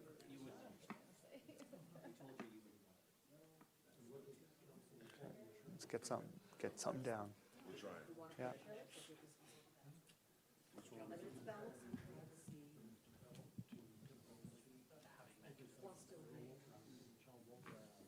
Perhaps that's actually part of the statutory director, because that Ensuring was private, here how about before this? the Because we've statute. got to speak. Ensuring privacy is used legitimately to Internal, protect privacy, not to increase accountability. Does that make sense? So ensuring privacy is being used for legitimate privacy reasons, not to decrease accountability. Really, the advocate does it really. Kind of like sums it up. Made it up on the spot. I'm the Perfect. facilitator. That was content. Alrighty, so as I said, I'm going to bring us back together. And so for this part, I just want you to give us a reminder of what column you had and then what you came up with for it. And we'll have a discussion about that. So if I start with the table right in front of me, we already have one of your cards up here, and it says, to ensure all stakeholders are supported through the process and advocated for their voice to be heard. So can you just give us a little insight into the conversation that helped you come up with that card? Yeah, we feel this issue is actually two related issues that branch from the same root. When stakeholders, and it's a broad term, we really talked a lot about staff are involved in the death of a child in care, they need psychological supports to go through that. That will be a difficult process for them. And at the same time, they need a supportive environment where they feel that they can share their actual views on what happened, how the system can be improved to avoid that happening again, and to do so without retribution. So those are I think, rooted in support, but two different processes, maybe even served by two different sets of people. One's perhaps a cultural issue, and one there is an actual support group that would ensure that staff, in this particular case, staff are fully supported. Okay, perfect. Any questions about this? Does this hold us for you? Yeah. All right. So what was the next one you had there? Oh, I already got it up here. Privacy used for legitimate reasons, not to avoid accountability. So give us some more information around that. Give us some insight into your discussion. Well, we were having a discussion about sometimes the privacy piece could be used as a smokescreen, not to, as the ability to be able to dodge the issue a little bit and as a convenient excuse. But at the same time, we have to recognize that privacy is absolutely critical to the process, and we don't want to break privacy, particularly people that are going through the circumstances that we're talking about. So I think other than that, it's pretty self-explanatory that we should be making sure the system's using privacy to protect people's privacy, not to prevent accountability. And the other one thing we talked about a lot on this one was the trust in the system. So there may be a way to, the public needs to be able to feel that that the people that are reviewing that ultimately are not using privacy as a smokescreen, and whether or not they are or not. But if the public feels that they might not be accountable, there may be something that's not being transparent going on, and they don't trust that process, then they won't accept the fact that we're using privacy. Whereas if they do trust the group that is reviewing it, then they'll, and they're like, okay, those guys are looking at it, we're comfortable with that, and they won't need to know everything. So how do you accomplish that? So I think that's what we talked about, right? Yeah. Does that hold it for you? Are there questions around that? I see some agreement. Heather disagrees with me.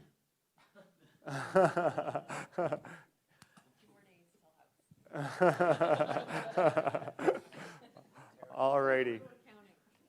So we're going to go to our next table. So which columns did you have again here? I'll put those back up for you.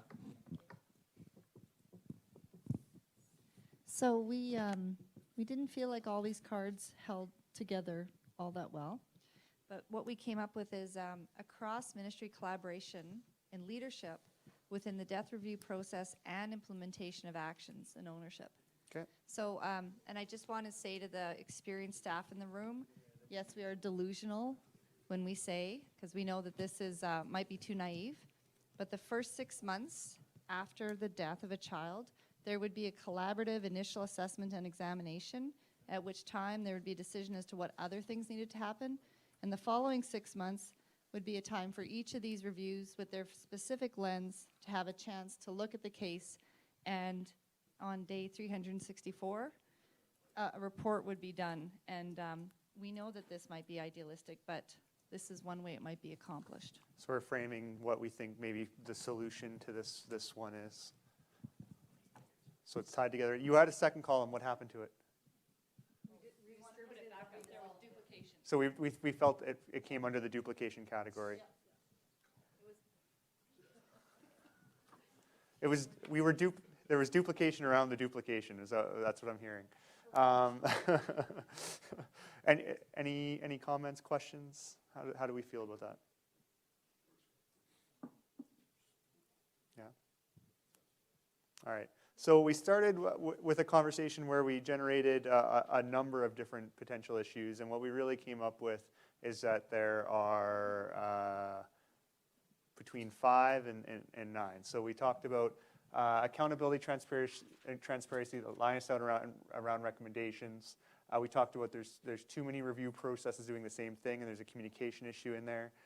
Ensuring all stakeholders are supported through the process, that privacy is used for legitimate reasons, not to avoid accountability, that we need Indigenous voice leadership experience throughout the process, that we need to be inclusive of all voices and requires cultural expertise, and that across ministry collaboration leadership within the death review process and implementation of recommendations, so ownership in short. So that's basically where we have common ground, common interest.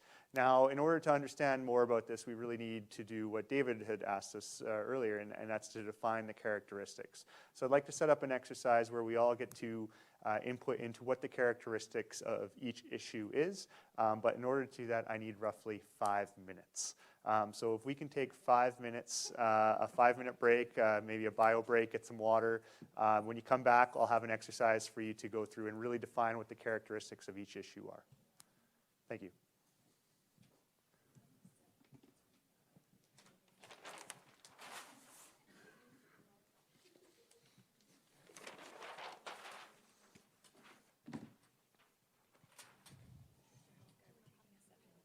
A 7-minute break? 7 minutes? Does that make it even? I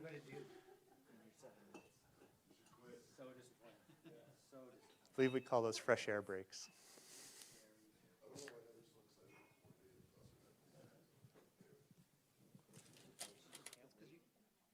You only get to talk for 15 minutes, and then we don't have to hear you again.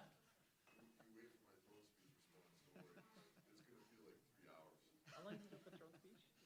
15. On Throne Speech response? Oh. Yeah. That to me, by my reading of the standing orders, is an absolutely legitimate question. Yeah, I was really interested. Can I hear more? He needs to listen to. We've got 2/3 of our speaker team here. We can make sure we understand. He's got a silver tongue.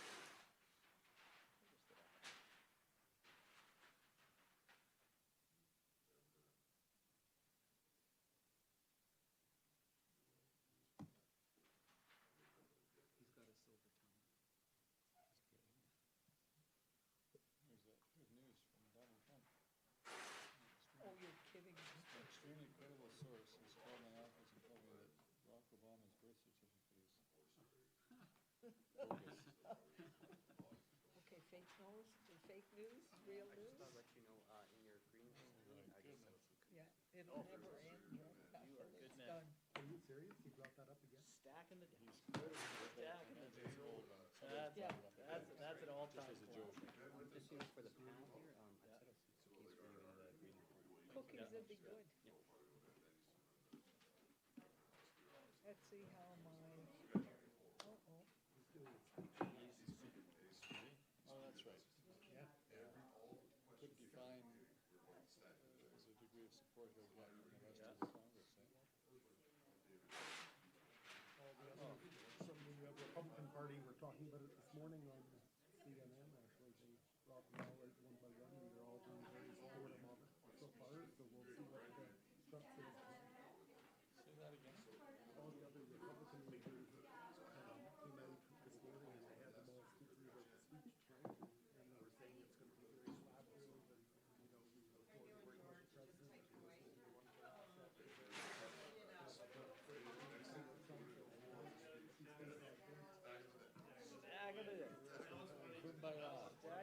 You know what? As Trudeau has discovered, no one cares about electoral reform. Like, people really don't care. Like, there's about a small, tiny subset of nerds who care. It did not move the voter populace remotely. Still pissed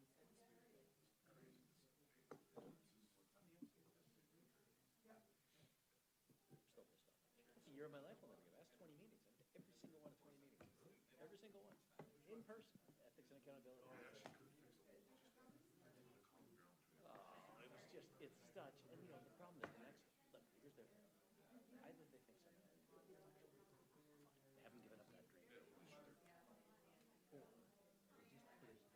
No matter who comes in, even if we're government, you gotta cut so much, because you've got $2 billion in debt. You get $5 billion a year just to get services, right? It's just such a freaking disaster. It takes 5 years, like, your first 4 years are so painful. They go, well, you see, we were better than a bunch of everybody else, right? They're going to try to win the election after 19, right? Like, that's, which is, I'm sure that they can.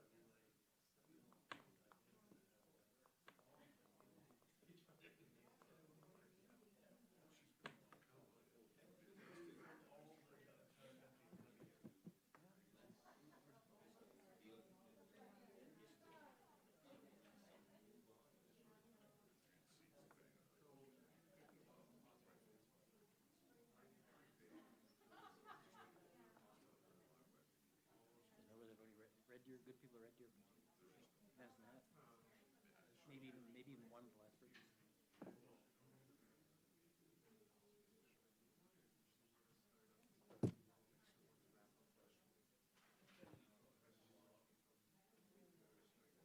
How's that all gonna end? You guys gonna still love each other at the end of this thing?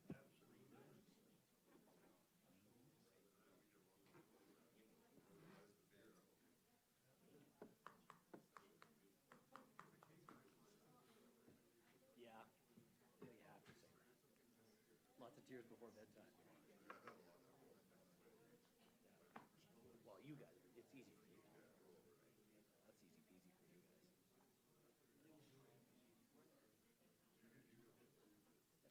I am. But, because I'm just not that right. I'm not that left either, but I'm in the middle, man. Hey, Kramer, you wait.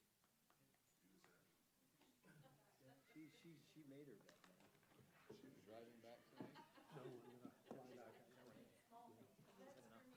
I'm going to start driving right around when the weather's a little more predictable. What time is the flight? Bus leaves at 4:30. Driving back at 7:30.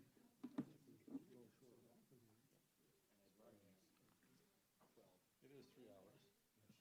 So, how many hours from the time they leave here to the time you get out?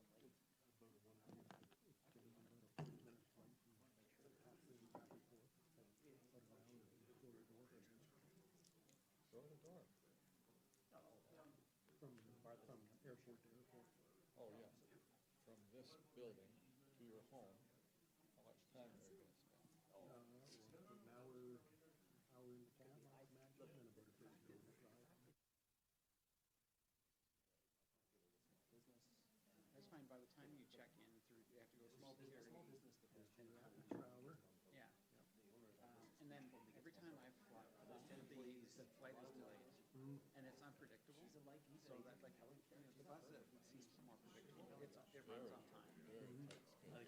Yeah, no question. Whereas the flights, there's a lot left up to chance. Really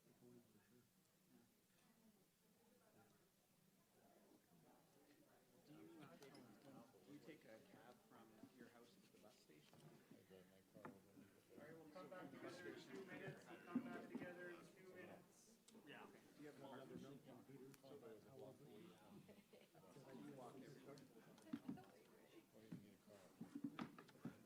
a car. You need your game. John Henry? Well, I have to admit that I'm gonna miss May, March 30th. And it kind of I thought I'd signed this one, but made some change. But it happens, right? I've never taken spring break. That's the real question, is it? Yeah. And this year, my husband, What's the issue? like, just totally. And I said, I'll try to do it. Thank you, sir. 7 days, and just sleep. And like, they do it how long? Where'd you find cookies? Was there cookies in there? Yeah. I didn't see the cookies. There's cookies. County Review Board says no, you can't.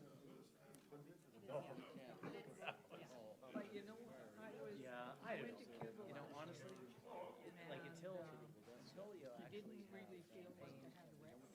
I mean, I did, but I we didn't. actually have, I mean, Went to Barbados this year. you guys are gonna Honest to God, it was like, generally where you don't like. It is. yeah, we all in the pool. I don't want to think like. How are they getting that? What kind of screening procedure? Yeah. What kind of knowledge? Yeah. I don't think it's a All right. Well, I stayed with. I'm going to bring us back together. It's okay if Nicole and Heather are running behind on this one. They can be buddies. So for this exercise, what I want to do is capture what we see as the characteristics that are underpinning this issue or holding it up. So what are the various elements that fit within this issue that give it its strength and our understanding of it. So going back to David's question, when we were looking at the duplication, there was elements within that we wanted to make sure that we are capturing, and we don't want to lose those things. So I want to give us roughly 12 minutes to do a gallery, and that means we get 2 minutes to inform what we see is the characteristics that are under each issue each. So for this exercise, what you need to do is first you need to partner up. The second piece is you need to grab a marker. And then the third piece is you need to start at one of the 6 stations around the room. So there's a station over here, a station here, a station here, a station here, a station there, and a station there. And what will happen is I'll give you 2 minutes. You write down, point form, what you see as characteristics within that issue. You have 2 minutes to do so. And then after the 2 minutes, we'll move to, we'll go clockwise, and we'll then move to the next station and then identify what we see as the characteristics under that issue. After we do 6 rounds of that, whatever the last one you end up on, you will report back on. So basically, it's as simple as reading what characteristics we have on our sheet, making sure that we have a common understanding of what characteristics we're seeing under each issue. Does that make sense? Any questions about that? So I'll ask you to find a partner, get a marker, and start at one of the 6 stations around the room. So again, we are... Perfect. And you're defining characteristics that you see under the issue. If you have any questions, flag me down. Were you supposed to go to med school? Because I can't Yeah, I know. I can read it for you. Don't worry. I can read like hieroglyphics. Like transparency, line of sight around recommendations. And then underneath, we talked about collaboration. Yeah.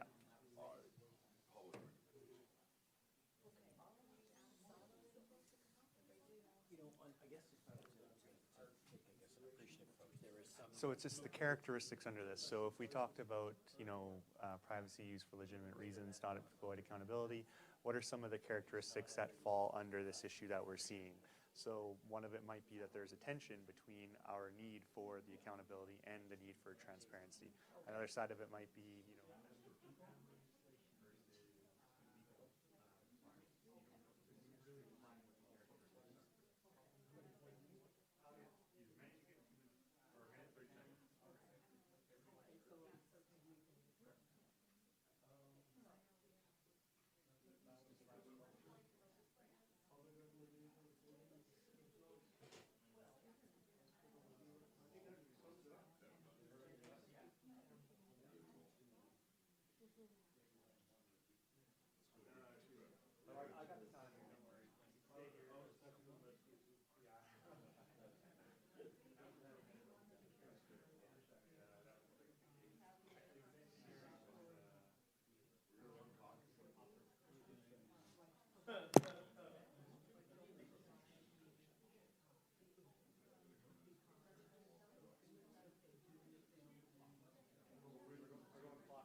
all right, we'll move stations. So we'll move clockwise. Clockwise, please.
Oh yeah, accountability, transparency, line of sight around recommendations, and then we talked about collaboration across the various members involved, or agencies involved.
All right, I'll ask you to move clockwise again.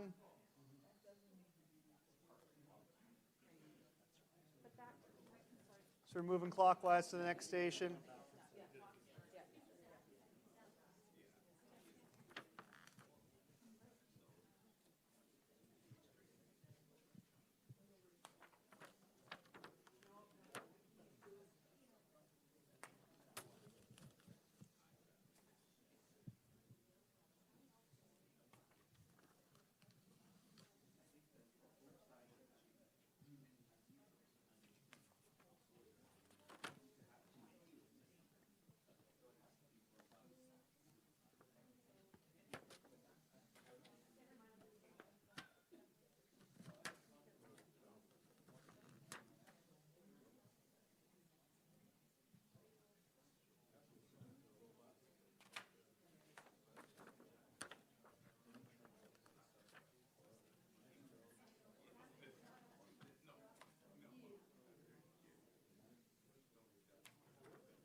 Collaboration with implementers.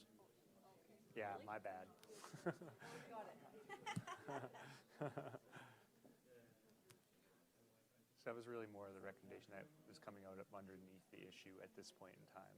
But you know, in terms of the issue being framed, it's accountability, transparency, line of sight around recommendations. That's the key there. All right, I'll ask you to switch stations. So move to the next station.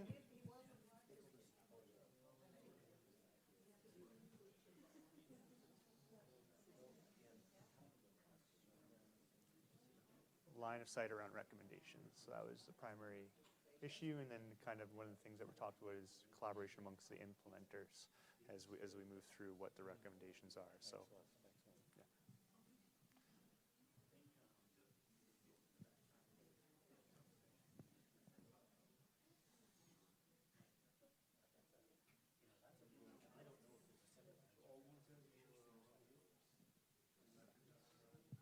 Are we out of paper over here? Do you need more paper? Oh, okay.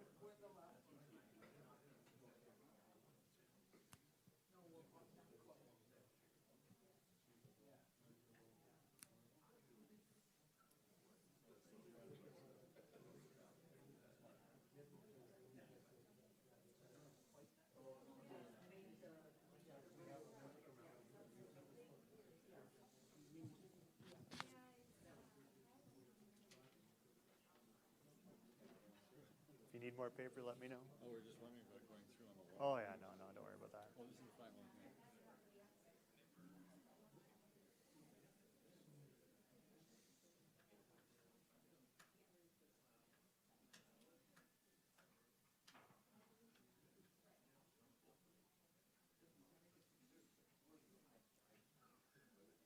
All right, I'll ask you to go to your last station, Moving to, or clockwise, to, depending on where you're at, your right. Oh, around recommendation. And then underneath it says collaboration among, with implementers. So if I was to look at that, I'd say your issue is kind of your top part around the accountability, transparency, line of sight around recommendations. Collaboration amongst implementers is more of how we might solve that problem.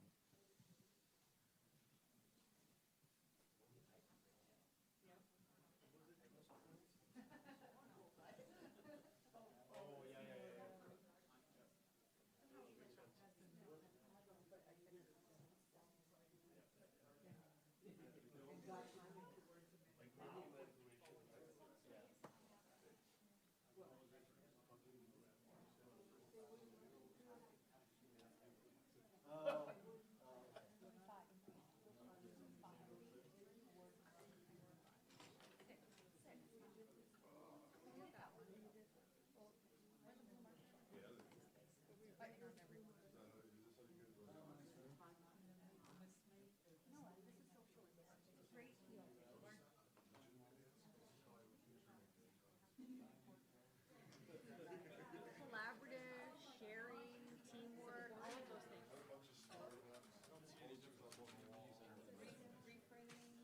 Good to know. You're going to report on this one, so what I'll ask is everybody, for this part of it, go to whatever flip chart you ended at. So whatever last flip chart you were at, go to that one. So go to the flip chart that you ended on. So the last one you were at. So for you guys, it would have been this one. So what I would ask at this point, let's grab your attention. I'll have a microphone.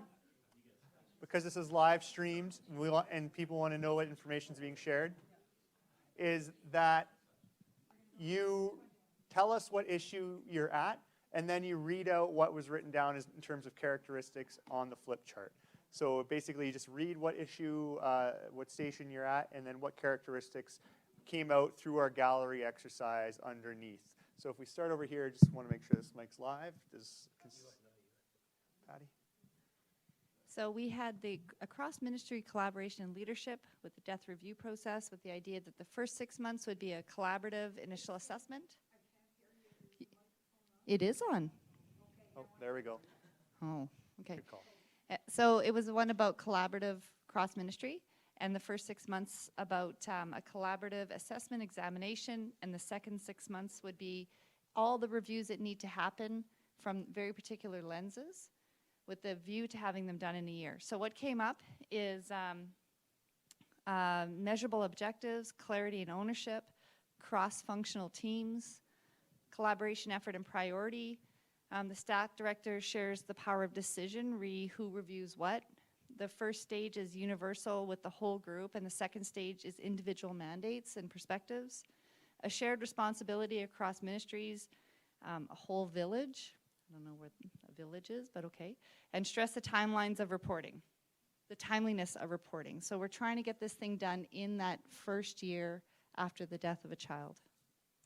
So I'm going to use that as an example if you have questions of clarification. So if someone shared the whole village piece, can you just provide what you meant by whole village?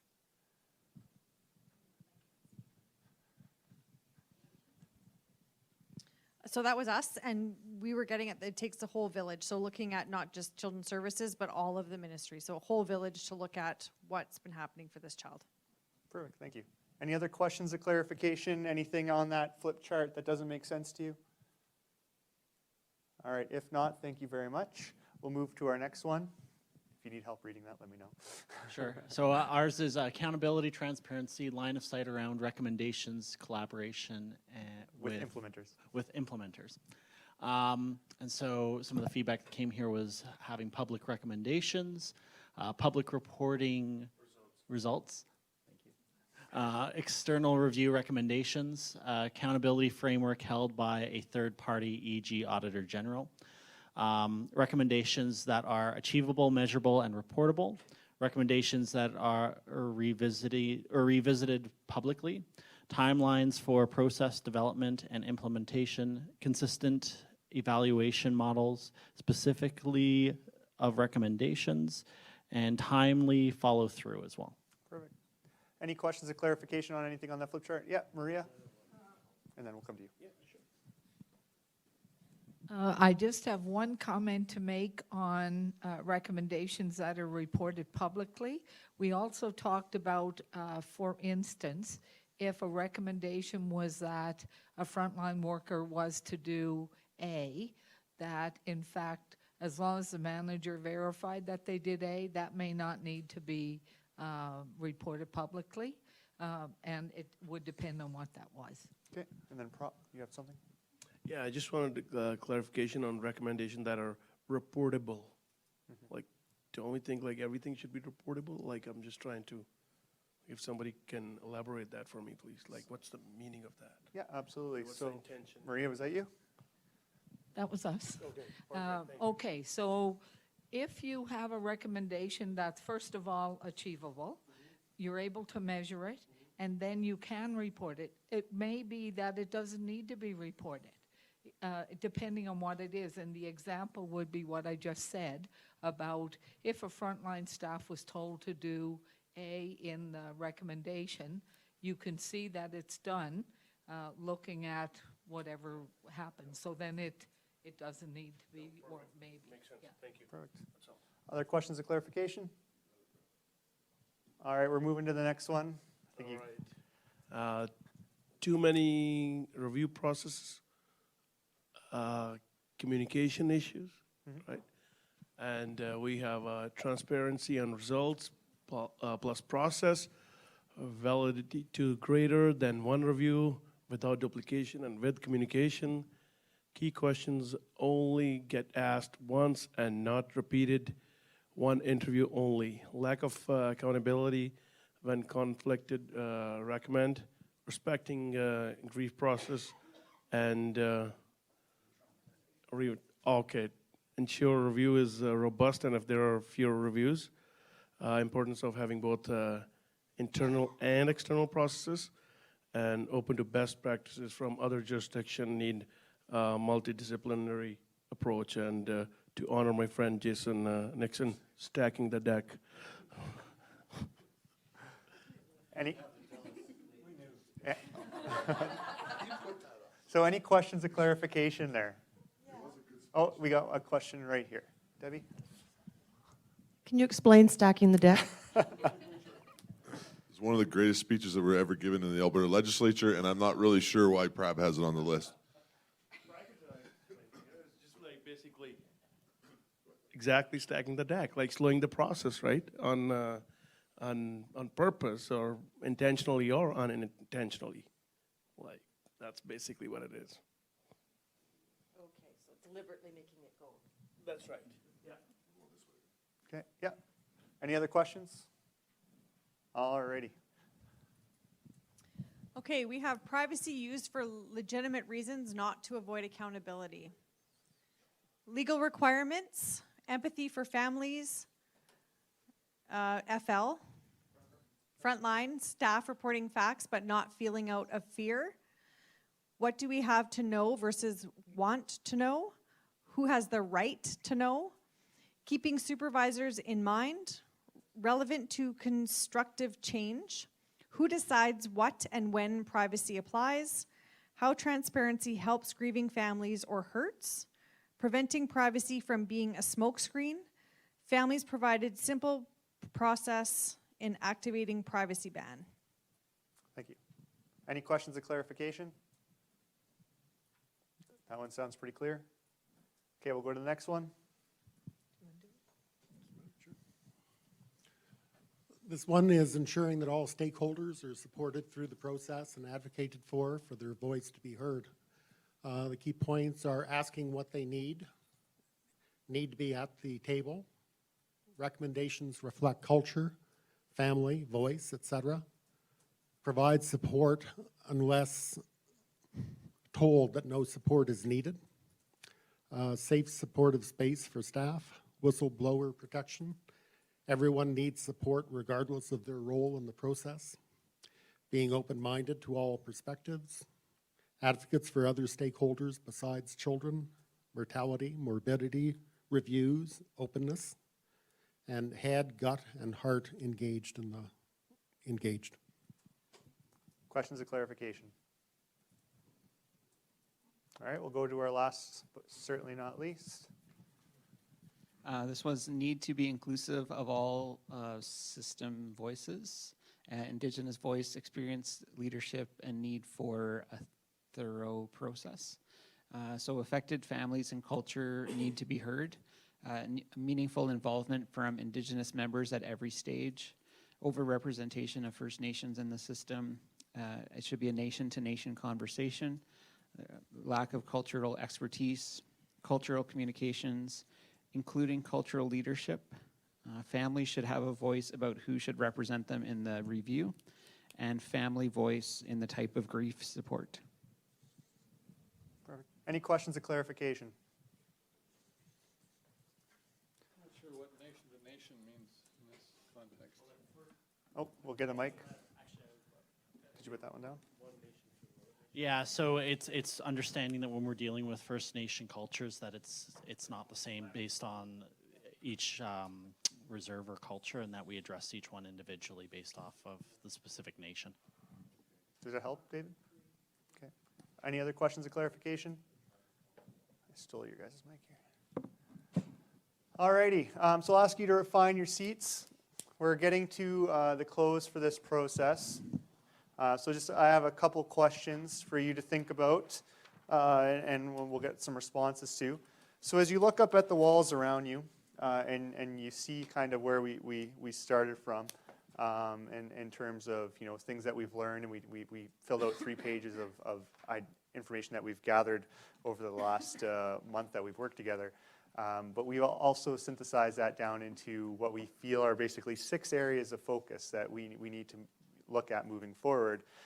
When you look at that information, what stands out to you? What's popping out at you as we kind of have moved through that process? We'll go to Cameron, and then we'll go to Patty. Duplication in review processes.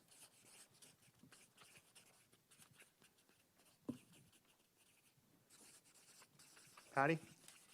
My fear is that we were asked to choose our top 3, but there's no limitation in the number of recommendations. So I feel like in the first process, people put up some important things that maybe didn't make it into these top 3s. For example, there's a bit about grief, families grieving, but there isn't one specific thing about how families grieve and how this process needs to respect that, not do more harm.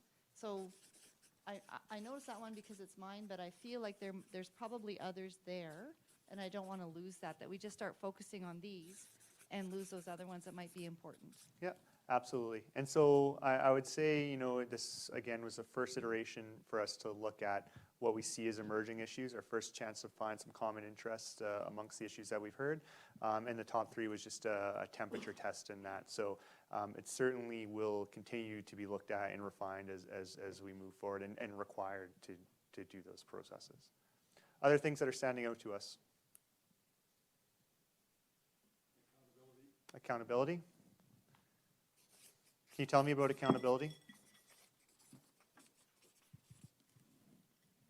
Accountability for recommendations and accountability for follow-through on recommendations.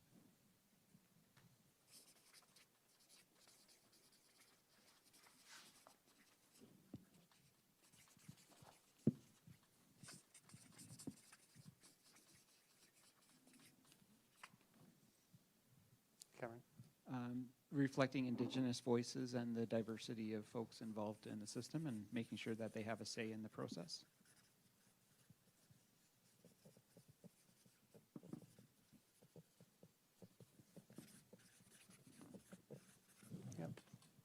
How about someone from this table? Something that stands out to you?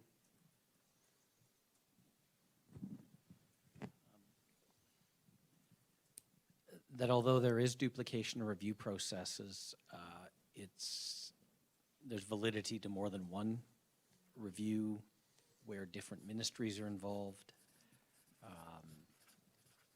Assuming there's no duplication and that there's proper communication between those reviews. I don't think the short version of that is I don't think we can or should get to just one review.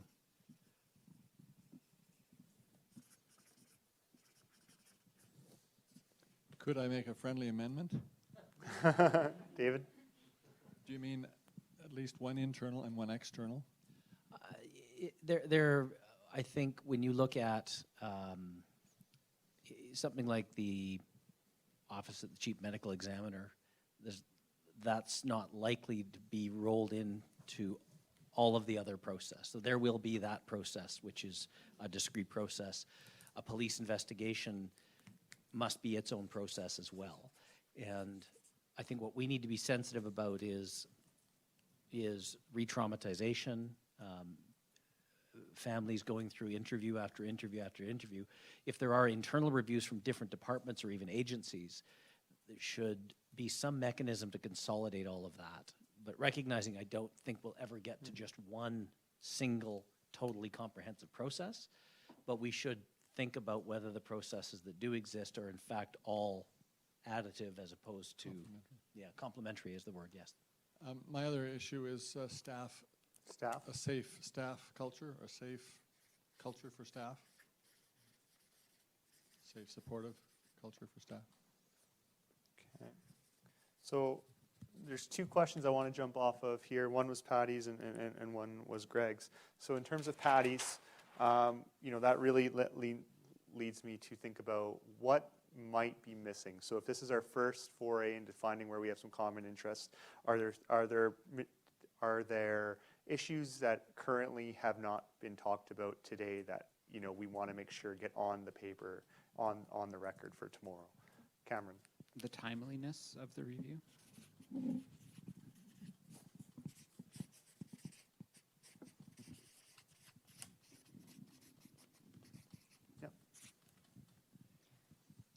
Just in follow-up to the timeliness of the review, I think it's also the timeliness of the processes and how long it takes for the actual process to be set up before the review can even happen.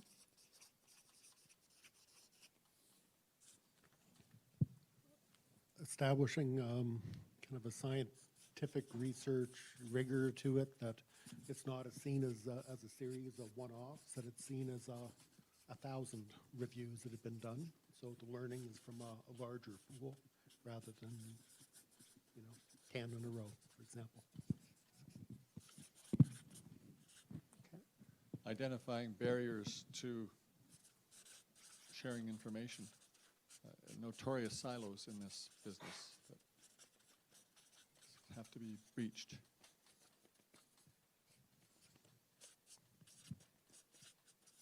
Yeah, absolutely. Debbie? I know this might seem like an obvious one, but defining the purpose of the review. Why are we doing it? And being really clear on the objectives. It's not just to make things better. There's a whole bunch of other reasons.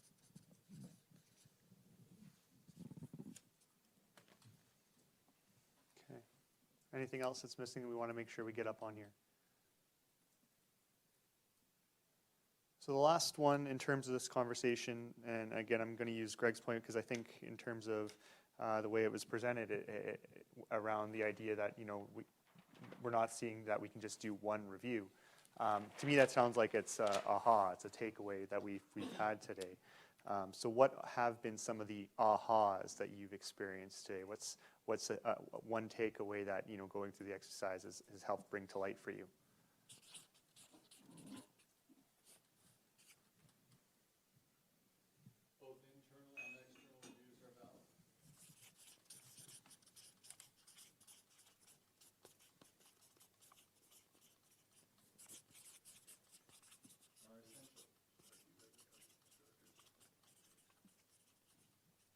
Prof, did you have one? Oh, Mike. What is called assert for that serious incident review, like it's for Calgary Police, all the shootings, all the officers, and then I think that's a great example. So maybe similar setup for reviews in this department.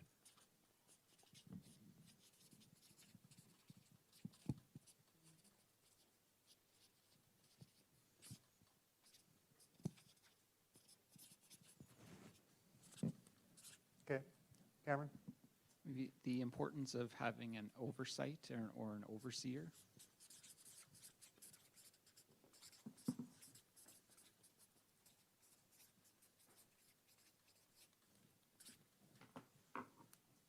Greg? The importance of creating an open and supportive culture for all staff. All staff.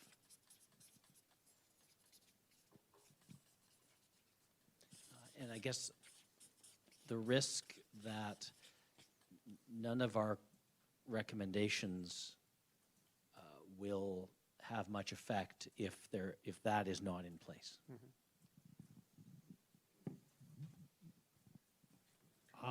I think the importance of the system earning trust from the people of Alberta.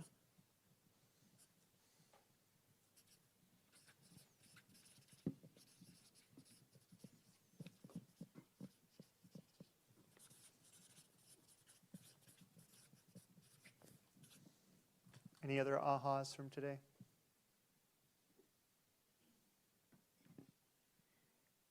Debbie? This sort of combines two things that I've been thinking about, and it's this one item there about families only being interviewed once, but taking a multidisciplinary approach to the review process, because I'm thinking that might not necessarily be the best thing. Maybe you need more than one interview. Maybe you need a multidisciplinary approach because a doctor might elicit very different responses than a psychologist or a policeman or whoever's. So I think we have to find a good balance in the players in that review piece.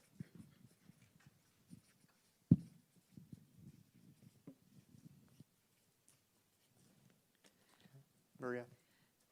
Okay, to speak to that, the model that our table actually came up with and posted on that post over there was actually a two-phase review. And the first 6 months would be everybody who would be involved in the review.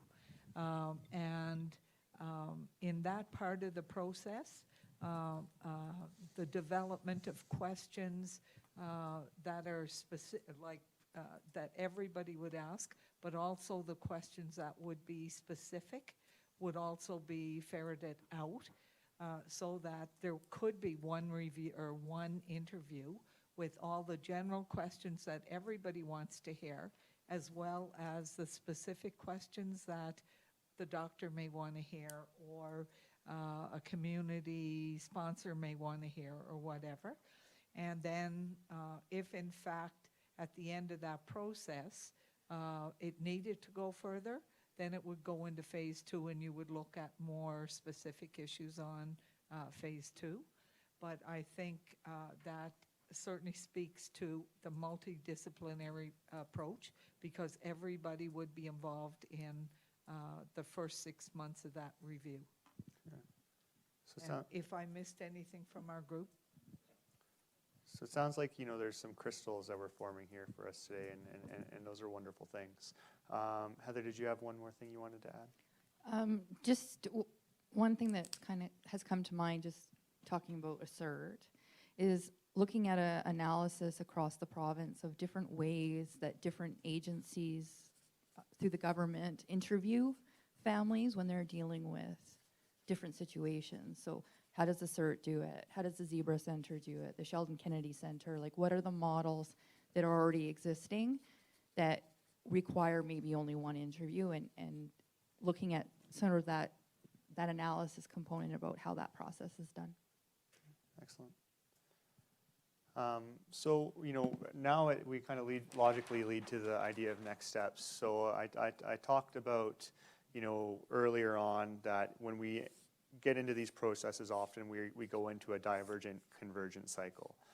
And early on, what we're doing is really discovering information, getting as much as we can, and that's part of that divergent process. But then, a big part of it is defining what our areas of focus are, what our issues are.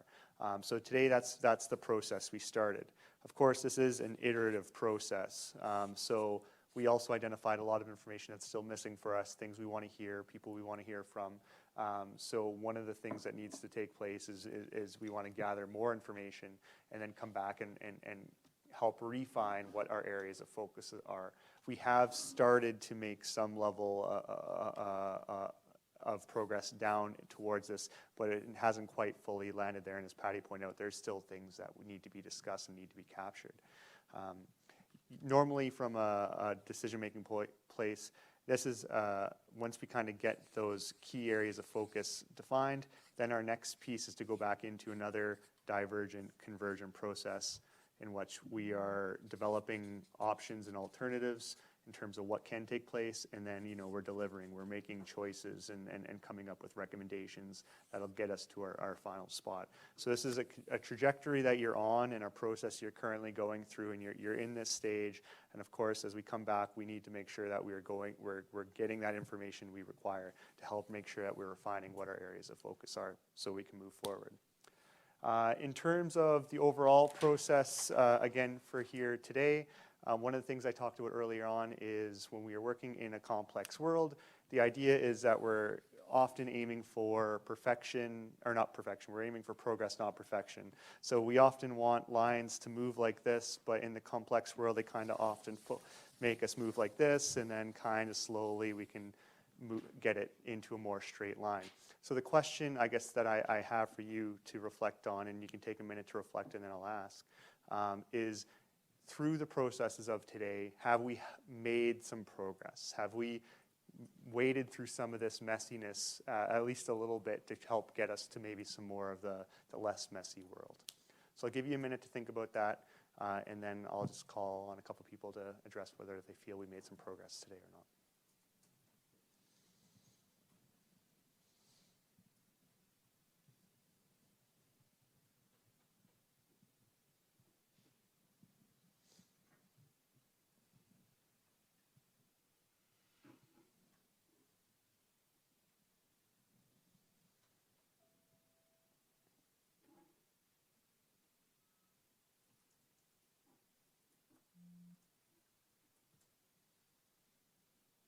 Alrighty. Anybody like to respond from where you're sitting? Yeah. I think we've made quite a bit of progress in the fact that we have all parties here been able to find a lot of common ground and areas where we mutually agree. And so now we can really go into the next steps with a collective lens, being able to ask those critical questions, knowing where everyone kind of stands with a lot of the improvements that we want to see in the system. Thank you. Other perspectives? Anybody else like to share? Nicole? I think we made a lot of progress today. I think today was really positive, and I feel really good about the panel working together and what we've done so far. So yes, I think it was a lot of progress done today. Awesome.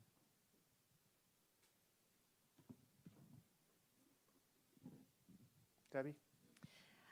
I have to say, this is our first opportunity really to have a dialogue like this, and I wasn't sure how it was going to work. So I think it was quite interesting in the process, and it was quite effective that we were able to generate some ideas. And I'm already seeing the beginnings of some really interesting recommendations that I could see starting to build in that direction. So I'm feeling very positive and hopeful about that, because I think we're going the right way.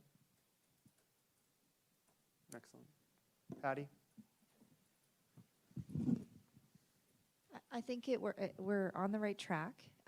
Thinking about some of the recommendations we got, or some of the feedback from staff, I feel like in some ways we're making recommendations in a bubble, and none of us are frontline. None of us, well, some people have been frontline, I think it would be interesting down the road to have an opportunity for the staff who will be implementing or who have experience in implementing recommendations get in on this conversation, give us feedback on whether they make sense or not in the application, because we can put crazy timelines like a year and say that from a family community perspective it makes sense, and it does, but what about the implementation? So I don't want to come out of here with a bunch of recommendations that staff are saying we can't do this. I'd rather have them in this discussion before the 6th of April. Last call. Anybody else like to speak to progress if we feel you made it today? Just like to echo what some other people have said, that it's the first chance to actually have a conversation with the larger panel and be able to talk about the things that we're interested in, that we believe, that we have opinions about, and we've spent 3 very busy days previously learning and hearing about what has been happening, and that's been very valuable. But this is essential. This is part of the important process. So thanks for leading what you've done. No problem. With that, what I've heard is, yes, we've made some progress. There's work to be done. There's voices we want to hear. And I'm going to go to Cameron for the last statement of the day. Thank you. Speaking of voices we want to hear, we are missing one member of our panel today, Dr. Choate. And I just want to make sure that we leave an opportunity for him to add his voice to what we've spoken about today. Absolutely. So on that point, again, there's more voices to hear. There's more perspective to gain. But we are making progress, and today was a good step. So thank you very much from my perspective in terms of running a process and guiding a process for being wonderful participants and going through the exercises and having that open, honest dialogue. That's basically what my role is about. So thank you for doing that, and I'm going to turn it back over to our chair.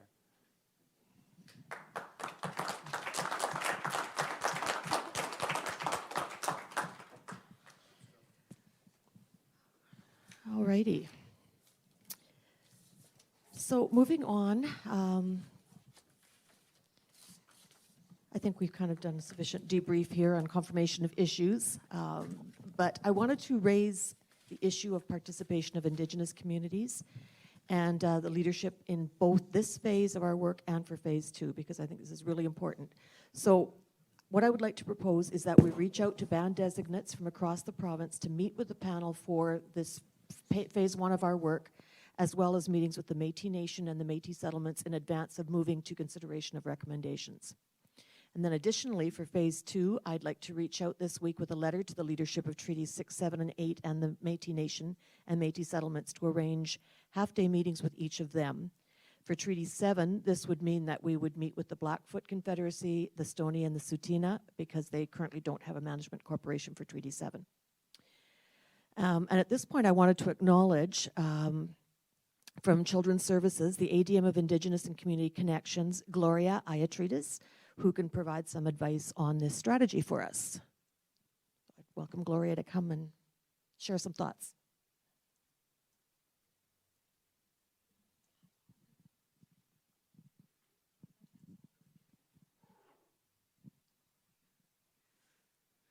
Good afternoon, and thank you for inviting me here this afternoon to talk about Indigenous engagement. And I was sitting in the back listening to the conversations that you're having, and it has come up, I see, in some of your recommendations around the importance of engaging with Indigenous people throughout the processes. And ideally, you would want to have a really robust engagement plan in working with Indigenous people. And I know and recognize that you're all very busy and you have some difficult work within some short time frames. So we have put together some recommendations for the panel, and I know that you talked a little bit about needing some input from frontline staff. Within the Indigenous community, typically we would look at 2 levels of engagement. We would look at leadership, so it would be typically the Grand Chiefs and the chiefs from the First Nations within Treaty 6, 7, and 8. We also would involve the presidents from the Métis Settlement General Council and the Métis Nation of Alberta Association. And then we would look at the technicians. And if we were recommending, we would always recommend that we follow protocol first talk to the leadership and ask the leadership for permission to work with the technicians. And the word technicians is typically used in the Indigenous communities when really it refers to your frontline staff. So in this particular situation, we had recommended that the panel have an opportunity to meet with the band designates. They are, there's 36 band designates across the province, and they vary by treaty area. And they are, under the Child, Youth, and Family Enhancement Act, have a role of working with the frontline staff to connect children back to their home communities. And they work very closely with the families out in the field. And we had recommended that that would be a really good group to have an opportunity to meet with the panel. And they can talk about some of the processes that they've been involved in when a child dies in care. Another group that we had recommended would be the delegated First Nation agencies, which has the authority to deliver child and family services. There's 17 delegated agencies across the province, and they represent Treaty 6, 7, and 8 as well. And so that would be another group that would be a good frontline group to provide input into the process. So that's basically an overview of what we had recommended to the panel.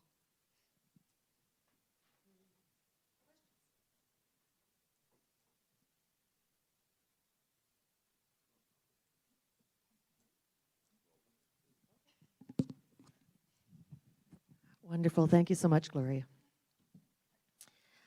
Okay, so it sounds like there's general agreement on that, and we can move forward on that basis. Everybody's good with setting all of that up? Perfect. Okay, and I guess we're good on time here. We can move on for our next meeting, March 6th. We've heard about the current state of the child death review process since February 1st. Today we took our first steps towards identifying issues to be addressed at future meetings. So our next meeting agenda is going to move us further down the path to shaping these recommendations, and it will include an overview of the processes used to share information between the parties involved in the child death review process. And as you just heard, it will include Indigenous engagement. Any questions on any of that piece? Anybody has any last burning comments that they really need to get out? Jason. I don't know how the rest of the panel feels, but I wouldn't mind if the department staff that are here, particularly for your presenters that are still yet to come over the next couple of meetings, if we kind of emphasize to them in advance of them coming to come with a couple recommendations of their own and some thoughts. I've kind of found so far that they've done a fairly good job of articulating the situation from their perspective, but I have not heard a lot of their ideas on how they think the system should be fixed. Any other comments? Heather? Just recognizing that as we're moving into session, so March 6th, we will be in afternoon session, but we're going to be meeting at 3. So I just want to clarify with the panel that we're comfortable with the fact that people are going to be coming and going probably throughout that meeting, just because some of us will have to be in the house doing other house duties.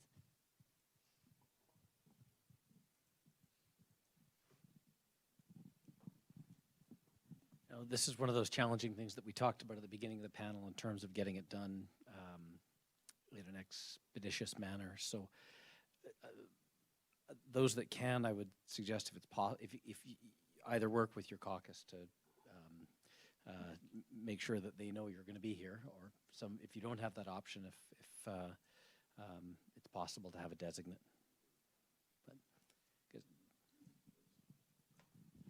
And I agree with you, Greg, but I also recognize we have the deputy speaker, who's the chair. We have the chair of committees, who sits on this committee. So unless the current speaker intends to sit in the chair the entire time, that alone will be the first problem for the government caucus. So, certainly we'll try to adjust it, but I think Heather's point is right that, depending on what's being debated at that moment, some of us are going to have to head back to the chamber to do certain roles and come back and forth. I think is what you're trying to say. Yeah, exactly. Yeah. I think that's what you're saying, right, Heather? Yeah.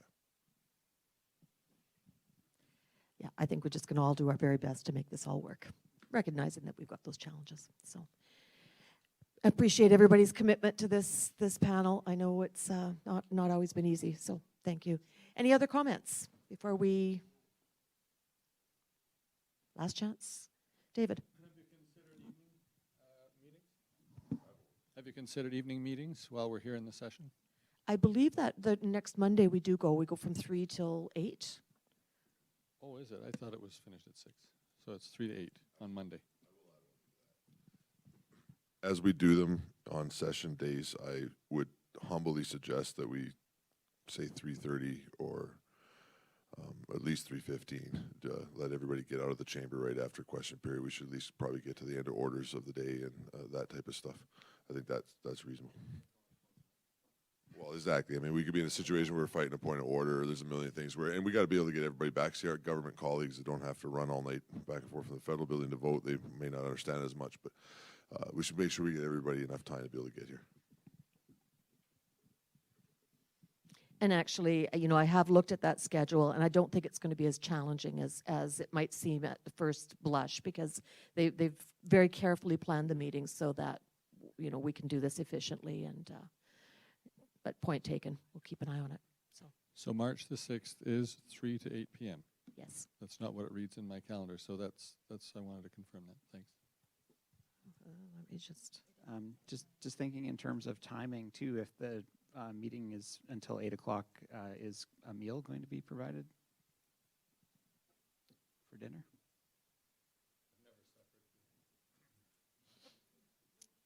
It would seem to make sense. Most of the times when there's committees, and the expectation is that you've got to work through the supper hour, that yes, it would be.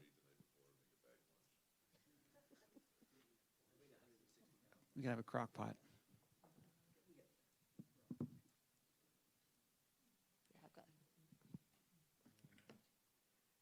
All right. Any other comments? Nope.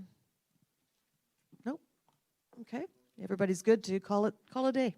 Thank you so much, everybody. Thank you, staff. Thank you, media, interested members of the public. We really appreciate that you were here. So thank you, and we'll see you all next week.